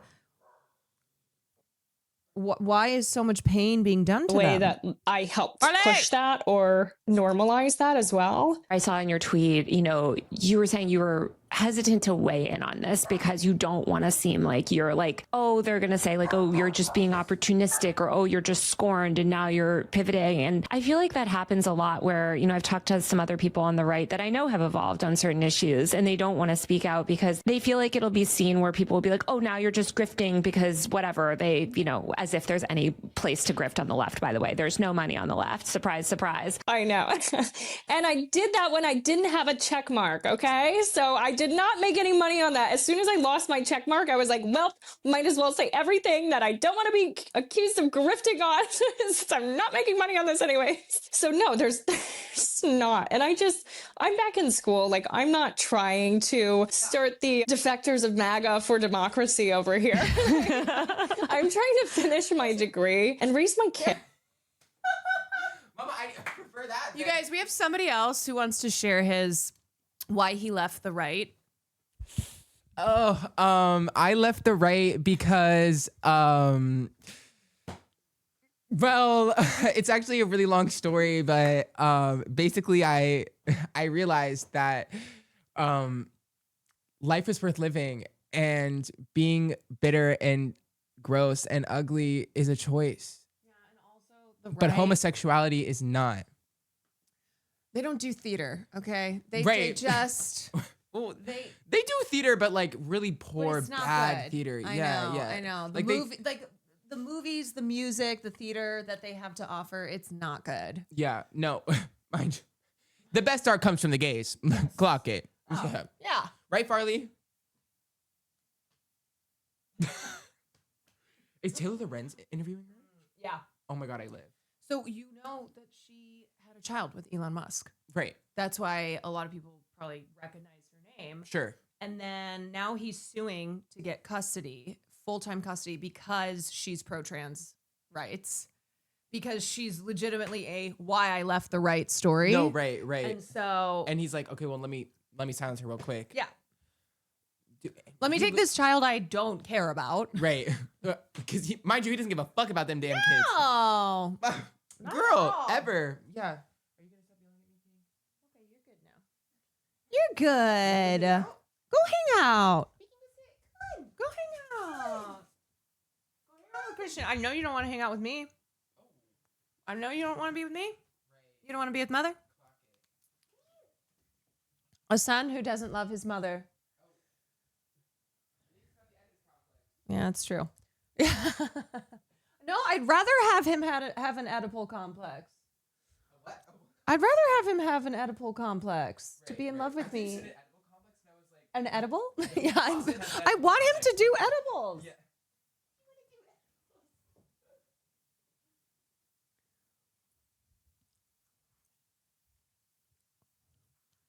Twitch channels at the recent shooting are getting banned right now. Apparently, ICE abandoned a vehicle and official documents were shown. Wait, people are live. Wait, is different from what we covered earlier?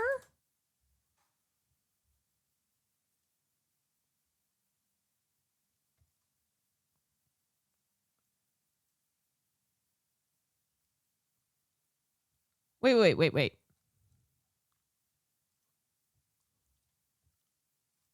Hold on.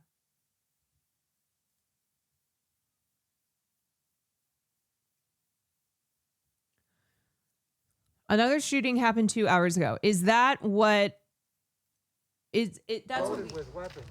That one is. This one's loaded with weapons on there, and they're trying to break into it. Wait, hold on. Woke ICE shooting protests nationwide.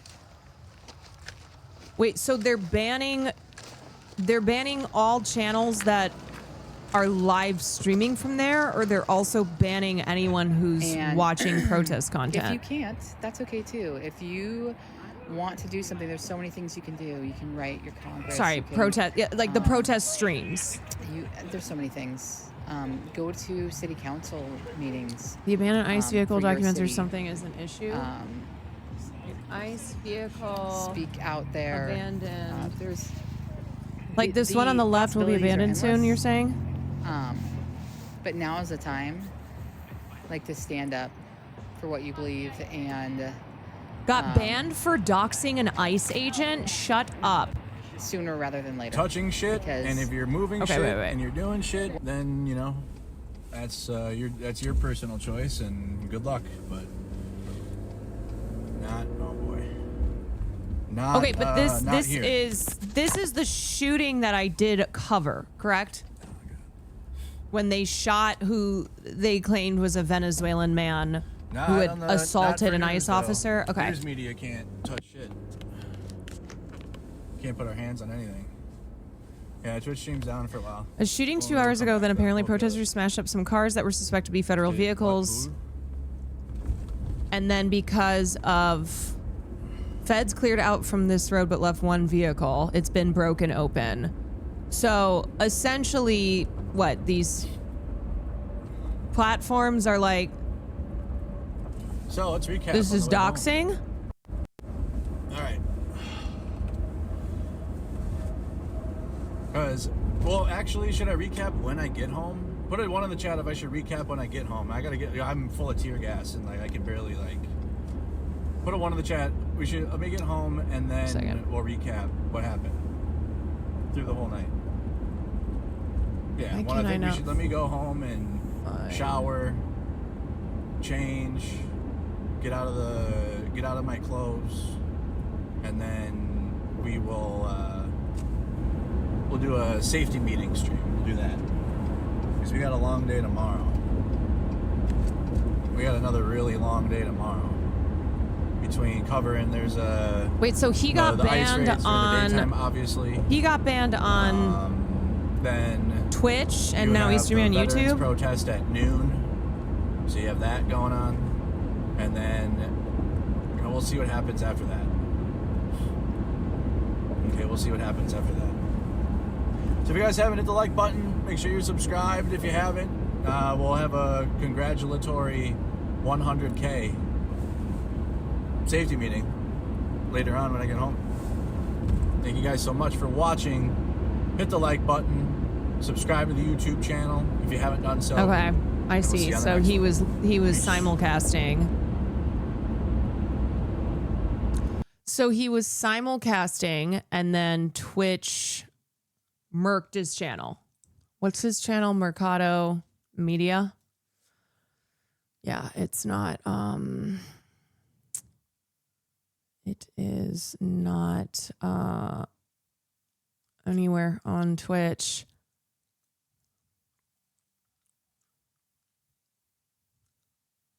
So what is the justification? Because these were personal documents of federal agents? This channel is currently unavailable due to a violation of Twitch's community guidelines of terms of service.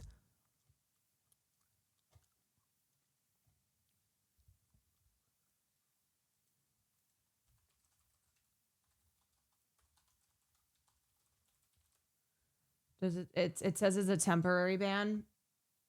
I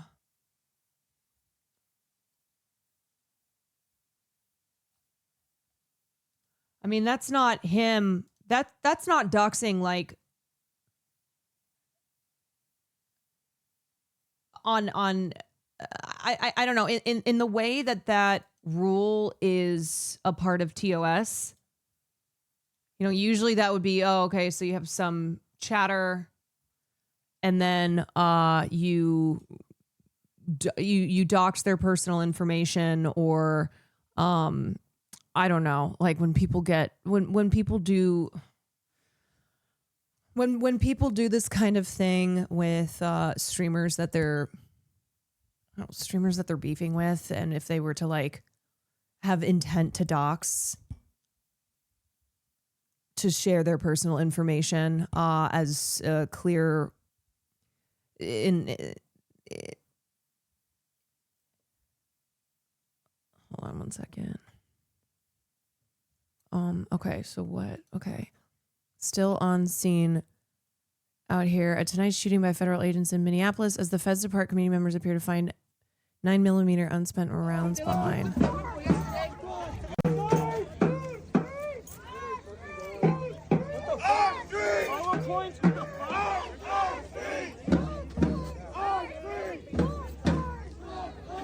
I mean, honestly, I have to think that people just mass reported that Mercado guy's channel.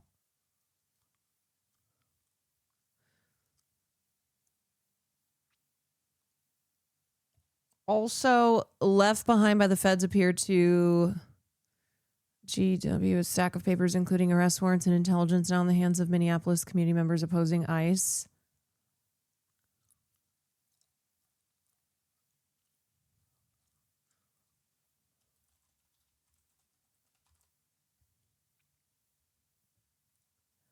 Well, what is this information showing?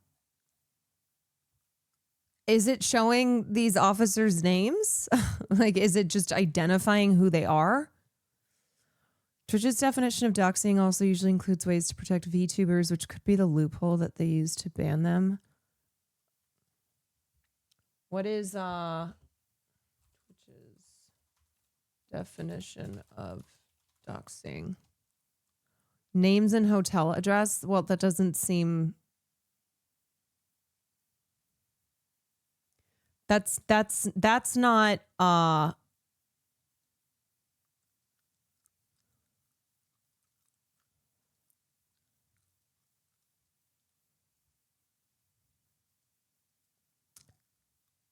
your tweet was in Anthony Fantano's vid today. Which one?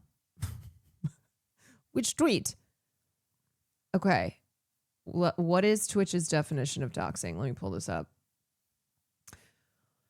Doxing involves bad actors attempting to cause inconvenience, harm, embarrassment, or shame by publishing confidential information about a person. Bad actors typically look for anything that can help them expose private information about someone. This could include real name, contact info, social security number, home address, employer, credit card numbers, bank account numbers, personal photographs, social media profiles.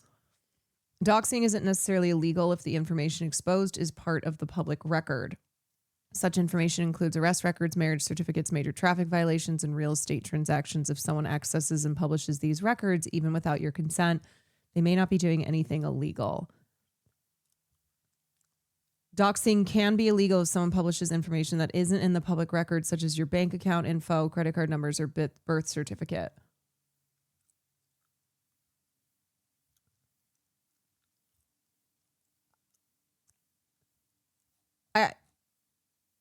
Okay, I still don't think, though, that streaming this protest, which included footage of documents from this ICE vehicle that was abandoned, I feel like that doesn't really meet the definition, and more so that this is like a mass report, or that Twitch is just trying to ensure that they don't have to deal with DHS.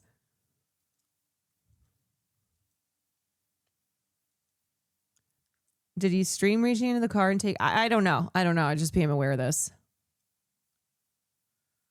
Likely don't want to do anything that would attract any attention. No, for sure. I mean, I think Twitch will overreact in situations like this and then underreact in times that they should act appropriately.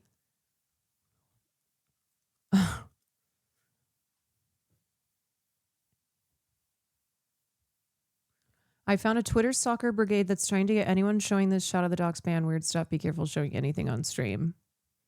It's so stupid.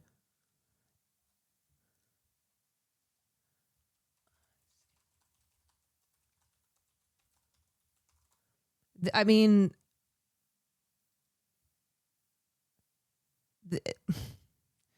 this is worrisome because this feels like it is unfair targeting of like on the ground journalism.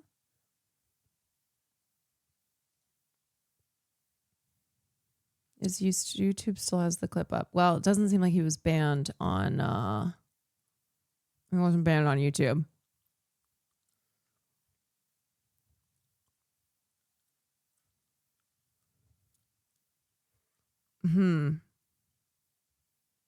Multiple channels got banned. Multiple channels got banned because they were watching it.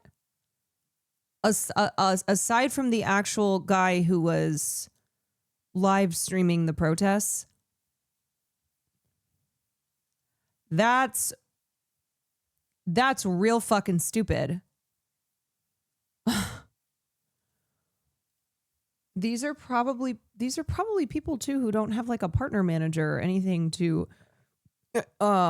anyone to help them appeal this to Twitch.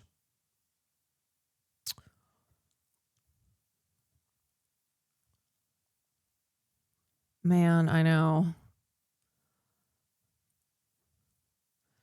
Yeah, it's like Twitch won't ban people who are cheering on violence, who are supporting openly what ICE is doing, but they're going to ban people for watching a stream of somebody who was doing on the ground journalism, was like reporting on this protest. The woke channel is still up. Yeah, the woke channel is still up.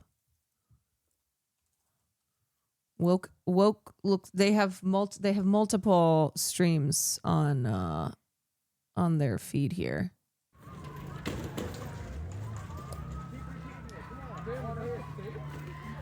I like that this channel is just called Woke. Twitch won't ban a lady committing sexual assault on stream, it will ban on the ground journalists. Yeah, see, they have some real interesting they make some real interesting decisions as to like where the line is.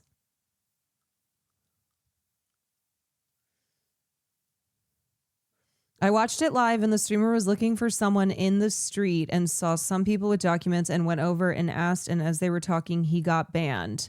That's absurd. But also, that seems really fast. That seems really, really fast. So I'm thinking that they got mass reported.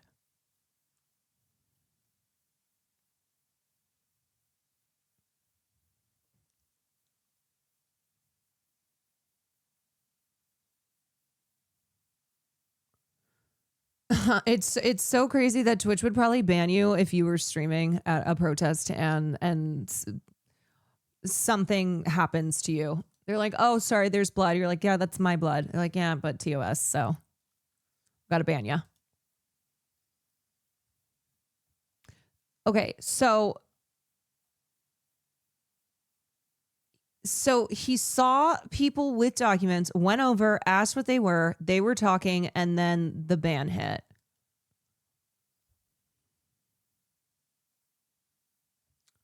That seems like a mass report, and Twitch will usually just ban.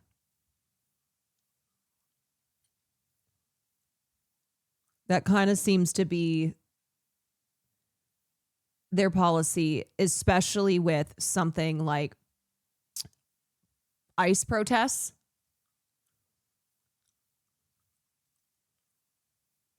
Without even looking, yes. Square. You peacefully protest with a letter to the editor. You Are they peacefully committing violence protest. right now? You peacefully protest by starting a letter to Substack the or a editor? You peacefully protest by writing a letter to the editor?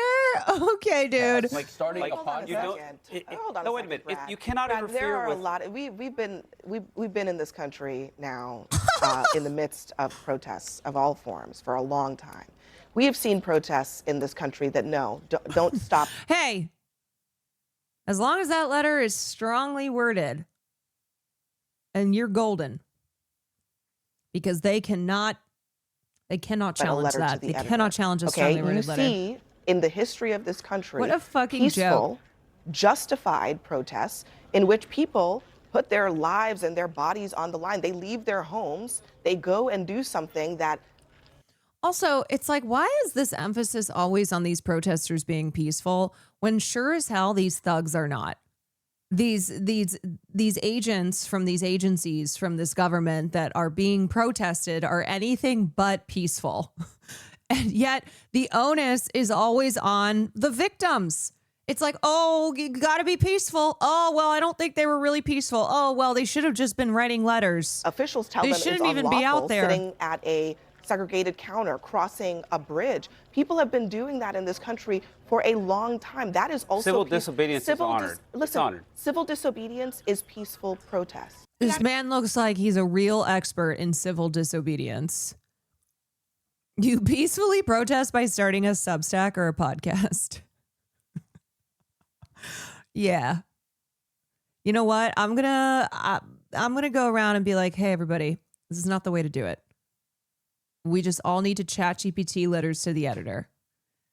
Ask ChatGPT to make them strongly worded when posting is praxis. Stop. Have you tried starting a Substack? How white liberals think fascism works. We're sending you this strongly worded letter. You're finished. No, please. No, not a strongly worded letter. How will I recover?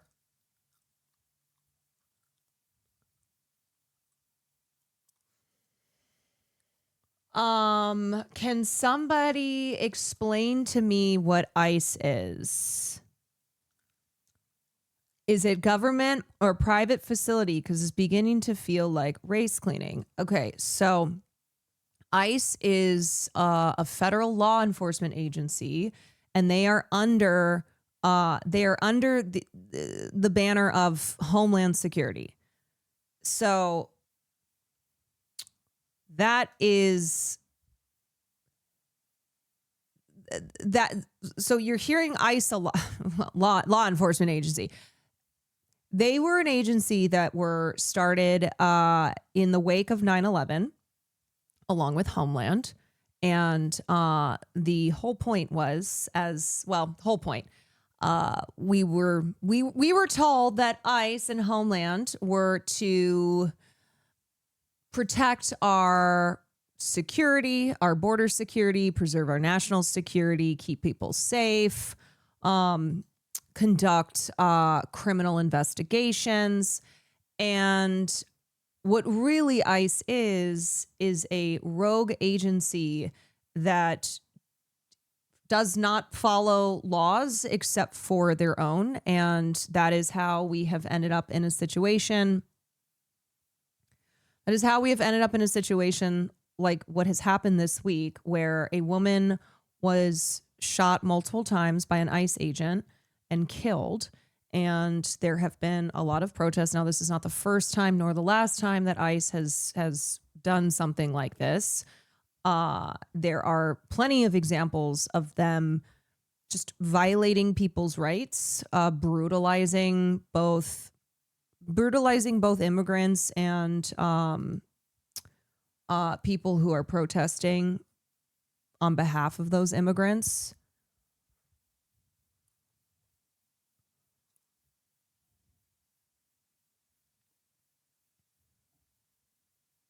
As a non-American, I had no idea ICE had been around that long. Well, it's funny because we actually look at it as like ICE has not been around that long. ICE is still a newish federal agency that was established in the 21st century and absolutely do not do what the purpose for their founding states. They are a racist ass organization that was founded after 9/11 when people in the United States of America were terrified because of a terror attack that had happened in New York City, and because of this belief that it was only the beginning, and we went to war over false pretenses, over lies. It was not any type of bringing peace and prosperity to both Americans and those who lived in the countries that we invaded. It was to obtain these countries' resources. It was to ensure our government have control over state power. So DHS and ICE were created as a way to help protect American interests, but not the American people's interests.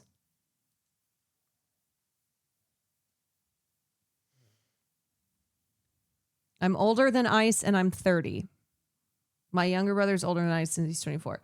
Yeah, a lot of people are older than ICE because ICE is only 23 years old.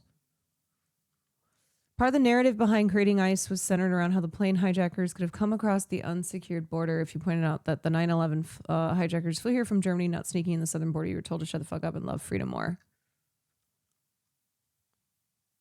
Yeah, or the fact that the FBI and the CIA had been aware of a few of these hijackers who came from Saudi Arabia and that they already had files on them, and yet yet the blame was placed on a country and on the leader of that country who had nothing to do with the 9/11 attacks. Everything leads back to 9/11. Everything leads back to 9/11, which also leads back to just decades of America fucking shit up. Yeah, and leads back to Reagan.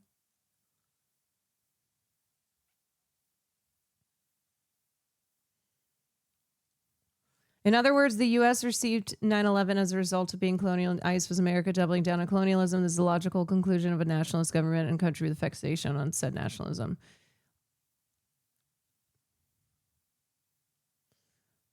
Oh, Ink Frog, thank you. Thank you for the 7 months. Big J, thank you for the 7 months. Caroline, you must call me. Okay, we're talking about important stuff. Austin? Yeah, yes. Yes, Austin Show. We're talking about the protests in Minneapolis against ICE. So are you telling me this is a bad time? Well, we were just talking about Twitch streamers. Twitch streams are getting banned out here for having covered the ICE protests. In Minneapolis? Yes, there was a streamer who was streaming because ICE agents had shot another person today, and so there have been more protests, and they got banned on Twitch, and then people who were watching it got banned on Twitch. Oh, I'm so sorry. I'm so sorry, Caroline. I didn't mean to be insensitive to this. No, it's okay. What's going on? Well, this is going to seem like such a small problem compared to everything else that's going on in the world, but Christian calls me, right? And I'm so far away, and he was like, I'm so hungry. And I'm like, what? I can't help you. I'm really far away right now. And I was just wanting to ask if you had like an English muffin with some peanut butter or something. Are you kidding me? He just said he was hungry, and I'm like, he's complete. And I normally would be there to make him one.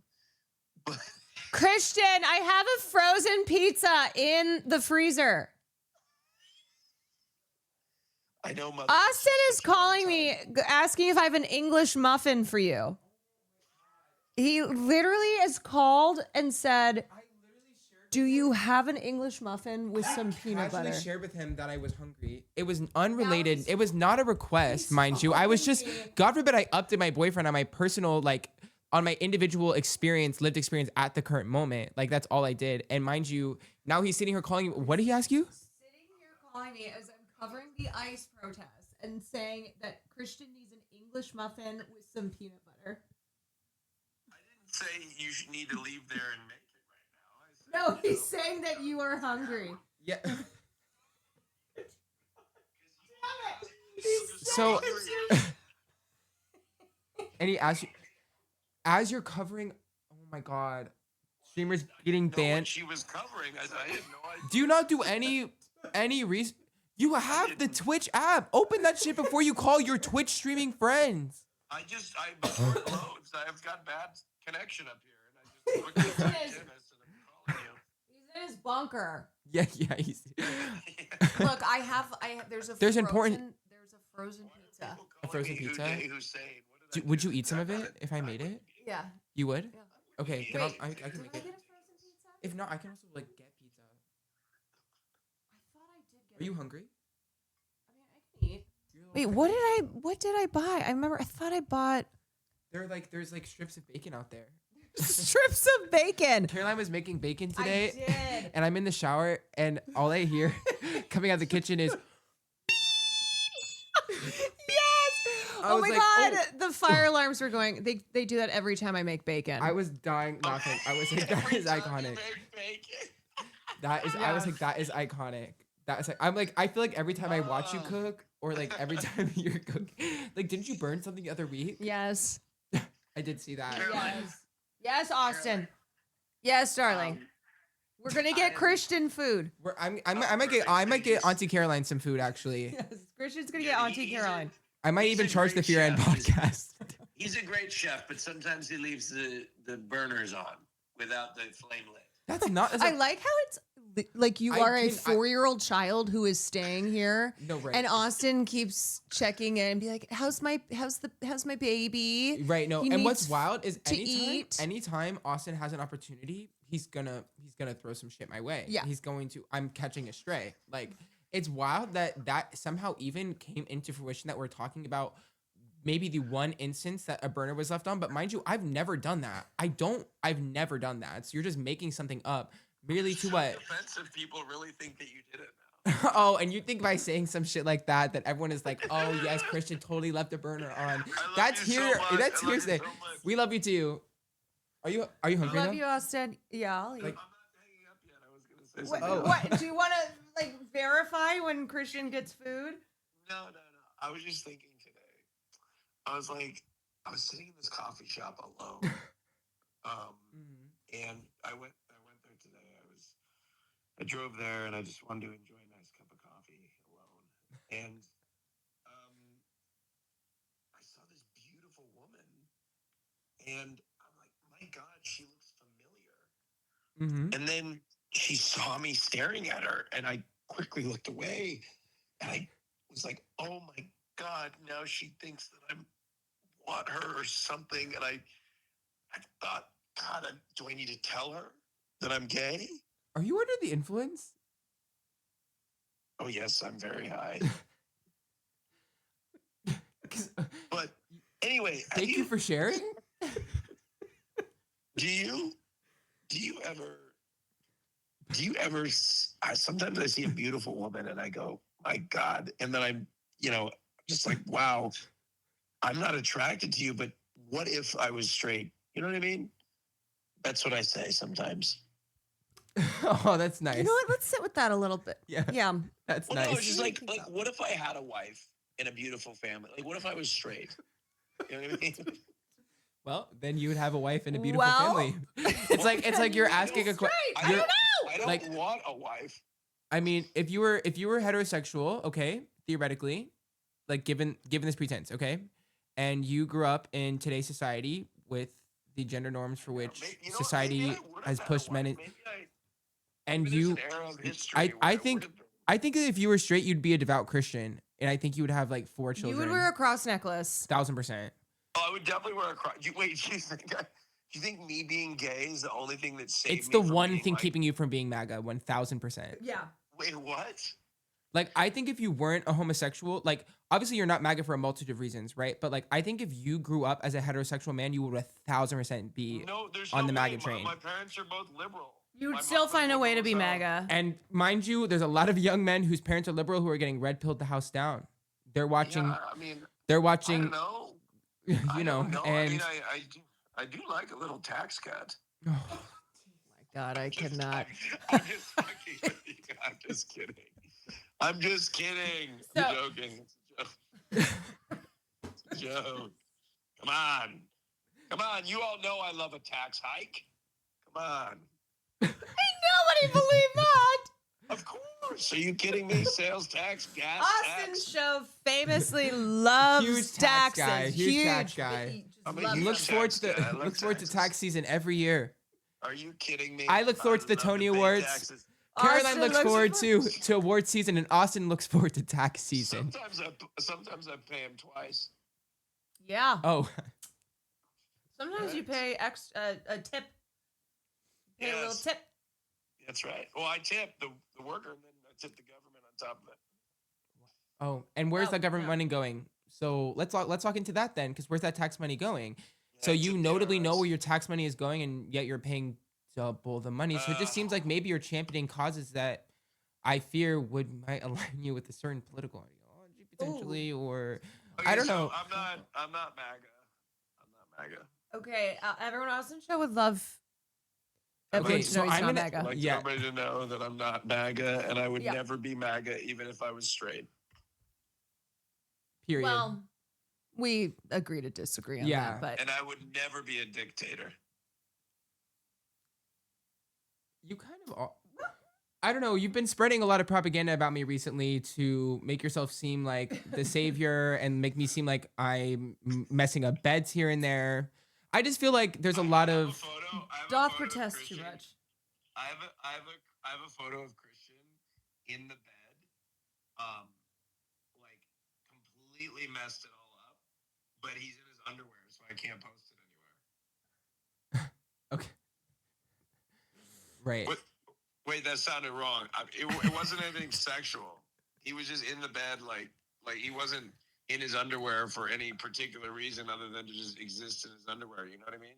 Yeah, and you're not sharing it to the internet. Thank you so much. Actually, I have a trophy I've got a trophy in the other room for you. It's the only proof. I'm glad everybody knows that now. Yeah.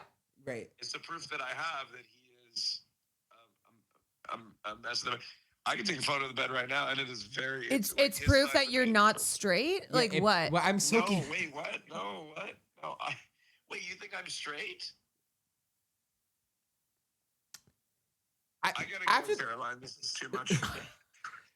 I can't tell if I'm high or if he's high or if like I think is this some like sort of collective I don't know what's delusion? going Like, are we living in the Matrix? Yeah. Is this a break in the system? Like, what is this? Christian called me in the middle of ordering I'm constructing my own acai bowl because there's no places that. Wait, did you say Christian called you? Oh, wait, yeah, he did. I called him just to say hi. Yeah. And I mentioned on that call that You're like, oh, I'm hungry. I'm hungry. I got Yeah. a question, Very Caroline. casual. Yeah. I wasn't like, oh, Austin, I'm hungry. With like, you know, right, like, with emphasis or like I'm or- being held hostage and being starved to death. Precisely. It's really turned on me. And now I'm hearing And now that- and then he came in chat, was like, I need to call you. I need to talk to you. And then he called and was like, Christian. Hold on. He came into chat and then on this Yeah. call said that he didn't know what you were covering. Uh-huh. But you were in her chat. What did you join on Chatterino like without watching or? He turned on me. Yeah. Did this? Yeah. I don't know if it was ever not turned on you. Well, here. How about this, Austin? How about this? Let's I will turn get. it- okay. I will get Caroline and us here. How about this? How about this? I know how you can make up 2 for it. pounds of strawberry. I know how you can make up for it. So, how about hear me out to make up for the 11 minutes and 43 seconds you've held us hostage, that you get Caroline and I food. Christian, that's insane. Why would you suggest something like that? What are you hungry for? Well, I hear you love. I mean, you love paying extra in taxes. Like, Paycheck bounced this month. I don't know what happened. I don't know how that happens when somebody tries to pay. all this boasting about tipping extra, paying extra taxes on everything, how much you love taxes, and then the boyfriend and girlfriend tax comes in because, mind you, you're dating us both, and suddenly you're not fond of taxes. Well, I was just gonna tell you something real quick. I hear Nobu's like got a decent delivery. I was wondering real quick, Christian. There's these strawberries. They're both a pound, but one is $3.36 and the other is $7.86. What is the difference? I don't know. I don't know. Google is free. You know what, Austin? I don't eat fruit. I don't eat fruit. Also gonna get some blueberries too. I'm making an acai bowl and I'm gonna get some more peanut butter. Okay. Oh, granola. Thank you for reminding me. Okay. Yeah. Okay. All right. I gotta go, Caroline. Thank you so much for calling. I appreciate you. Yeah. We Bye. love you. Love you. This bitch goes, I have to go. Thank you for calling.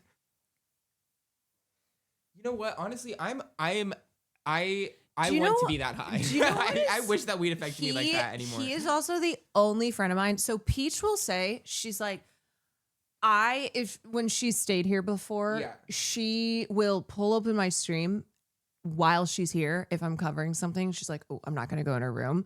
Whenever there's a lull, that's when she'll knock. I'm like, oh, come on in. Or same with chat, because she's come in chat before and been like, I love you. And I'm covering something so serious. She's like, oh my God. That's Well, I was like, it's okay. It's when you're friends with Austin is political streamers, that is I fear. Like same thing. Sam has said the same thing too, where she's like, yeah, I always wait a second before I chat. Austin will call me, but also be in chat and go. And do no bare minimum research. Have no. You're literally talking about people getting banned on this platform. This is what I had on stream. And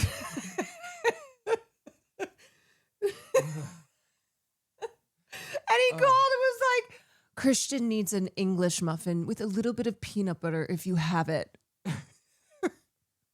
And he called and made it sound like you were hungry, but you were afraid to say anything. And he's like, so that's why I'm calling, to be like, he needs food. I'm so self-sufficient. Austin, I didn't tell you today, but I rode on a bird scooter earlier. But he keeps being like, how's my baby? I'm like, oh, we just finished beating the shit out of him. Yeah. We just gave him his daily. Yeah. We just gave him his daily kicking his ass. Yeah. Yeah. Uncle Will and Aunt Caroline. Yeah. My crazy Just aunt and uncle dropped him on his head in rural West Virginia.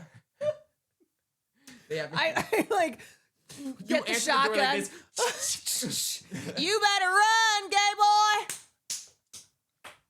This is how we exercise around here. Barley. Now, now zigzag. Yeah. Yeehaw. That's how we train his ass. That's how I got into musical theater. Actually, Aunt Caroline pulled me aside and said, "Dance," and she realized I was actually proficient at musical theater, jazz, and ballet. That's why I went. Get this guy on the stage. It was like, that boy can dance. Maybe he's not so useless after all. Okay. Oh my gosh. Well, I'm glad that we got that. Yeah. What are you hungry for? Well, first check, because I swear I bought a frozen pizza. pizza. If there's a frozen pizza, I'll just make a frozen pizza. And If there's not, then I will ask you if you hungry, William? Okay, go check in the freezer and see. Oh my gosh. wasn't part of that excitement. No pizza? Okay, I must have just been making shit up. What is in your mouth? Farley. No, oh, you little bastard. He is obsessed with my chapstick. You know, Mother always needs her chapstick. Does he like the taste? He's always. No, I noticed that his tongue was notably smoother. Every single chapstick tube I have, he finds and he chews it. Yeah, he's looking up at me like. Mother has very dry lips. Save me, gay boy. I know. Okay. There's no frozen pizza. I just asked Will if he is hungry. Okay,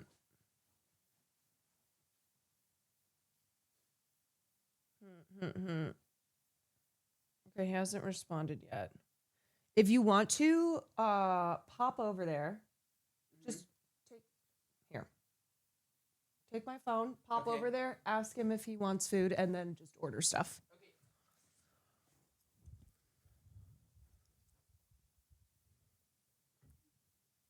Look at this.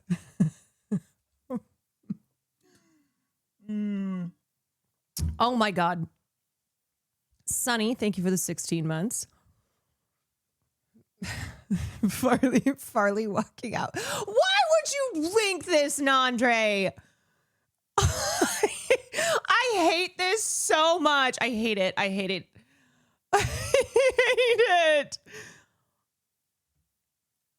Oh, God.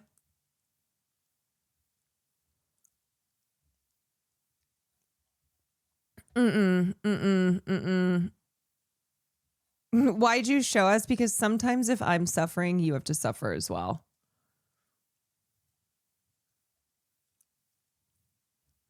I have to share the suffering.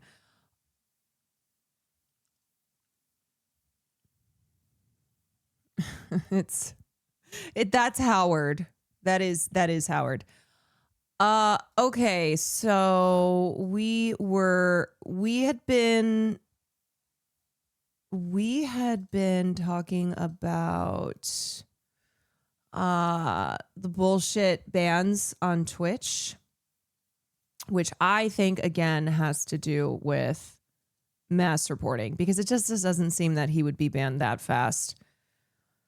Caroline, please answer the phone. Farley needs an English muffin with a little bit of peanut butter and chap. Oh my God, it never ends. Oh, I went to go grab it. I don't even have my phone. Did you see Miles perform Lie to Me with Ludwig and Sadiq on Kimmel? I cried. It was so good.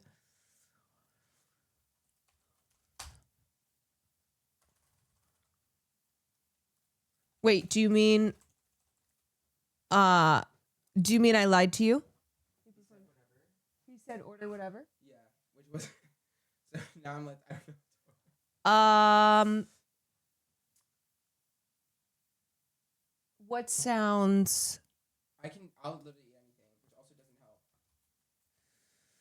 Okay, I'll figure it out. Okay. He says whatever, but he texted back and said, "What you got?" He asked what we were ordering, and then I said, "We haven't really decided, but if you have anything," and he was like, "Nah, just get me whatever you want. I trust y'all."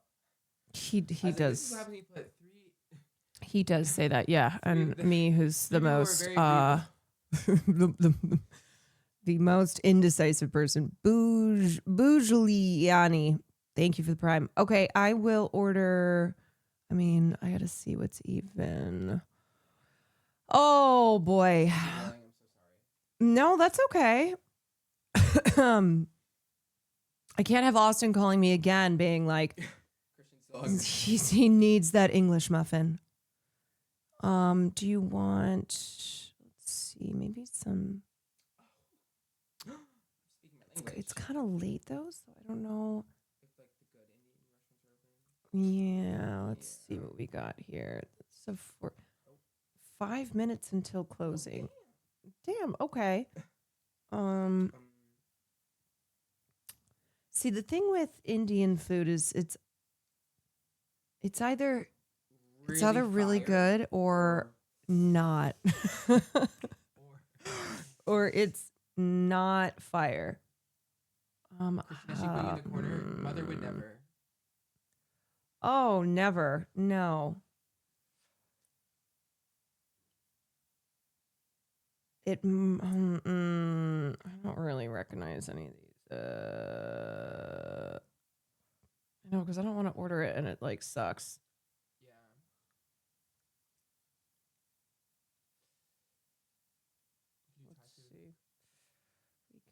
Let me. That looks bomb. Okay, let me just try from this place. Okay, Gag. I have faith. Okay. Well, the name. Well, I know the name. The name maybe. is kind of giving. Well. The name is giving. I can't remember if I've had this. Formatted silk. I'll just quickly order from here. I swear to God, have I not freaking ordered from? Okay, what do you like? I'll get this. Perfect. I just don't think that looks good. Oh, clock it. Okay, never mind. I'm gonna order. Perfect. Shit, a lot of stuff is not open. Damn. I know. I know. Oh, that looks gaggy. Okay, let's see. Ooh. Why do all these pictures like kind of not look that great though? Oh my God, you guys, I'm sorry. I'm trying to. This is why I don't order food. It's on stream. I do not eat on stream. I have decision fatigue. Like Very rarely, and I don't order because I'm like, well, I don't know about that. Well, okay, let me go back. There, sometimes it'll feature something. The chin emoji. I'm crying. Oh my God. Oh, see, we'll just scary. we'll just order stuff real quickly, and it doesn't take. And then he just goes right back. 4.3 stars. You know what I have had? Is What? This. And it is bomb. Super like simple, fresh. I feel like Will's gonna be. He's annoying though because sometimes he'll be like, "Oh, I'll eat anything," and then the anything comes and he's like, "Actually, what? This light is playing games." why don't we just order from here? We had this last time that you came here. Oh, perfect. I am just gonna order. It's ramen. Oh, chic. Is that good? Oh, yeah. Oh, didn't you just have? Okay. No, I haven't had noodles. I'm gonna get him that, and then I'm gonna get one.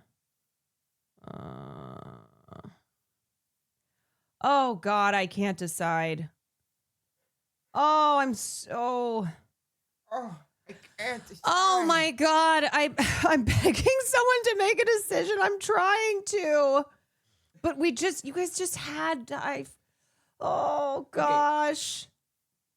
Wait, no. We didn't have ramen yesterday. No. No. We remember we went to it was a different place. Oh. It was like Okay. Mexican. Okay. So We'll we can just do that place. Okay. Oh, okay. What do you want? Do you want a ramen or what do you want? I'll do that. That looks great. Okay. Any substitutions? Let me just read what it's in it. That's great. No, That's good? Yeah, I'm slipping. Okay. That's iconic. That's everything I live. Okay, great. Perfect. I will get you that. Oh my God, perfect. And now we're good to go. Chic. Okay. I'm so sorry for derailing stream, girls. I'm so sorry. Oh, Renee Rapp. Wait, is that? Oh, you watching something else? Oh, I had this pulled up. Oh, chic. Okay. I've placed this order. Sorry, my gas. I see Renee Rapp and I'm like. Okay. Woo, that's done. Okay, chic. Should be like half an hour. Perfect. Oh my goodness. Everyone, apologize. I apologize. I am so indecisive, so I really can't do these kinds of things. It's too. All right. What the hell? What have we been doing? What are we doing?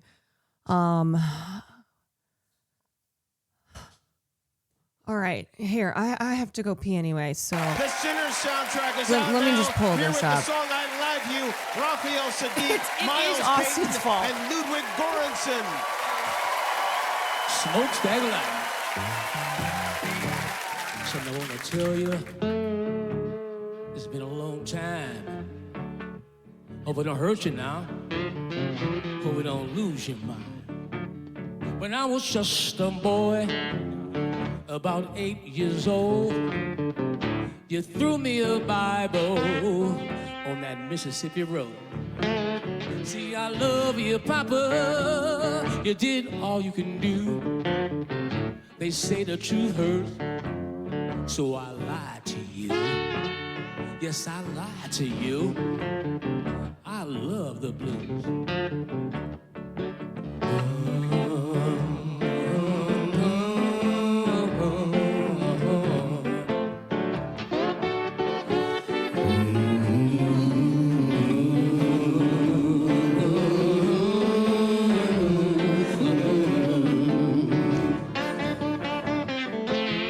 Somebody take me in your arms tonight. All right. Somebody take me in your arms tonight. Who is this? It's Come on, Miles Miles, take Payton, him home. Sadiq, and Ludwig Göransson performing the song from Sinners. He has such a nice voice. Hope you can stand it all. What I'm out here doing, you didn't preach at all. See, I'm full of the blues. Redmond Lugs, thank you for tier 1. I know the truth hurts. You did what? So I lied to you. So preacher, speak your words. Now I know the truth hurts. So I lied to you. Yes, I lied to you.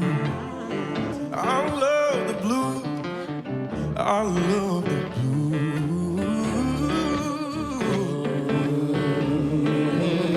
Yeah, he learned guitar in 3 months for the movie, which is crazy.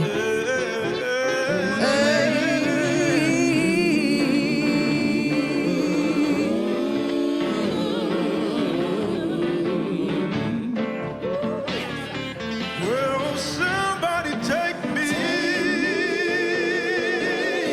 in your arms tonight. All right.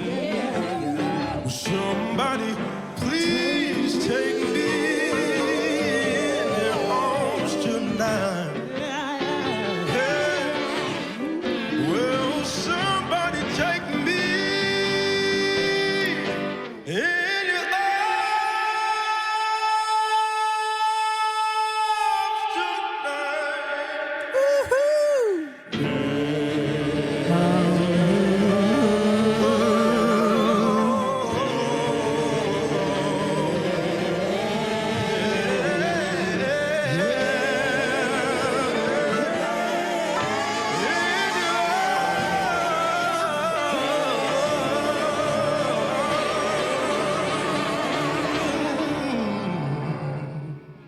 Wow. Good stuff.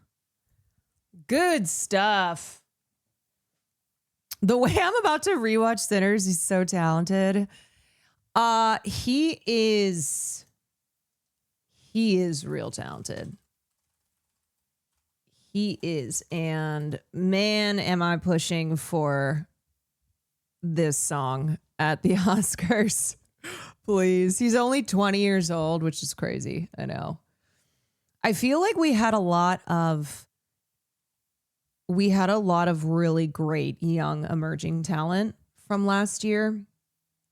Owen Cooper from Adolescence, Miles Payton from Sinners, David Johnson, who really just wowed me in The Long Walk. He's so good. But that other lady who never wins. Oh, it's gotta be her year finally. Stavros from, oh yeah, young, emerging talent. Stavros Stavros Stavi. Twilight Star, thank you for the 10 months. You were right the first. It's Hawkeyes? Hawkeyes? I don't think I've ever said his last name. Diane Warren needs to start making better music for better projects. Yeah, somebody probably needs to tell Diane Warren that. Her song this year is with Kesha for her documentary.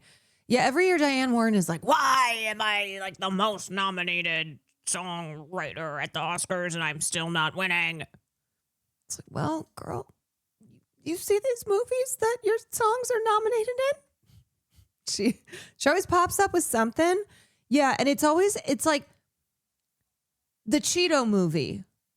You know? It's like Hot Cheeto movie. Come on, let's be serious. Have you heard the Train Dreams song yet? Oh, no, I haven't heard that yet. I'll listen to that. What's it called? Train Dreams song? Oh, here's the live. Is it this? This is like the Or this is the score. That should be quite prominent. What do you actually do? What you could do is sort of accent like your first beat. Have the violins play that because it's much more dramatic.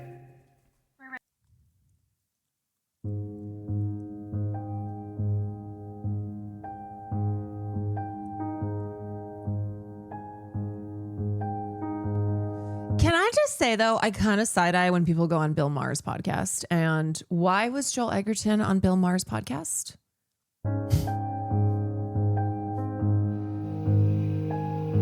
Like, I know people, I know they're doing press right now. There's a lot of other podcasts to go on.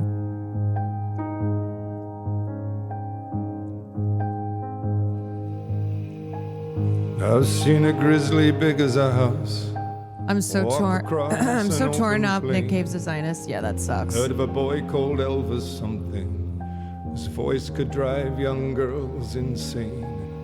I've seen a man from a mile away shoot a bobcat through the brain. But lately I've been having dreams, crazy dreams I can't explain. A woman standing in a field of flowers and a screaming locomotive train. Crazy dreams that go on for hours, and I can't begin to tell you how that feels. No, Christian and I thought of a podcast called Is It Not Clocking to You That I'm Standing on Business? The Business of Empathy. Is that a good title?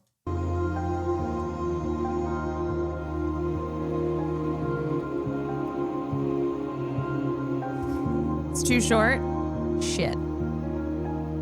I've seen an elk with twisted antlers throw bright lightning across the sky. Seen a man with a broken curse leap from a bridge and try to fly. And I've seen a boy who was a dog who became a man who forgot to die. Lately I've been having dreams, crazy dreams I can't explain. A woman standing in a field of flowers and screaming locomotive. Is this movie any good? Crazy or is it just the song that's been nominated?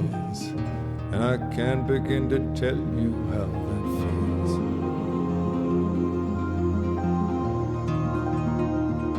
feels. It's great. I honestly don't think I've heard anyone talking about this movie.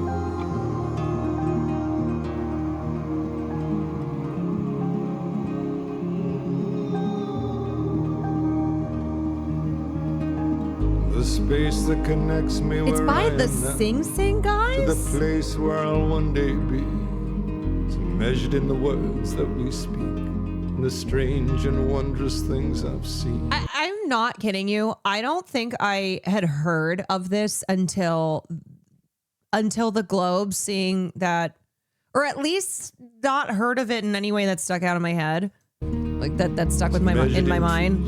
It's measured in love, measured in a tendency to pains, measured by a girl in a field of flowers, screaming dream of a midnight train. This has been going on for years and years and years and years and years. It's a period drama, and I can't begin to tell you how that feels. it's set in the Pacific Northwest.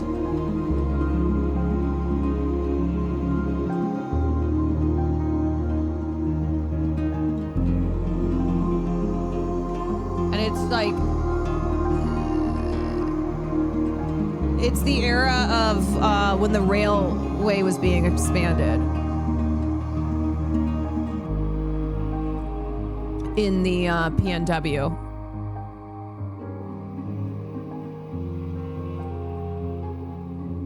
Netflix bought it out of Sundance and tried to position all the bigger festival acquisitions at the forefront, but this was by far the best Netflix movie this year, not even close. So, have they just not done any marketing for it? Indestructible Star, thank you for the tier 1.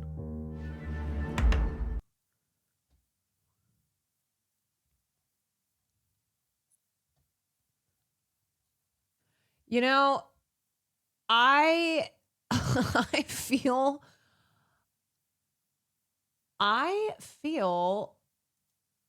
real badly for the Sing Sing team, because this kind of seems to be 2 years in a row that they've been screwed over by their distributors. Just no marketing, no push. I mean, I will never ever forgive A24 for not going all out on Sing Sing. Such a bummer.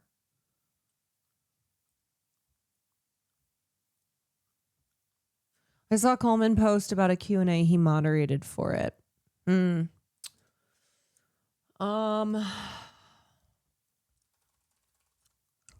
You know, this happens though. Every award season you hear about a film only because they get a little bit of attention from being nominated for like one thing. And everyone goes, huh? What is this? I've never heard about this. And you watch it, and sometimes it'll low-key be one of the best films of the year. Oh. All right. What was I okay. I kind of didn't do half the things that I wanted to, and I'm still going to blame Austin for that 11-minute call. An 11-minute call, and I did not get to half the shit I was covering. I didn't even finish this interview with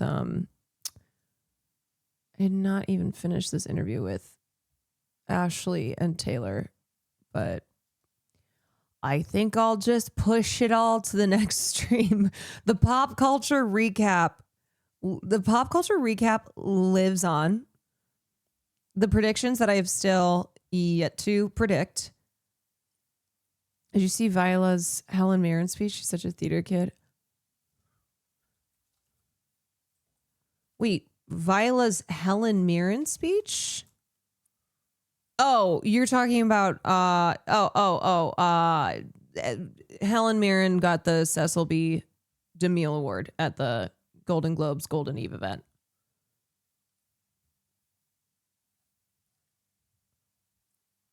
The pop culture recap is the new comedy roundtable. I know it kind of is. Well, you know, we're still recapping as things are just flying around us. As news continues.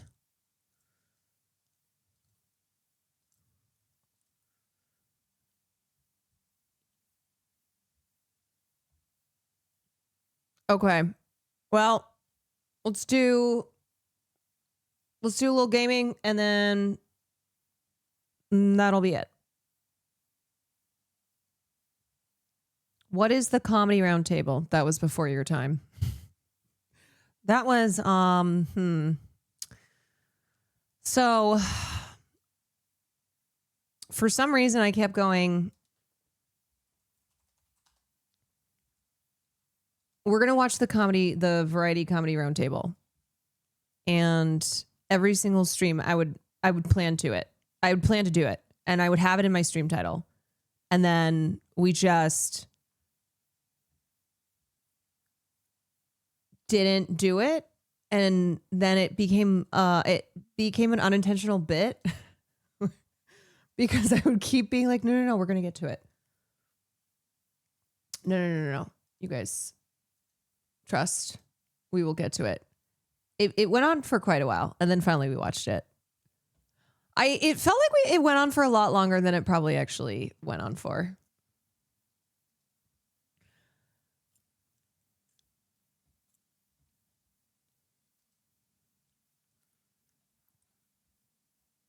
Final thoughts on RE3 before you start Village? Yeah, I don't know why Carlos doesn't come back. Where's Carlos? Why doesn't he return? Why no Carlos? Because he's a side character, but he didn't really feel like a side character. He kind of felt secondary main. You play as Carlos.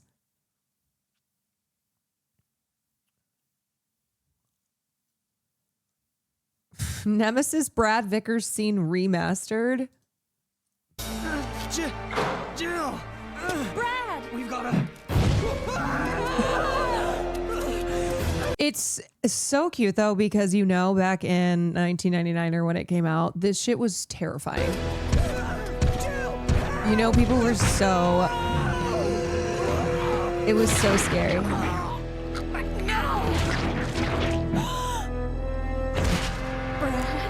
Brad! Janet! Wow. Oh, heart-wrenching. Whenever Jill would be in a tough spot and Carlos would be like, you got this. Oh, let's go, Jill.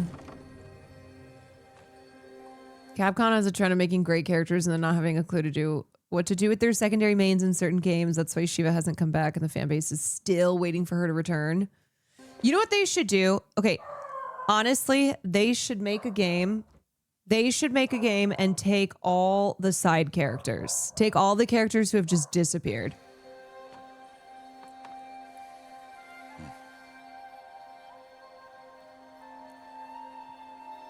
No, the food's not here. I don't know why Farley's freaking going crazy. Don't like the cold? Can't stay in today. We have a ritual. Why are we watching? I don't know. This was linked. Wait, why are we watching this? I think Westman linked this. I don't think I'm playing Horizon Zero Dawn. Wait, why does this baby look freaky? Wear this. No idea. It's a good game. I don't have plans to play it. I think this might be a solo quest of Westman to try to get me to play this game. Sometimes there are chatters in here that have embarked on solo quests for probably at this point a couple years. Either to get me to watch something, to play a game. Today, I speak your name, girl. But will the goddess speak it back? Video game babies make me not want to have a baby.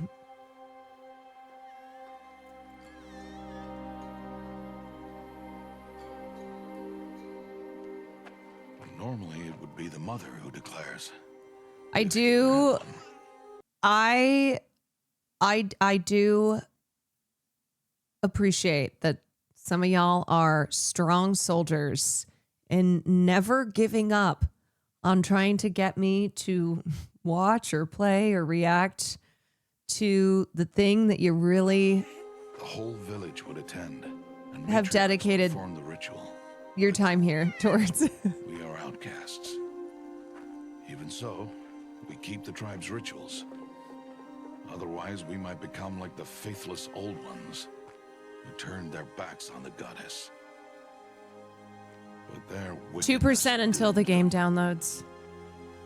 to us, Oh. Wow. Well, I gave you 2 minutes of Horizon Zero Dawn. It's very cinematic. It's very cinematic, but I don't want to waste any more time because it's time for Resident Evil. Resident Evil Village first time.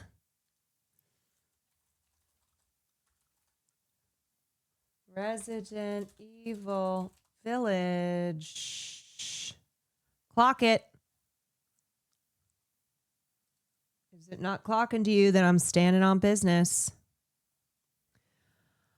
What RE titles have you played? Oh, God. Chat will have to tell you because I can never keep it straight. I just finished Resident Evil 3.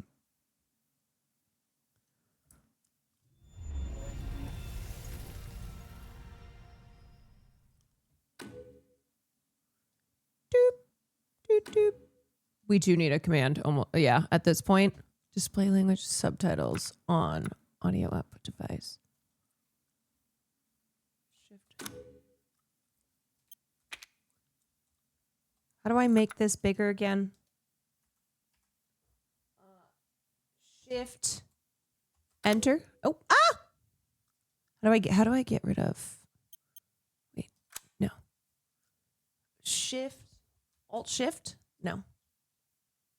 Alt. Enter. Okay.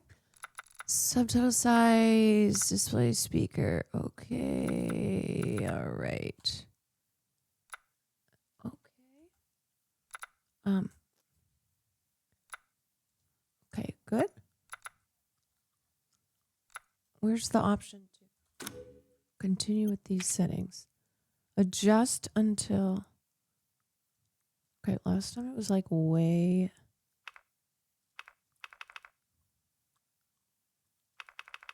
Oh.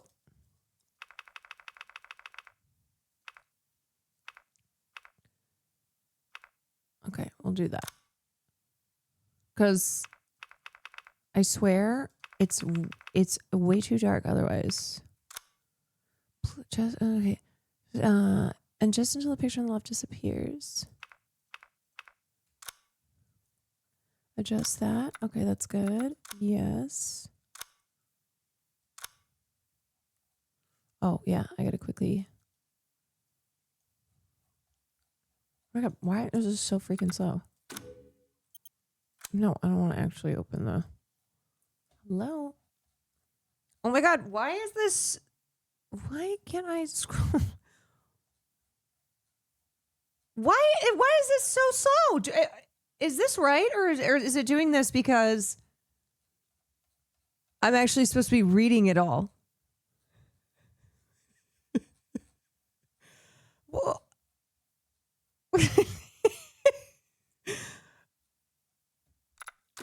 oh. Wait. Should I play? Yeah. Should I do yes? Oh, wait, what happened?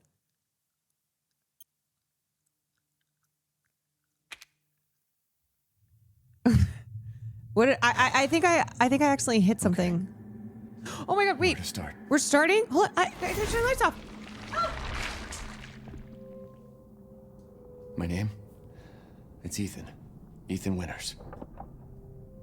It's been 3 years since everything happened at the Baker house. Baker house. I was looking for my wife, who disappeared. I got an email from her. Oh yes, with Daddy. She told me to come get her. Yes. And of course, that's how I ended up in the middle of nowhere, Louisiana. This was Daddy. No. I don't know what I hit to the terms of service or whatever that was.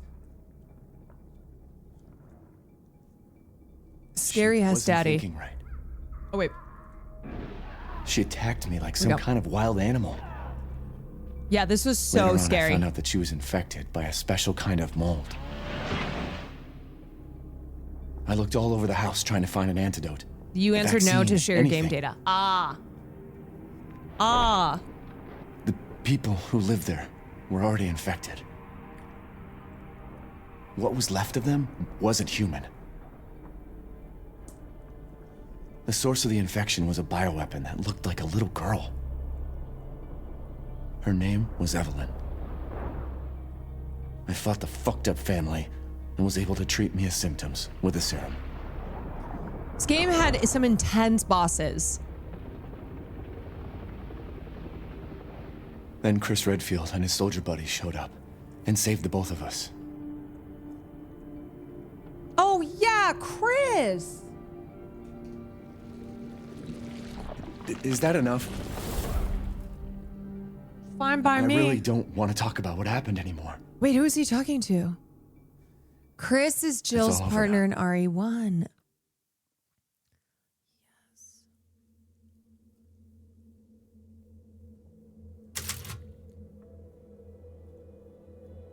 Okay, options. All right, I got to turn off the things that make me feel sick. Camera.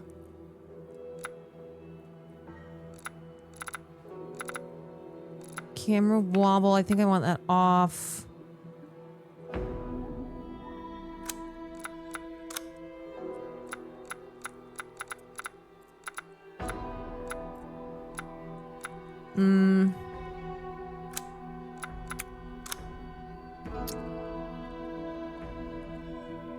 I went. Why is this being like so strange? All right, so camera I need to turn off. Where's the option for aiming camera sensitive?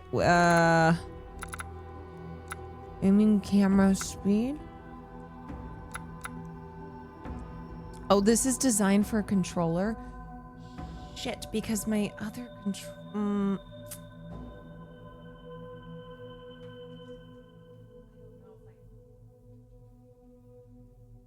Wait, why am I always missing controllers?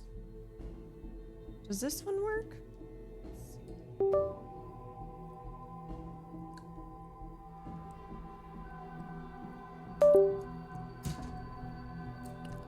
I mean, I did keyboard on the last one.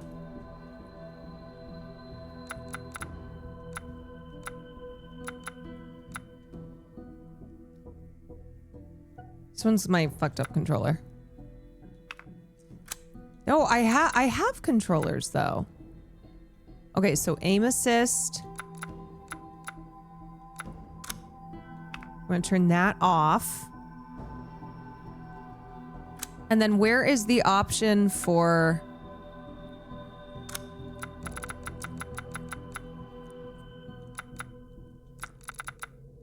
Where's the thing that makes you dizzy? What's it called? You want... Wait. Use aim assist for controller? Wait, but isn't that only if you're bad?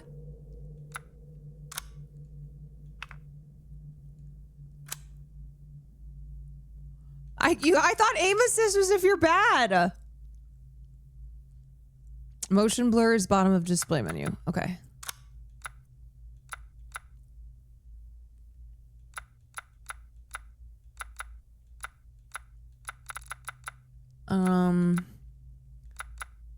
Depth of field. Let me hold your hand as I tell you. Don't respond to that. No, Kithlin, thank you for the 15 months.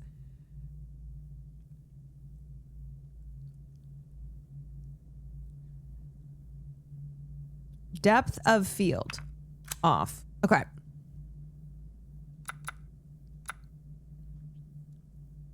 I don't see motion blur.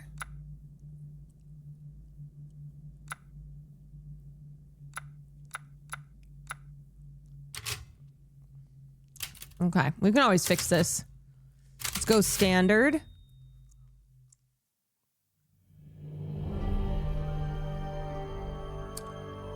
Long ago, a young girl went with her mother to pick berries for her father, who was hard at work. Oh, this is cinematic AF. A dark, cold silence. The bushes empty.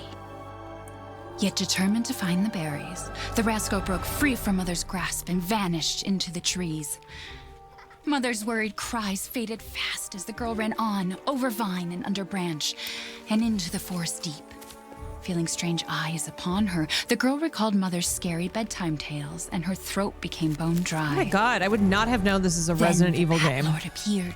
He greeted her warmly and bit his own wing. Come, child, quench your thirst, he said. So she drank the thick, dark blood and smiled with joy. Passing through the graveyard, menacing storm clouds loomed, and the air turned bitingly cold. The girl was shivering in her thin clothes. Then a dark weaver appeared, and with a click of his fingers, crafted mist into a beautiful dress. Come, child, warm yourself, he coaxed. Oh. So she clothed herself. Kind of giving, Coraline and vibes. smiled with joy. Across waters deep and ominous she went, hoping a boat she found would carry her home.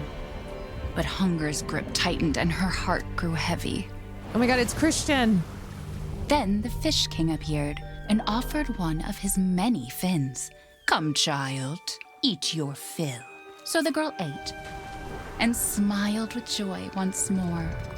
Continuing on, she soon entered the forest's dark heart. Then an iron steed appeared. So the girl bearing ate? a beautiful golden gear. The creature said nothing as the girl approached and snatched what she thought was another gift. Oh. The horse grew angry and summoned the other monsters. Terror filled the girl's heart as the wild wind rose around the beasts. Oh my god, this is Suddenly, a so witch cool. appeared, dark yet regal.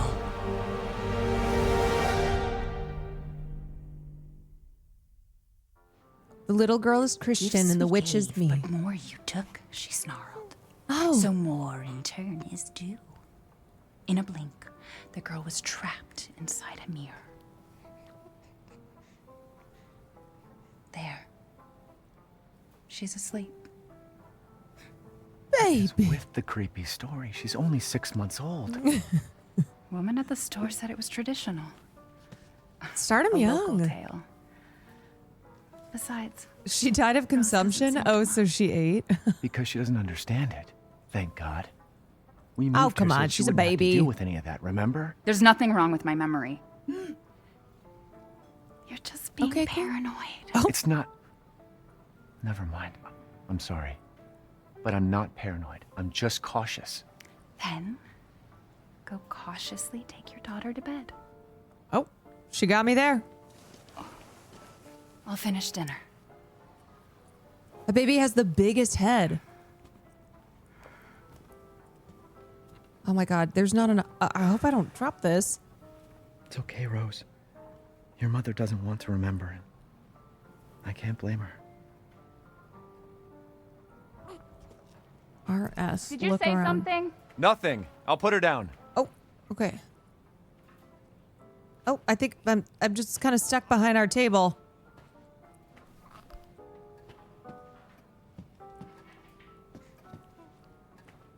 Where does baby go?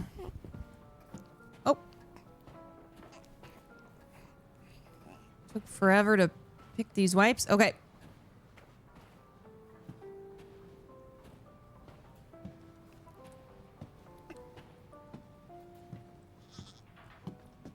What? Hey, Han, where does the baby go? Once things warm up, we can go for a walk. Hey, yeah, why is Ethan so slow? There. It's like I said to your mom. That book's too scary for you. Oh, Ethan.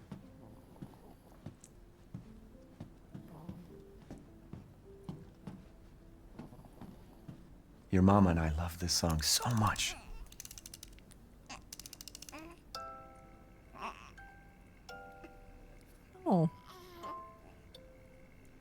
So, bust down, Tatiana. I want to see you bust down. Oh, sorry. Not that one.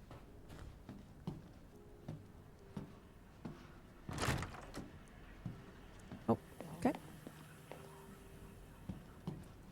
Where's this baby live? Or, I mean, where's his... Almost there, honey. Where's her room?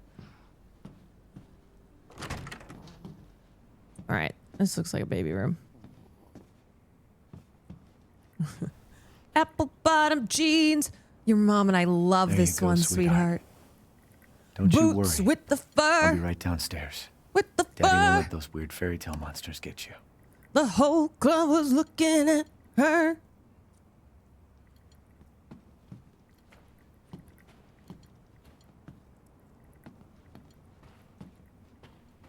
Rose is closed for tomorrow. Why are all the mirrors covered? Mia and I had another fight. I accidentally mentioned what happened 3 years ago, and she blew up at me. Really, Ethan? You accidentally mentioned? We finally settled down in our new life in Europe and can bring Rose up properly. But I still feel like a part of me is trapped in that hellhole back in Louisiana. That's called trauma. I know Mia doesn't like to talk about it, but can we really just forget everything and pretend it didn't happen? Shouldn't we face what happened there so we can live our lives with Rose without it hanging over our heads? We owe her that much at least. I know Mia knows this too. She wouldn't have exploded like that at the hospital. She didn't care. Everybody, it's trauma. Gun survivalist. A heavy It's not paranoia if firearms. they're really out to get you. Well, it's true. Aww. Happy times. Happy days. Ah, yeah.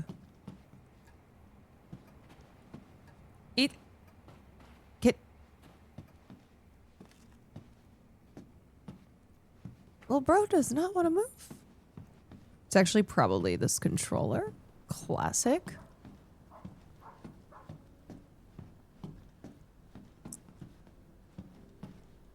This is a nice house.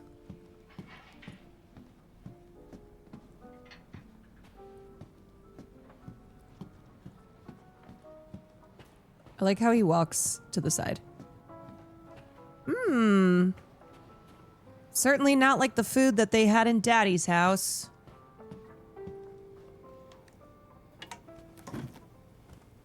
Is she okay? Sleeping like a baby. That smells good. What's that? Oh, hands off, mister. Oh.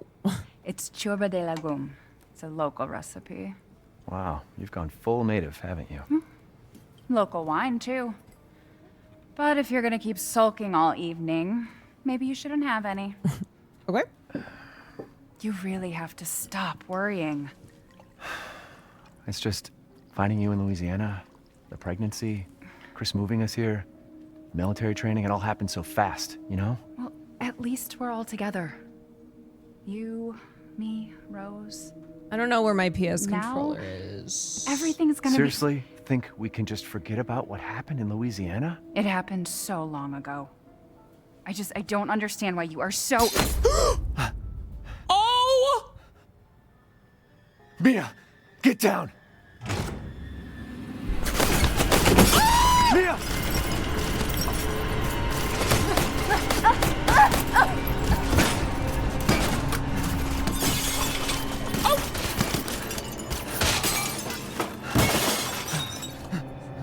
Oh my god! Do you think she's still alive? Mia, oh God! Oh god! Chris? What the hell? Sorry. Chris! No! Oh my god! What? Why? What's happening?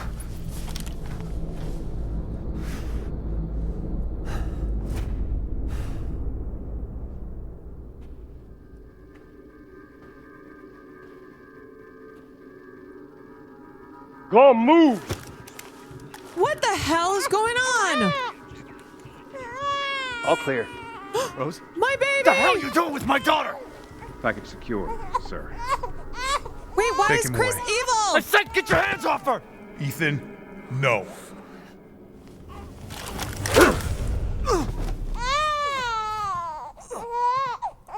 Rose.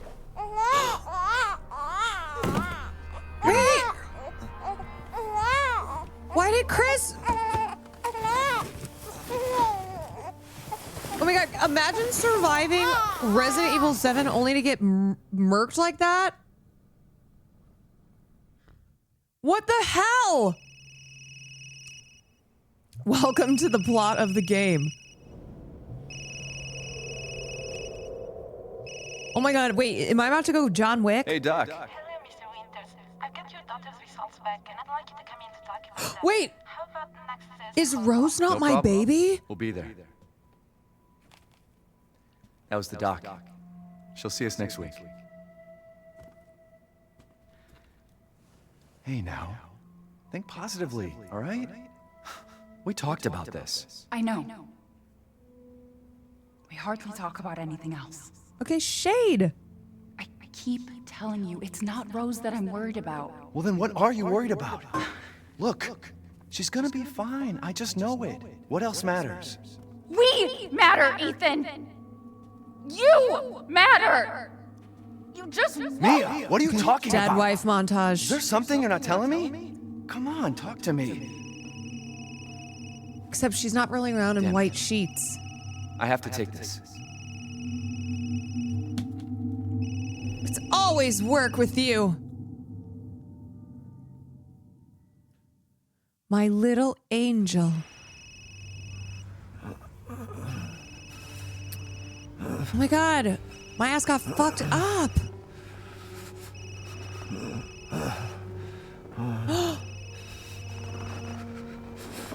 Jesus. What's going on?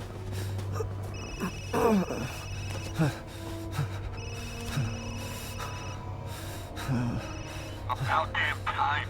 What's your status? Is the package safe? Am I the What are you package? talking about? Where's Chris Redfield? And Rose? Who is this? This is a secure channel. You are not authorized. Who are you? Fuck.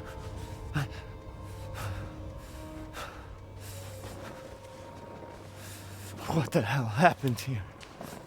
Oh my god, this is so intense.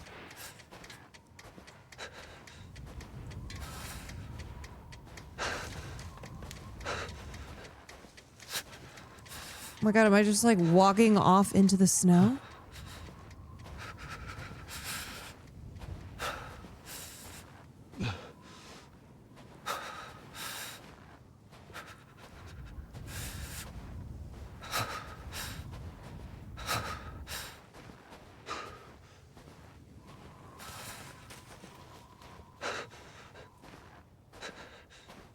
Okay, something went this way.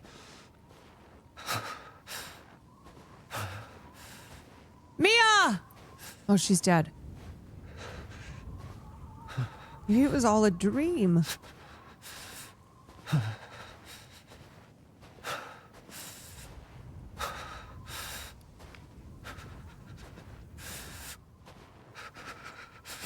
my god, could he be any slower?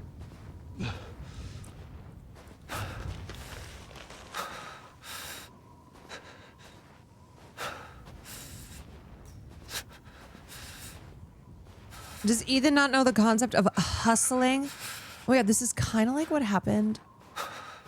Wait, RS. RS? What is RS? Oh.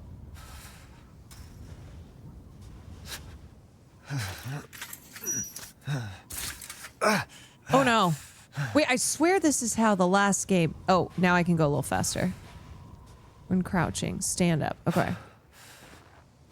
Oh my god, what if there's a bear or something?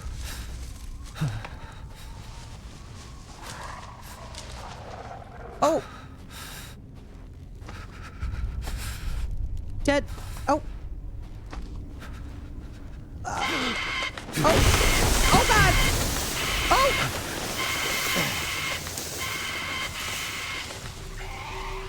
Just passing through.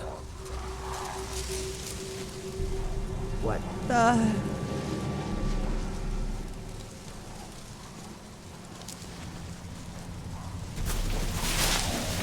No!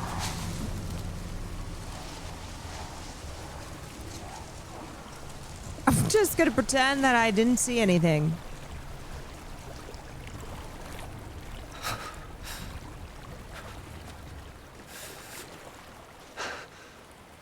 I think these residents might be evil as well.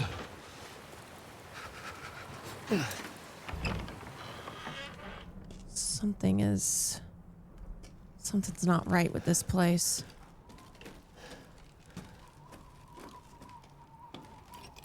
Hopefully a gun. It's never a gun.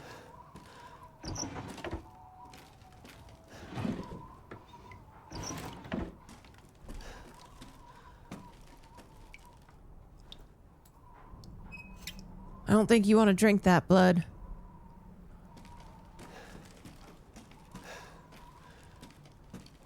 Oh no, a rope to hang myself? Oh!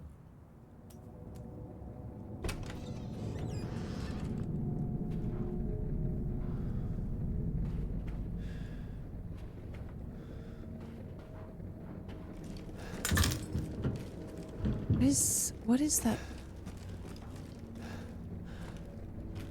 Is that noise?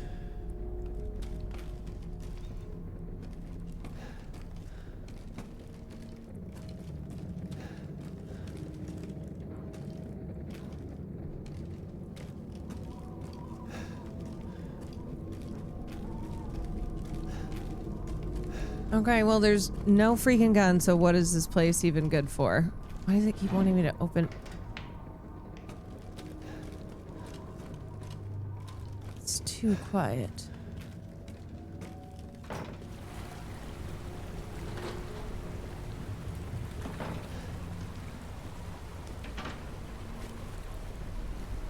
I know the first person makes it so intense.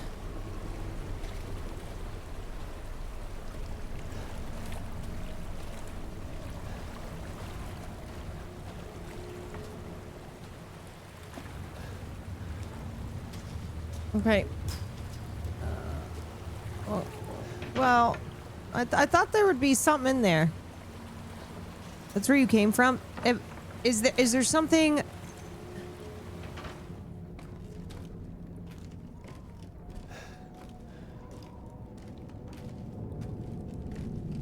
there another door? I don't know, I can't see anything. What's that rattling sound? I don't know. What is that rattling sound? Oh no. It's a basement. Bad things happen in basements.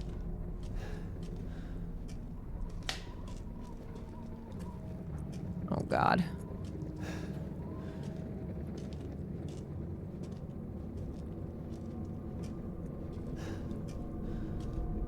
Oh lord. How much do I really care about this baby? Oh boy.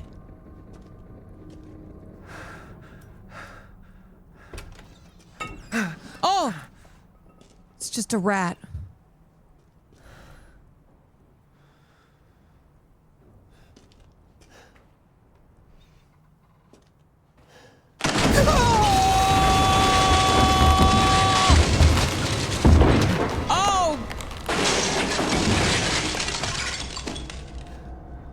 This place is a real piece of shit, huh?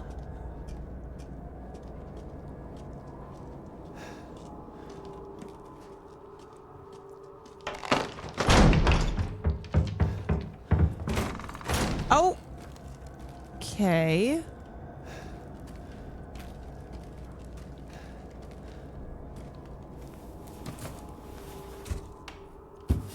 Landlord says he'll fix it next week. Oh.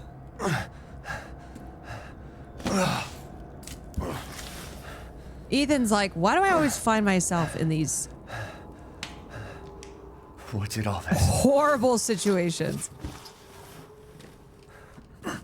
Landlord's like, that's you're gonna have to pay for that. I mean, it's day. Whoa. Oh my god.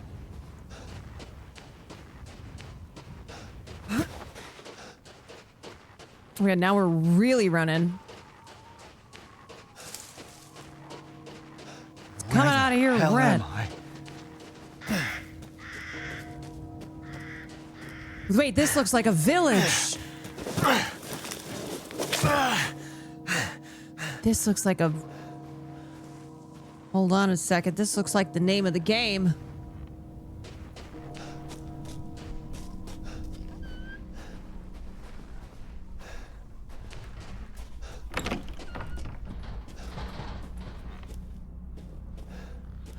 Oh, this whole... Oh. Oh.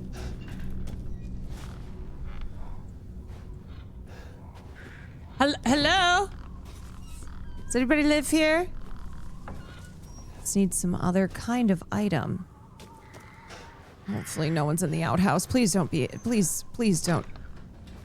Please. Okay. All right. Those do look like bodies, though.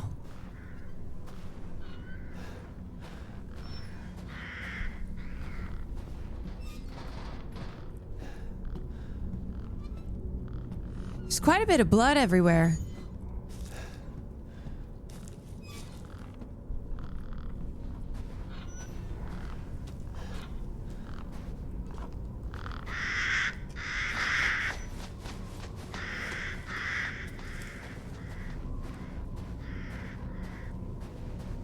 Yeah, this is... I'm using the controller. Of course, I can't find any other ones. This is the one that has the drift, so... That's why... Do not enter. Well... Knowing Resident Evil, it means I should probably enter.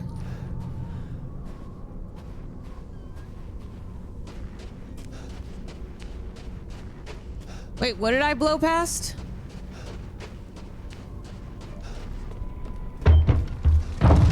Oh!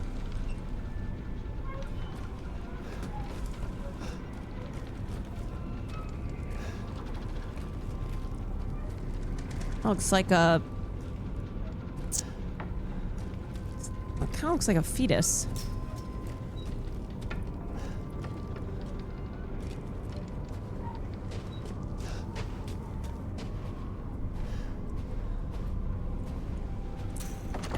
Do some looting? There's nothing for me to loot.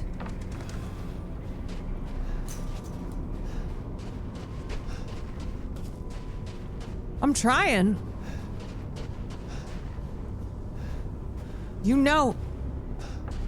You know if there's loot to be had, I will loot it.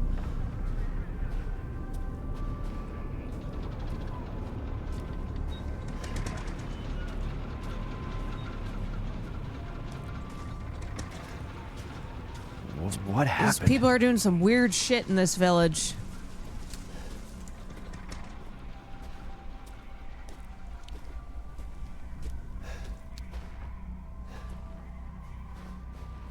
The view at the top of the hill, you can't go back to anymore. Oh, that I blew past. Yeah. Yeah. Tina! My teensy teens! My teensy Tina! Thank you for the raid. Hi, everybody. Hope we are just splendid. Home, what does that say? Locked due to missing homeowner. I just started playing Resident Evil Village. It's locked, of course. I have not played this before, and we just started. And right now I'm in what appears to be a village, but no residents. So who knows what that's about?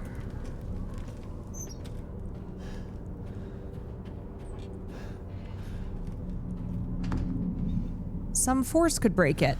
How do I not have a gun?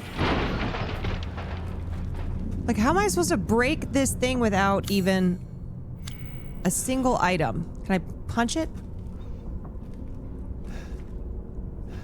Get in, girls. We're gaming. What's this? Oh, a knife. Perfect. Ah, I see. So in this game, it doesn't give you anything.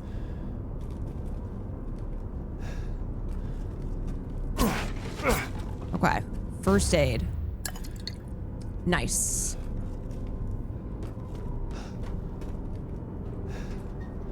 Ooh. Did they just run out of the house? Soup.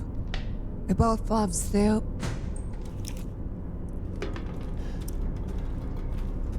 Soup will probably kill you. Yeah, where the hell did everybody go?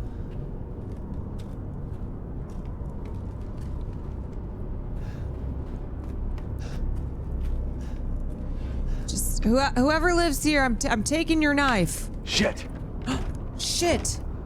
Stuck. I'm gonna have to find my way out with this knife. I bet I can go this way. No, friendly. Friendly. Who are you? Who sent you? Nobody. There was an accident down the road and... Randy almost shot my dick off. What's going on?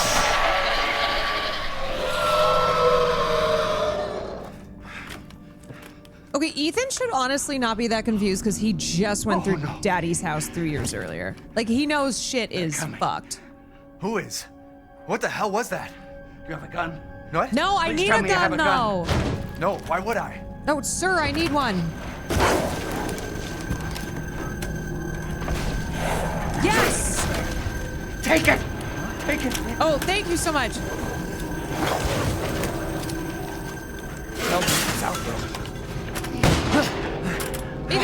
Ethan, what do you think is out there? Are you listening? Hey! Wait, let me have your shotgun! Oh no. Oh.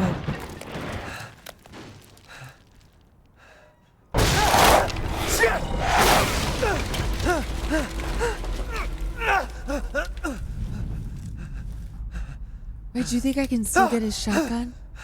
Oh god, oh, there's a lot of dead people. Dead body? Wait, there's more. Dead bodies.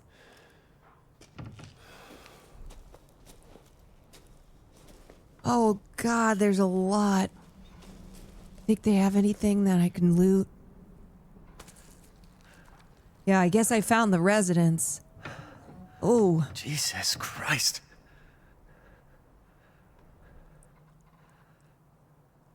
What the hell is wrong with this place? That guy didn't look that dead. Oh. No. Oh! What the hell?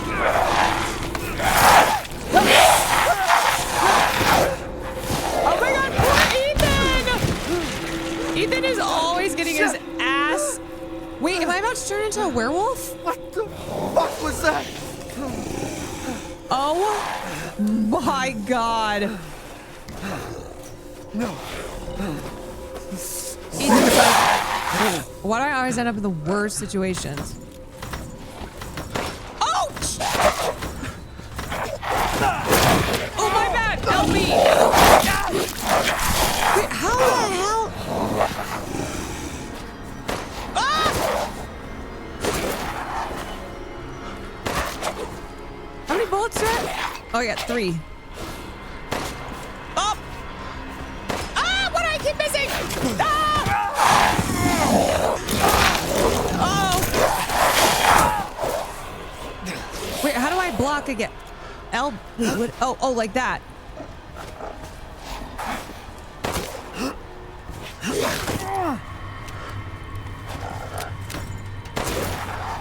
Is he dead yet? Oh, he's really fucking my ass up.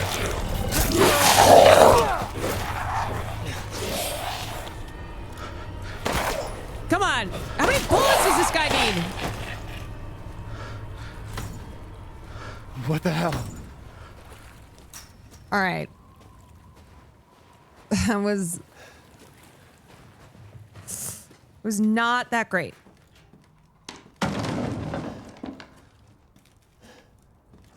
Honestly, this controller's kind of screwy. I might need to take it. I might need to go back. I might need to go to keyboard and mouse. Let's see. Let's do things old school, you know? Oh.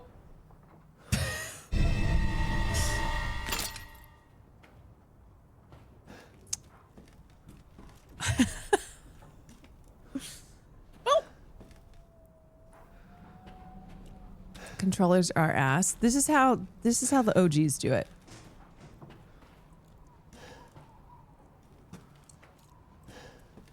Yeah, I definitely feel like I have way more control with this. Surely these villagers gotta have more supplies around here. Okay. Oh, wow. Open the inventory. Items can be crafted in the crafting menu. What did I just do? Oh, I just made herb and chem fluid. Okay.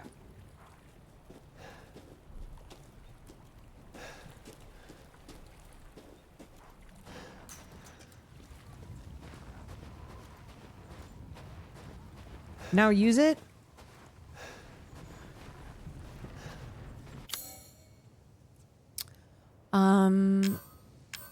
I think I can take a couple more hits.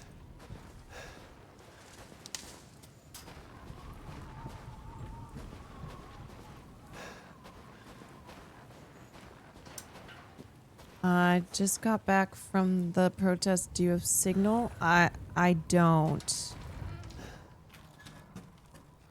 We were looking at some stuff earlier. Ah, why do I keep doing that?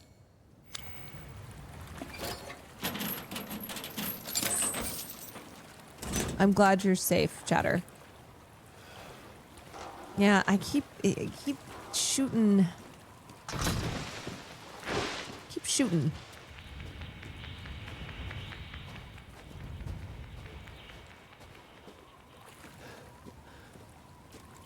We managed to get pictures of some of their docs and shit. Yeah, we were talking about that.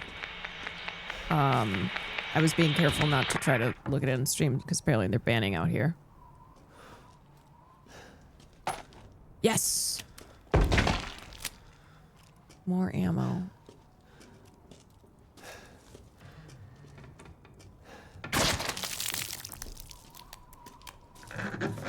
Yeah, Twitch is being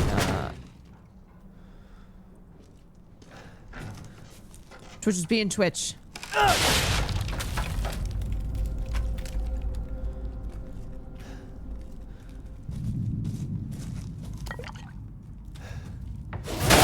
Oh my god.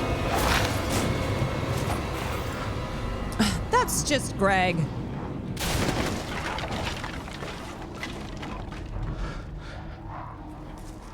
Wait, was this guy always here or did he just...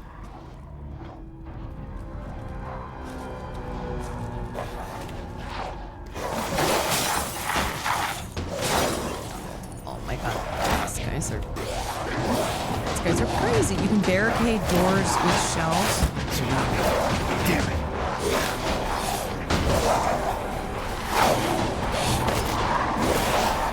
Uh-oh. I think methinks this is about to get bad real quickly.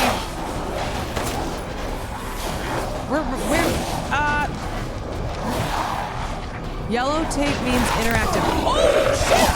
Oh!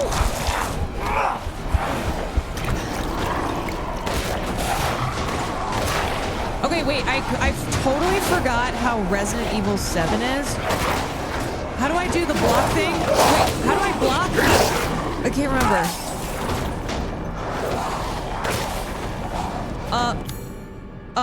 Space. Oh, crap!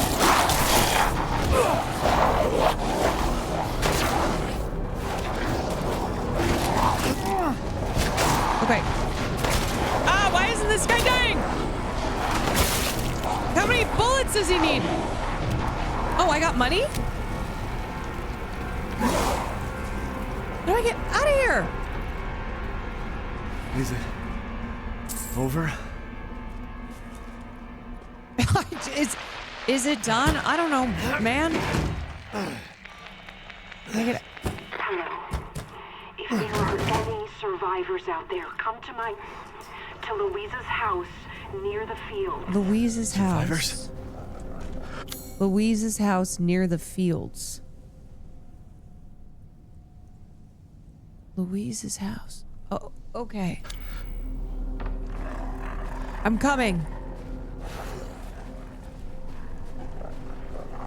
Oh, crap, these guys. Oh, shit. Oh, I didn't mean to do that. How do I like crap? Oh, crap!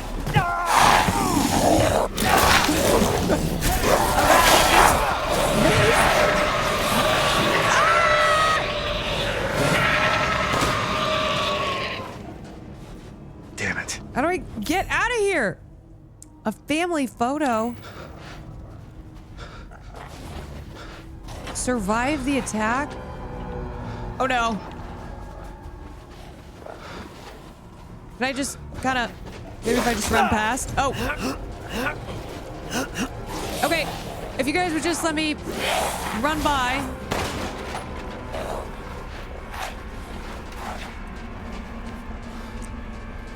Don't bother fighting them. I know, but I need loot. You know?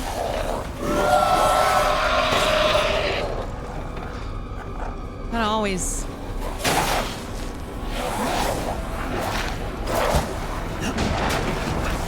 I always need to be looting. It's the name of the game. But, There's no end to them. There's no end. How do I...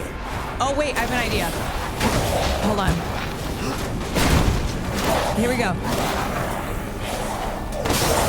Here we go! Yes! Oh, wait. Ah! Money!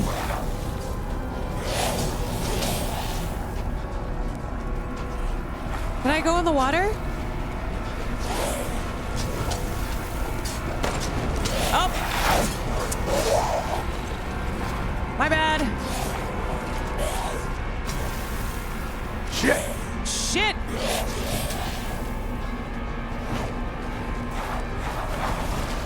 How do I get out of here, but while also still looting?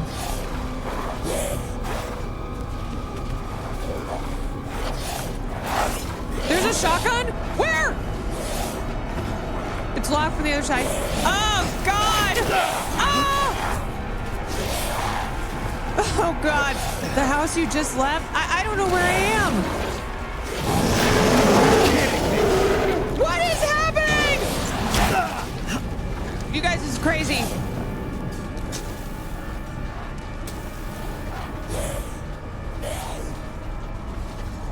Things are happening. Oh. Uh-oh. Hey, please! Wait, the ladder? What ladder? There's a ladder? This is not going well. Oh, God. Oh, my God. There's a ladder in the building. I just have to keep running around. Okay. There's a ladder in the building. Oh my God, that guy's huge! Oh shit, I'm like really dying. Where is this ladder? Oh, right here. Ah! Oh God! Everything is on fire!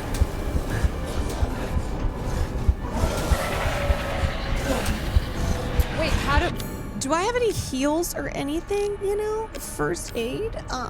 Can I make item crafted? Okay, great. Now, heal. Oh my God, we're still alive. Oh! Wait! No! No! Why did I just go back down?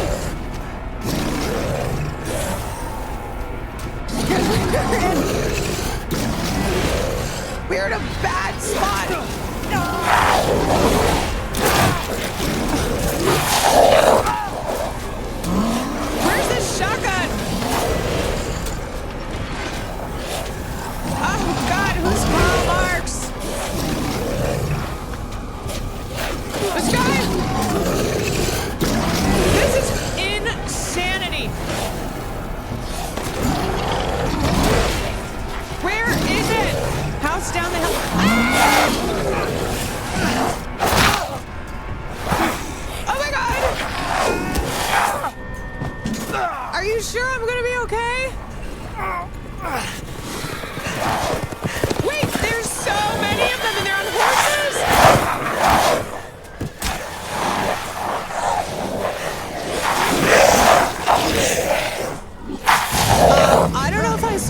this.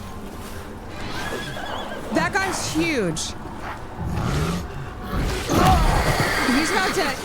He's about to kick my ass.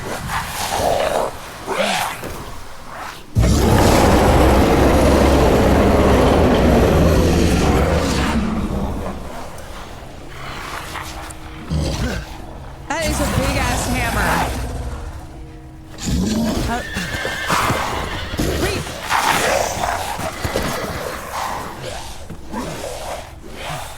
They're leaving? I don't understand. I'm alive. I mean, I'm pretty fucked up, but what happened? Oh, my hand. I forgot I'm missing half my fingers.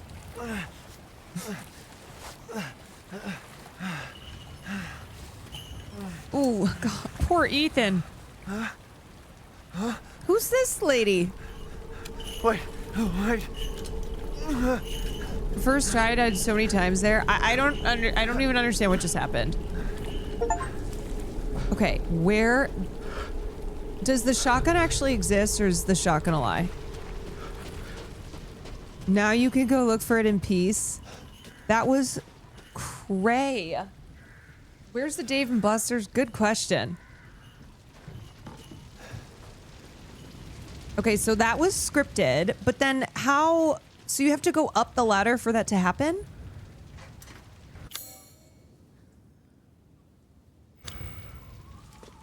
It's not, okay, the shotgun is not in that house. I see. Guys, that was, you kind of need to die. Okay. That was real intense.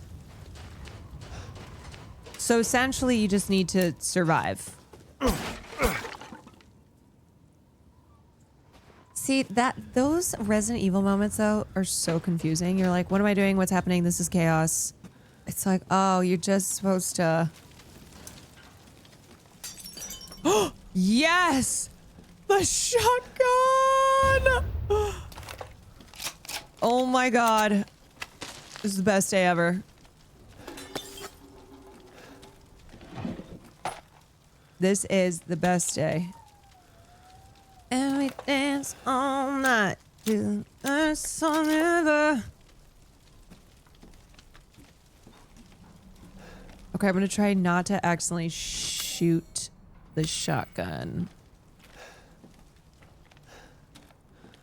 You just ran into Urias. He's scary as fuck. Guy is scary as hell. Attack flower bags to create a thing of color. Oh. Okay.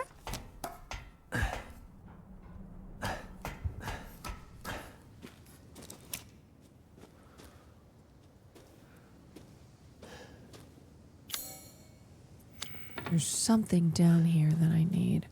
Rusted scrap. What the hell do you do with rusted scrap? I can't remember. Crafting key items. Treasure items. Oh, wait. Can't you go... Oh, yes. You can craft...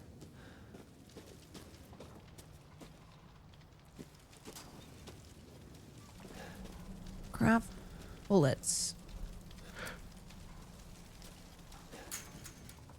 Can I not crawl through this?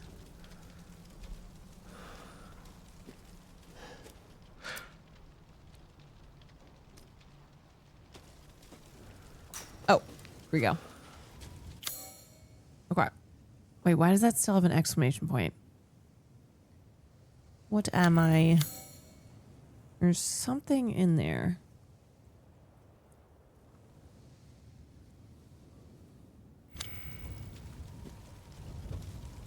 You must utilize Ethan's knees. Oh, his poor knees. Okay. Is that what it was pointing to? Yeah, that's what it's pointing to on the map. Some things I see. I see.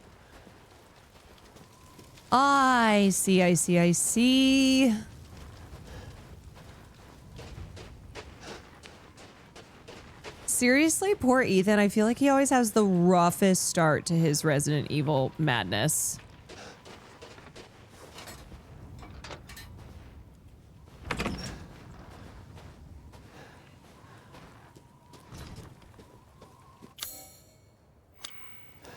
And it's just starting. I know, like the other Resident Evil games I've played, I feel that there's more of a chill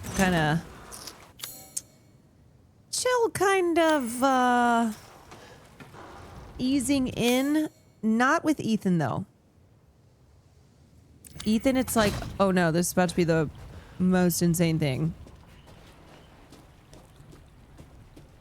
that you ever done experienced.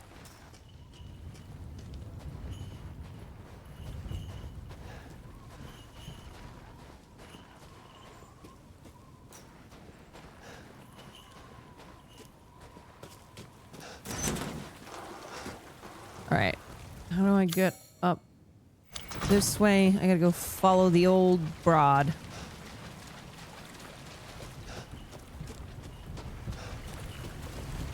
Okay, I don't know if I can get loot up in here. Wait, what's up in here?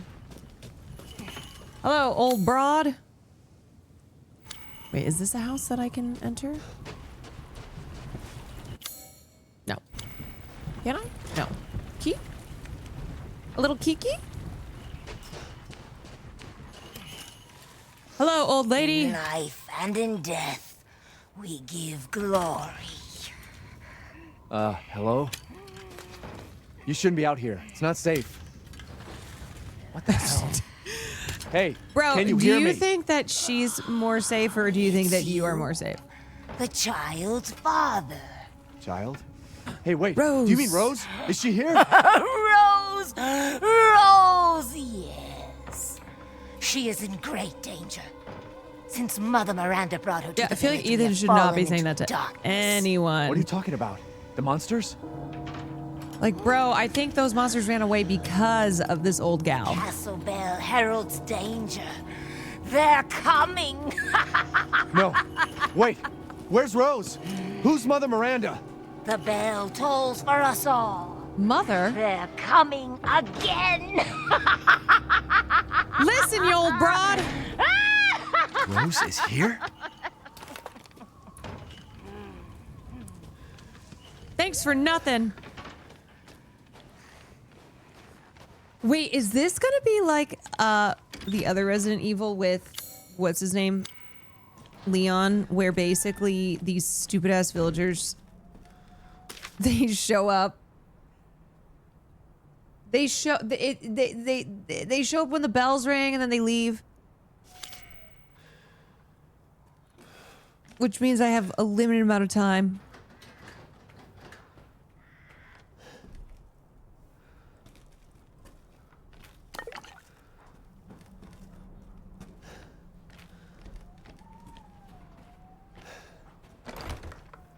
An easy to pick lock.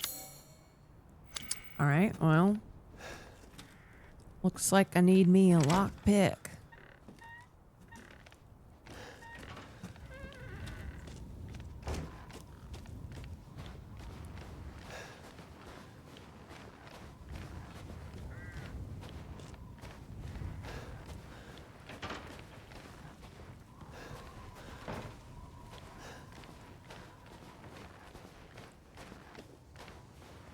Like that old lady just left laughing. She just locked the doors. Like, see ya.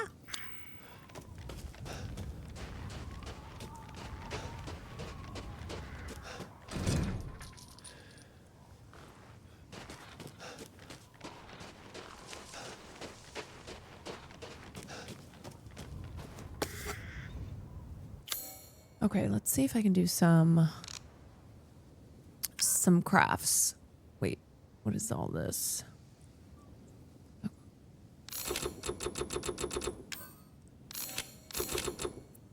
Oh, nice. They like kind of do it for you. Okay. Slay.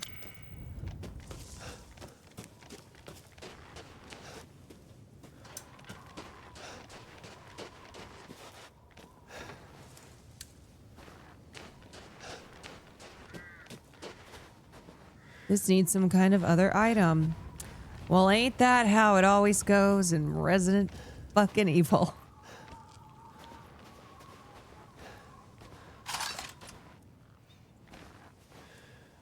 You need an item, but in order to get that item, you need another item to get that item.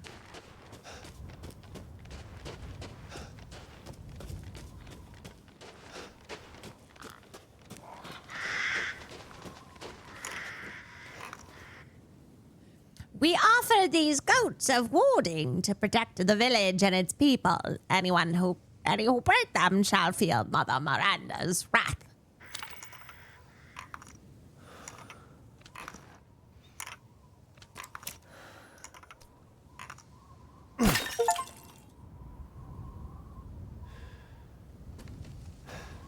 And, ooh,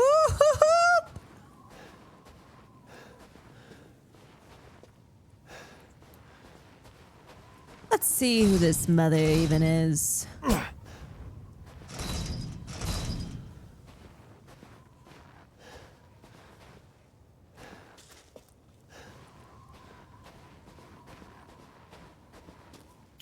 And this map is huge. Put my family photo Guess in there. this leads to the castle. Okay, so I'm gonna need to put that shit in there. Well, herb.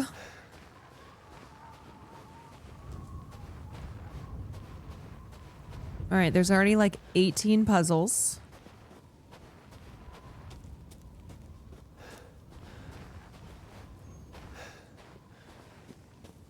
That's that good shit.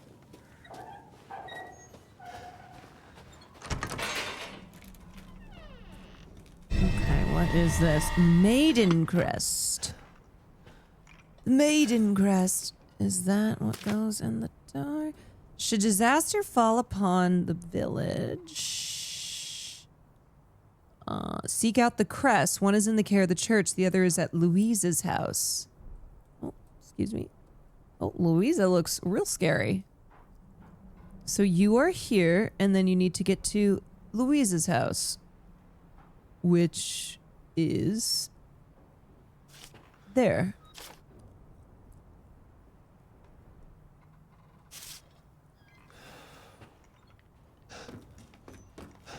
Ah, a save. This is my first save of the game. How could that even be?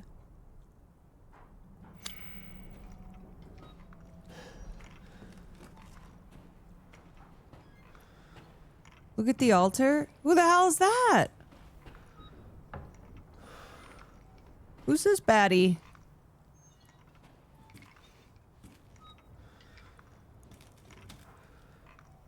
Are these my ops? Is that Mother Miranda? Shit, she's hot.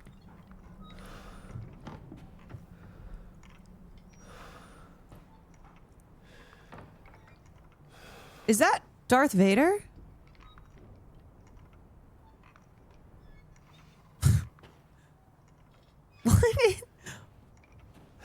What is this?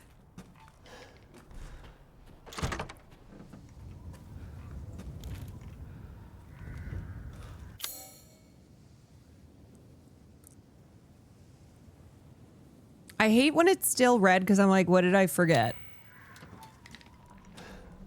What's this way?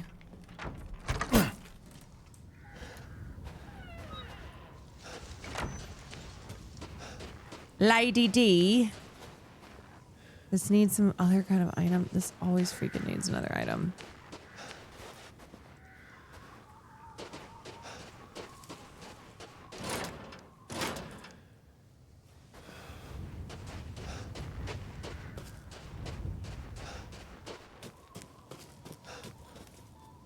Okay, so I gotta go to Louisa's house. Find a way to open the castle gate. Okay.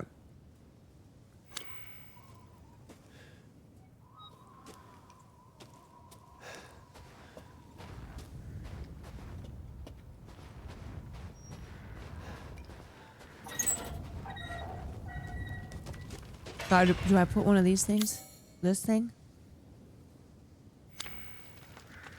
The crest won't fit there, but it will fit there.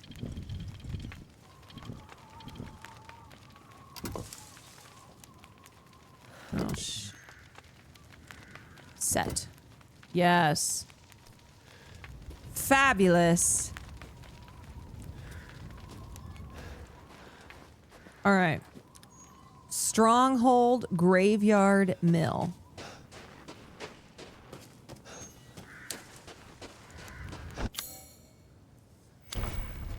Oh my god, there's so many keys that I need.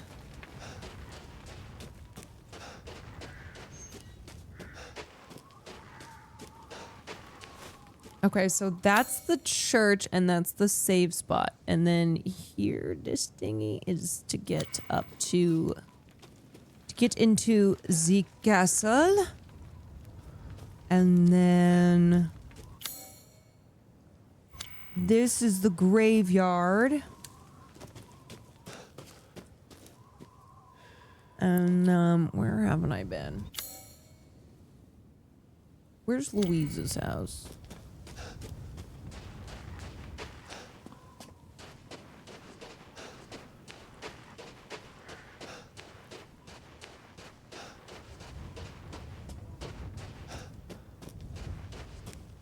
Another well that I cannot access.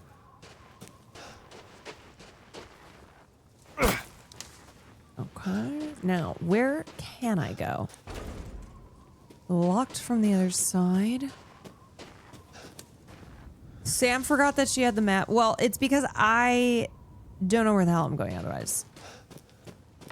The first couple Resident Evil games, I don't think I would use the map. People would always be like, hey, remember how you have that map? I'd be like, shut up.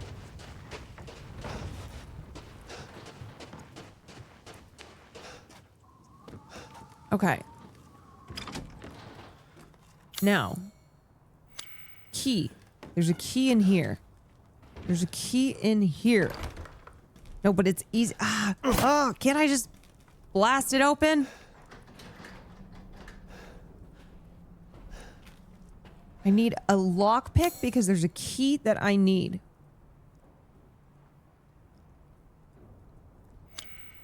Oh my god. Oops. An easy to pick lock, so pick it.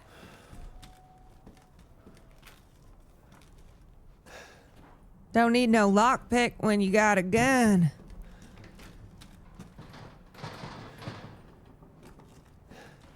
Oh my god, hopefully these bozo villagers don't come back soon.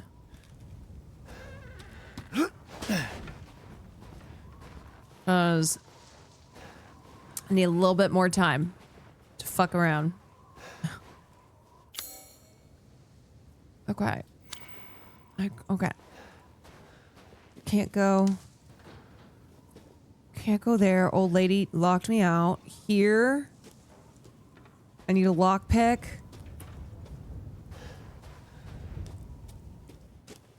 Up here. This shit's locked too. Locked from the other side. Here, locked from the other side. Surely I should be able to like crouch under this or something. Now, a lot of this shit is locked. What do they think people are gonna steal stuff? I thought, you know. Thought in a small village like this, they trust one another. Can't get in that freaking way. What's this? Yeah, you know, I'm about to start just shooting. About to start blasting. I don't get what I goddamn need up in here. Whoa. Whoa! Listen. Put the gun away. Let's talk. Okay, I took this goat.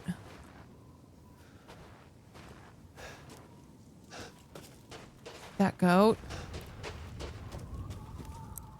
This is locked too. Let's get that.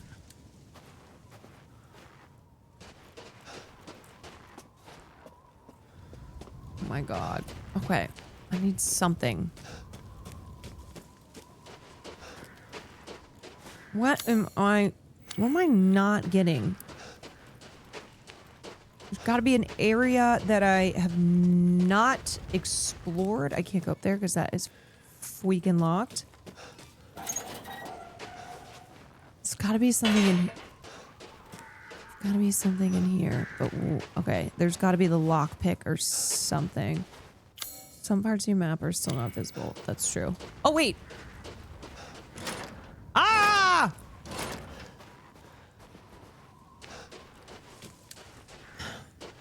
Everything is freaking locked.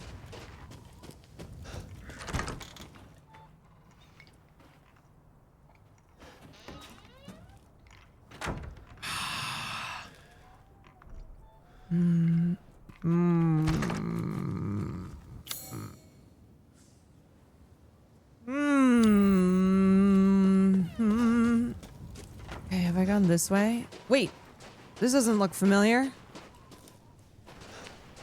Wait a sec, this is a new area. See, sometimes that's the thing with this game. You just have to...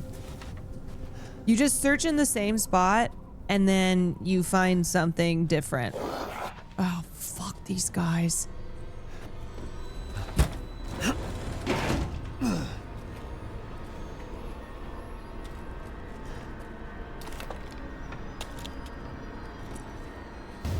A mine? Hell yeah.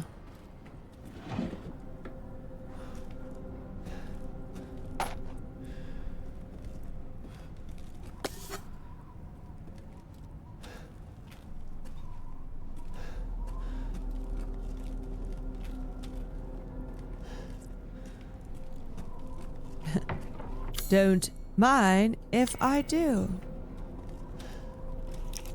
There's gotta be like a... Okay.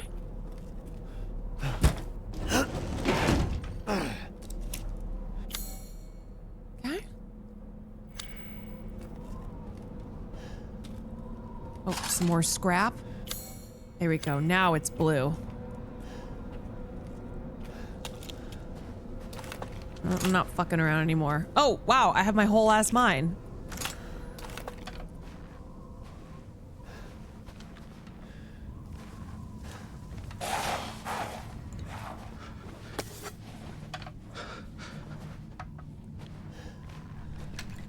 Yeah, I wonder how scary this guy will be with a shotgun to his face.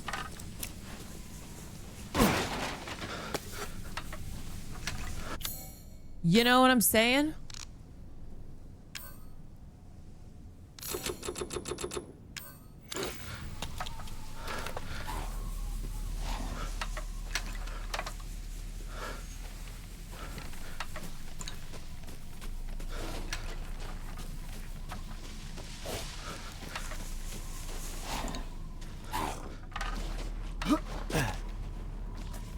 See where this tough guy is, huh?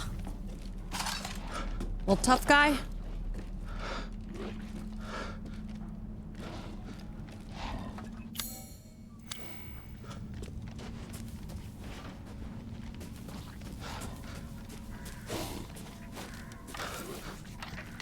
Oh, there's the tough guy.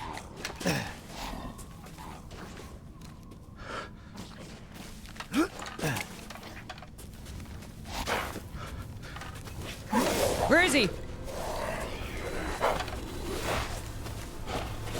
Oh god! Oh! Ah! Oh! I'm the tough guy! I'm the tough guy! He's still alive? No way. Somebody's here. Oh, tough guy! Oh, I missed! No, not my flush! Not my shotgun! Okay, I do like, though, that if you... Is there another one?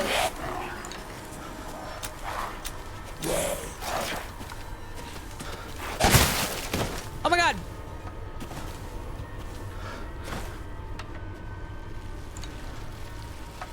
I do like that you get items.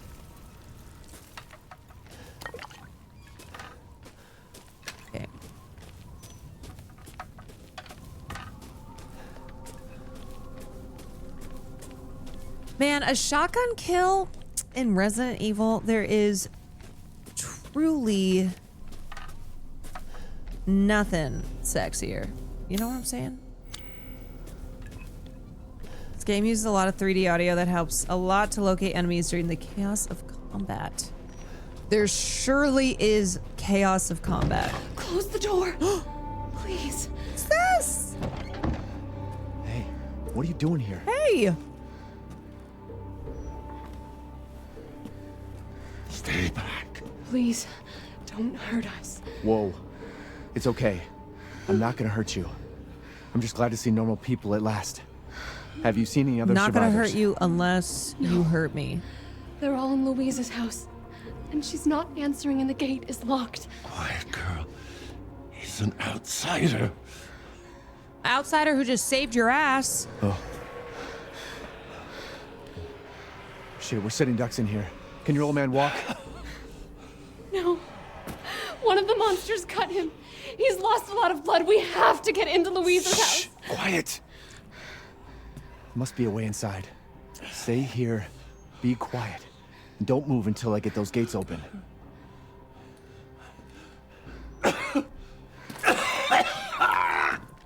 Ooh. I was gonna ask y'all got any loot, but kind of coughing up some shit.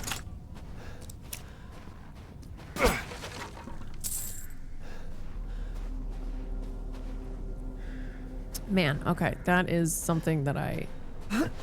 Oh, you can get up. Oh. Can I just like get on the roof? Okay.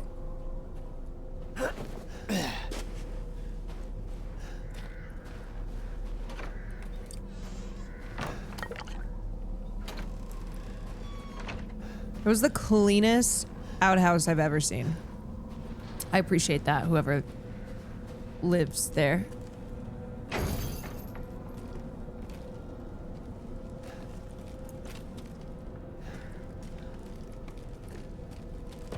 Very lovely. Need to get these two. I know. Freaking heck. I'm trying. I'm working on it.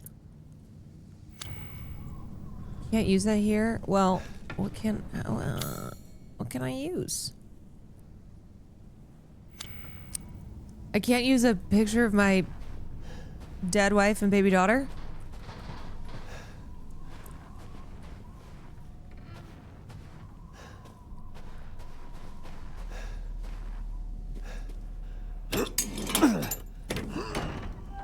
No, everything do be locked. Come on, it's clear. Hurry! Hurry! I close it in his face. I'm like, psych! Oh, you're welcome.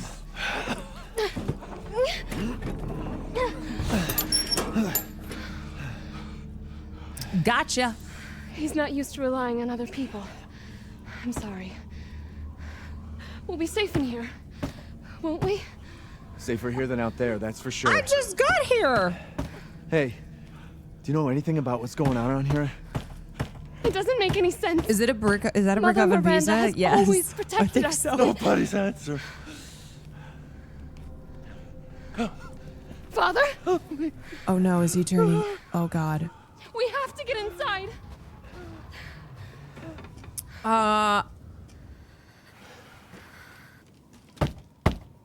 Hello? Anybody home? Maybe a familiar voice. Louisa! Open up! It's me, Elena! She just blasts her head. Stop shouting. You'll draw the monsters. Julian, calm down. Who's this? A friend! Stay back. Father! For God's sake, Julian, let us in. No, they'll smell the blood. You'll endanger us all. My father will die out here. Can I have that That's gun? not my problem. What's going on? These people want to let a dying man into our home. Come now, these people are our friends. Go on, go inside. Come now, this way. You're not from this village. No. I'm Ethan. Julian, that go make obvious? yourself useful and check the grounds. I said go!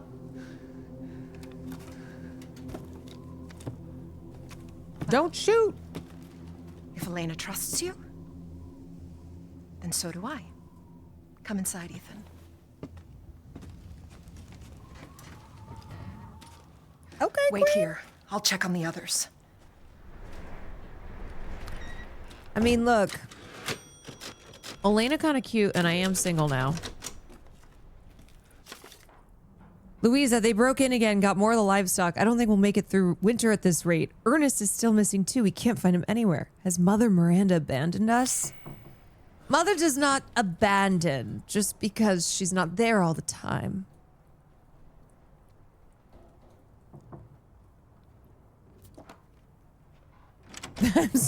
That's crazy, Ethan.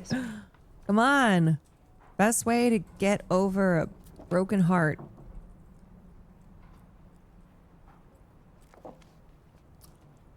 Is with a little bit of Elena.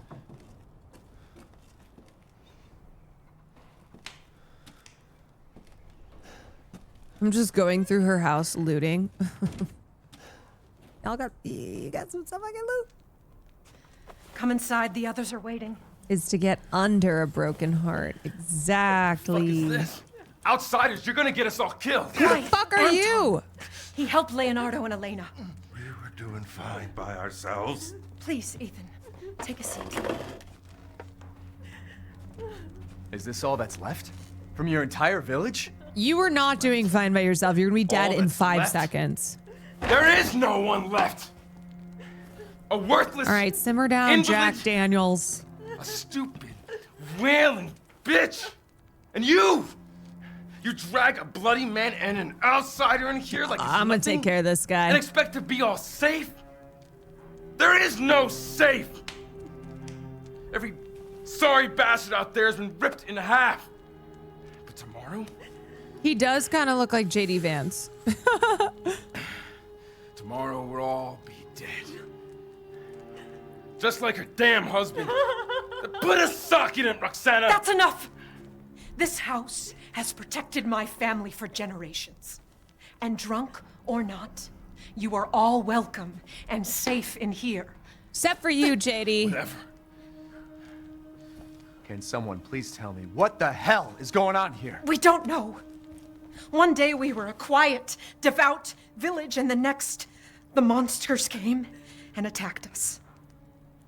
And they kept coming. Wait, Louisa. Where is your husband? Did they? No. No, he's Where the out hell there. is my husband? Somewhere.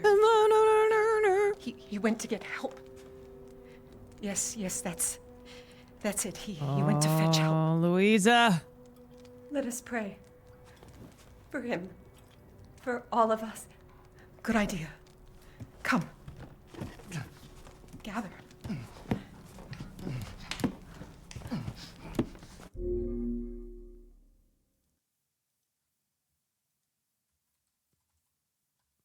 Louisa be like,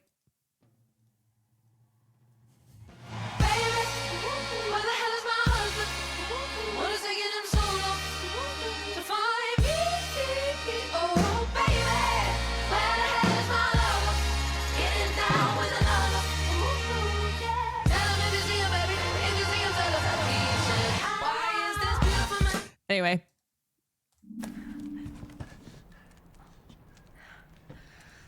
Great ones, hear our voice. Together as one in reverence, we call on thee within the endless dark to deliver us into fate's hands. As the midnight moon rises on black wings, so we make our sacrifice and await the light at the end. In life and in death, we give you glory, Mother Miranda. Oh. Now, the tea should be ready. Come help me, Elena, please. That prayer. is I've heard she? it before. There was an old woman near the graveyard. His mother. You mean the hag?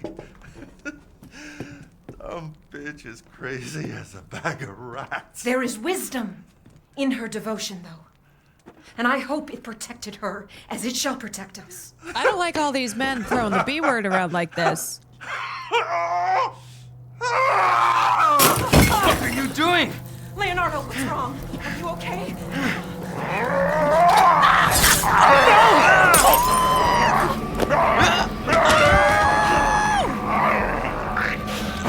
Father! Elena, no, stay back! No, let me go!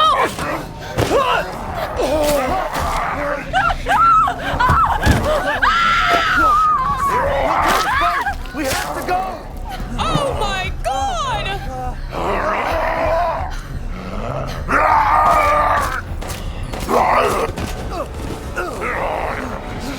Elena, don't watch! I'm gonna have to kill your dad! Let him go! Or you will. Why is he not dying? Elena? Wait, is that my shotgun? I said no!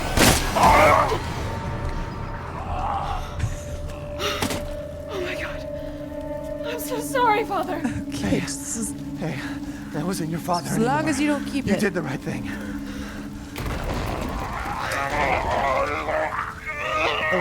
Elena, no! There's nothing you can do! Papa! This entire Honestly, place is Elena, collapsing. your dad kind of deserved it. He seemed like a dick. You couldn't save him. He was already gone. Leave me alone.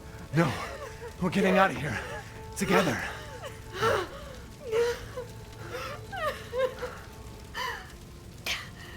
Look, you just gotta lost get your out of here. dad. I just lost my wife and my baby. I think we can find comfort in one another.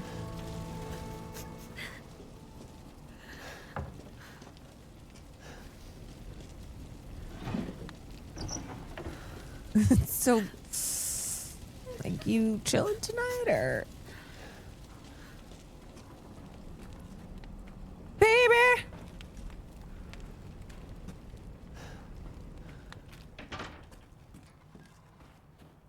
Yep, not gonna lie. I thought Louisa was gonna last longer than that.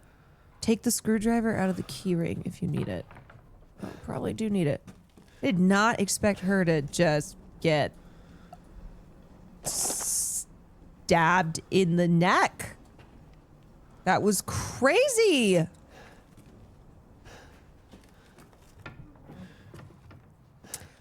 Elena, something about me. I really like to loot, so if you want to help out.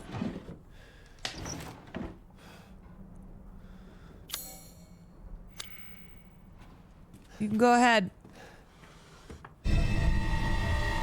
Ah, truck key.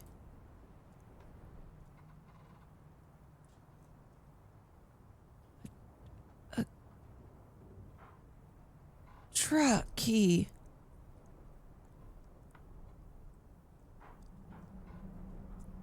Let's go. Okay.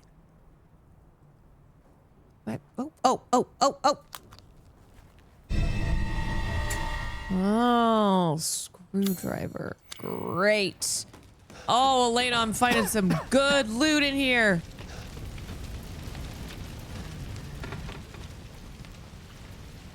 Elena, you're so lucky that you ended up with me, because I tell you that nobody loots like me.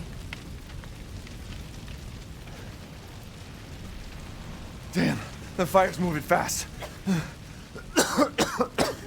You got pretty much the best partner you can get. Okay, wait, there's something in here. There's something in here. What do I need to get? Elena's like dying on the ground. I go, hold on, Elena. I think there's like one more piece of loot. Want to say it's in here. If we could just get through this wall. If we could just get through this wall. Ooh. Wait, can we drive the truck through it? Hold on, idea.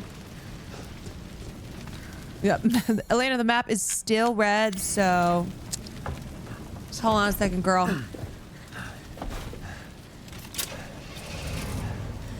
What are you thinking?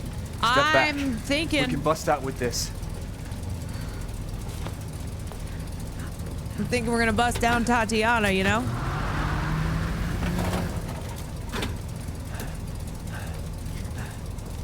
Here we go, Elena. Whoa! No!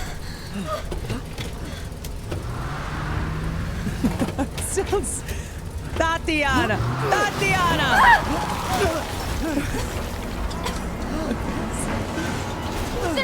Tatiana! Ethan, are you all right? Oh. I'm fine. Let me back up again. The fire. There isn't any time. Now we're gonna bust down for real. Nowhere to go but up.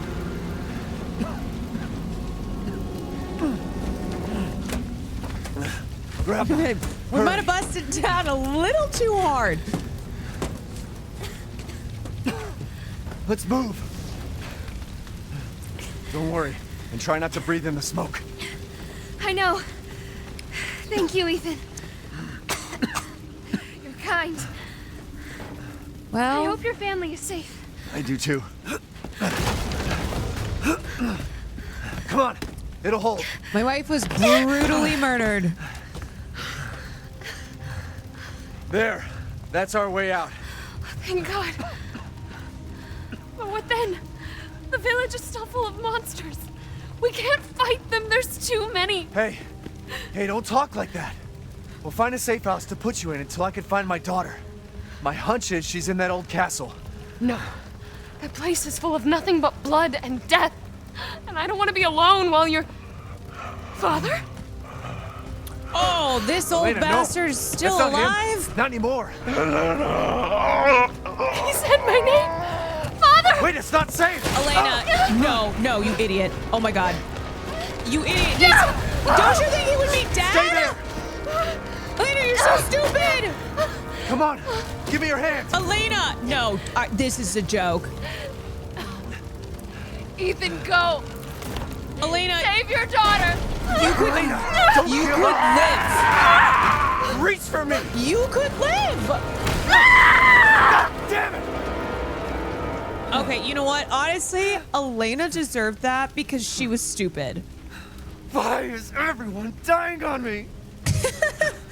Okay, she absolutely could have lived. This is just too much. That right there is on you, girl. That one's on you. Not even gonna feel bad about it. I just don't get it. I know, I don't get it.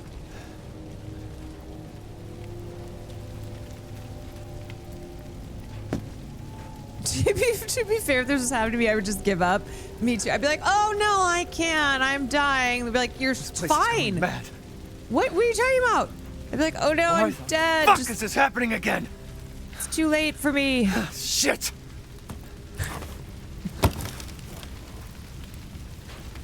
I'm just walking into the fire. Oh no.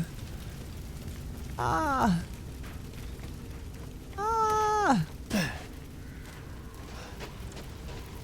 Leave me.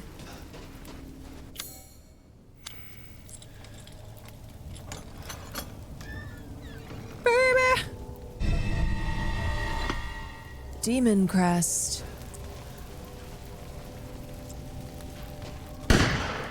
Oh shit. Who's there? Stop! Mother Miranda! Hey! Oh, that's Mother? Oh. Who was... What was that? Oh, that's Mother.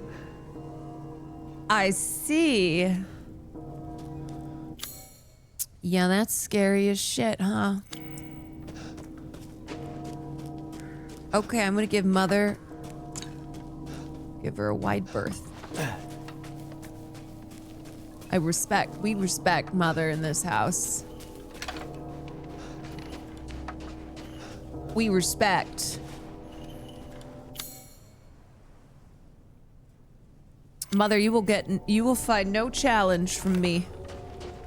Death. Oh, this old broad. Death has visited them all. She just pops up to be like, yes, death.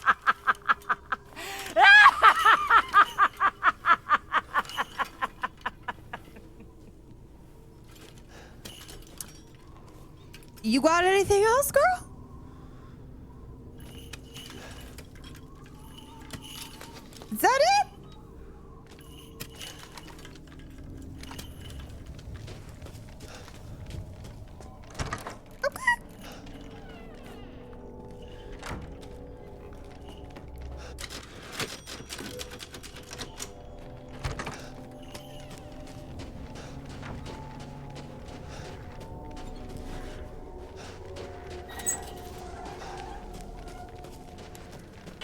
Oh, like crackle granny.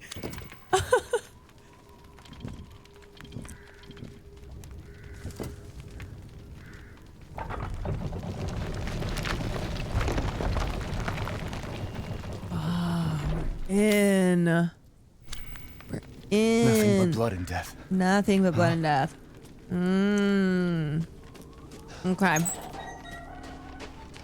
We are at 6 hours, so I'm gonna stop here for tonight. I think that's a good little spot. We got the village church, or we got the doors to the castle open.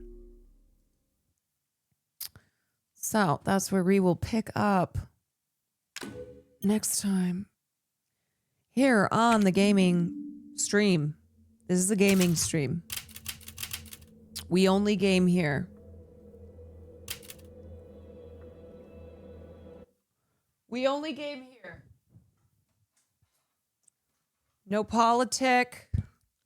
No nothing. It's games only.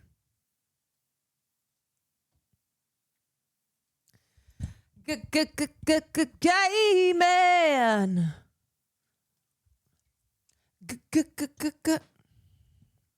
What is that? Puedo caminar. No. How do you know every Resident Evil video ever?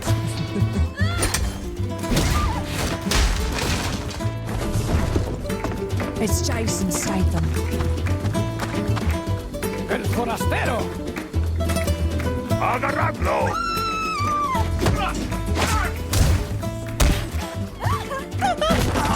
He's the working man.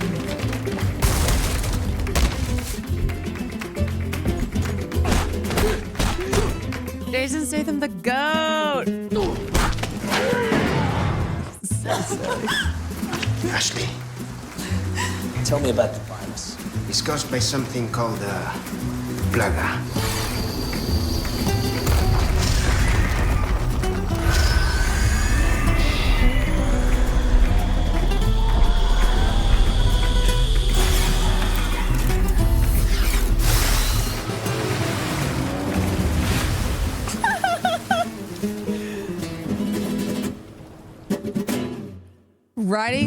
Riding into the sunset with Jason Statham. Awesome vibes in stream and chat as always. Y'all make the world brighter. Thank you. I second that. Ditto. You know what? I would play that game too. I would play Jason Statham in Resident Evil. Jason Statham.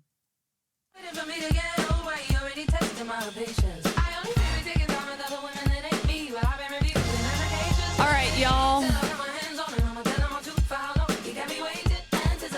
I'll be back tomorrow.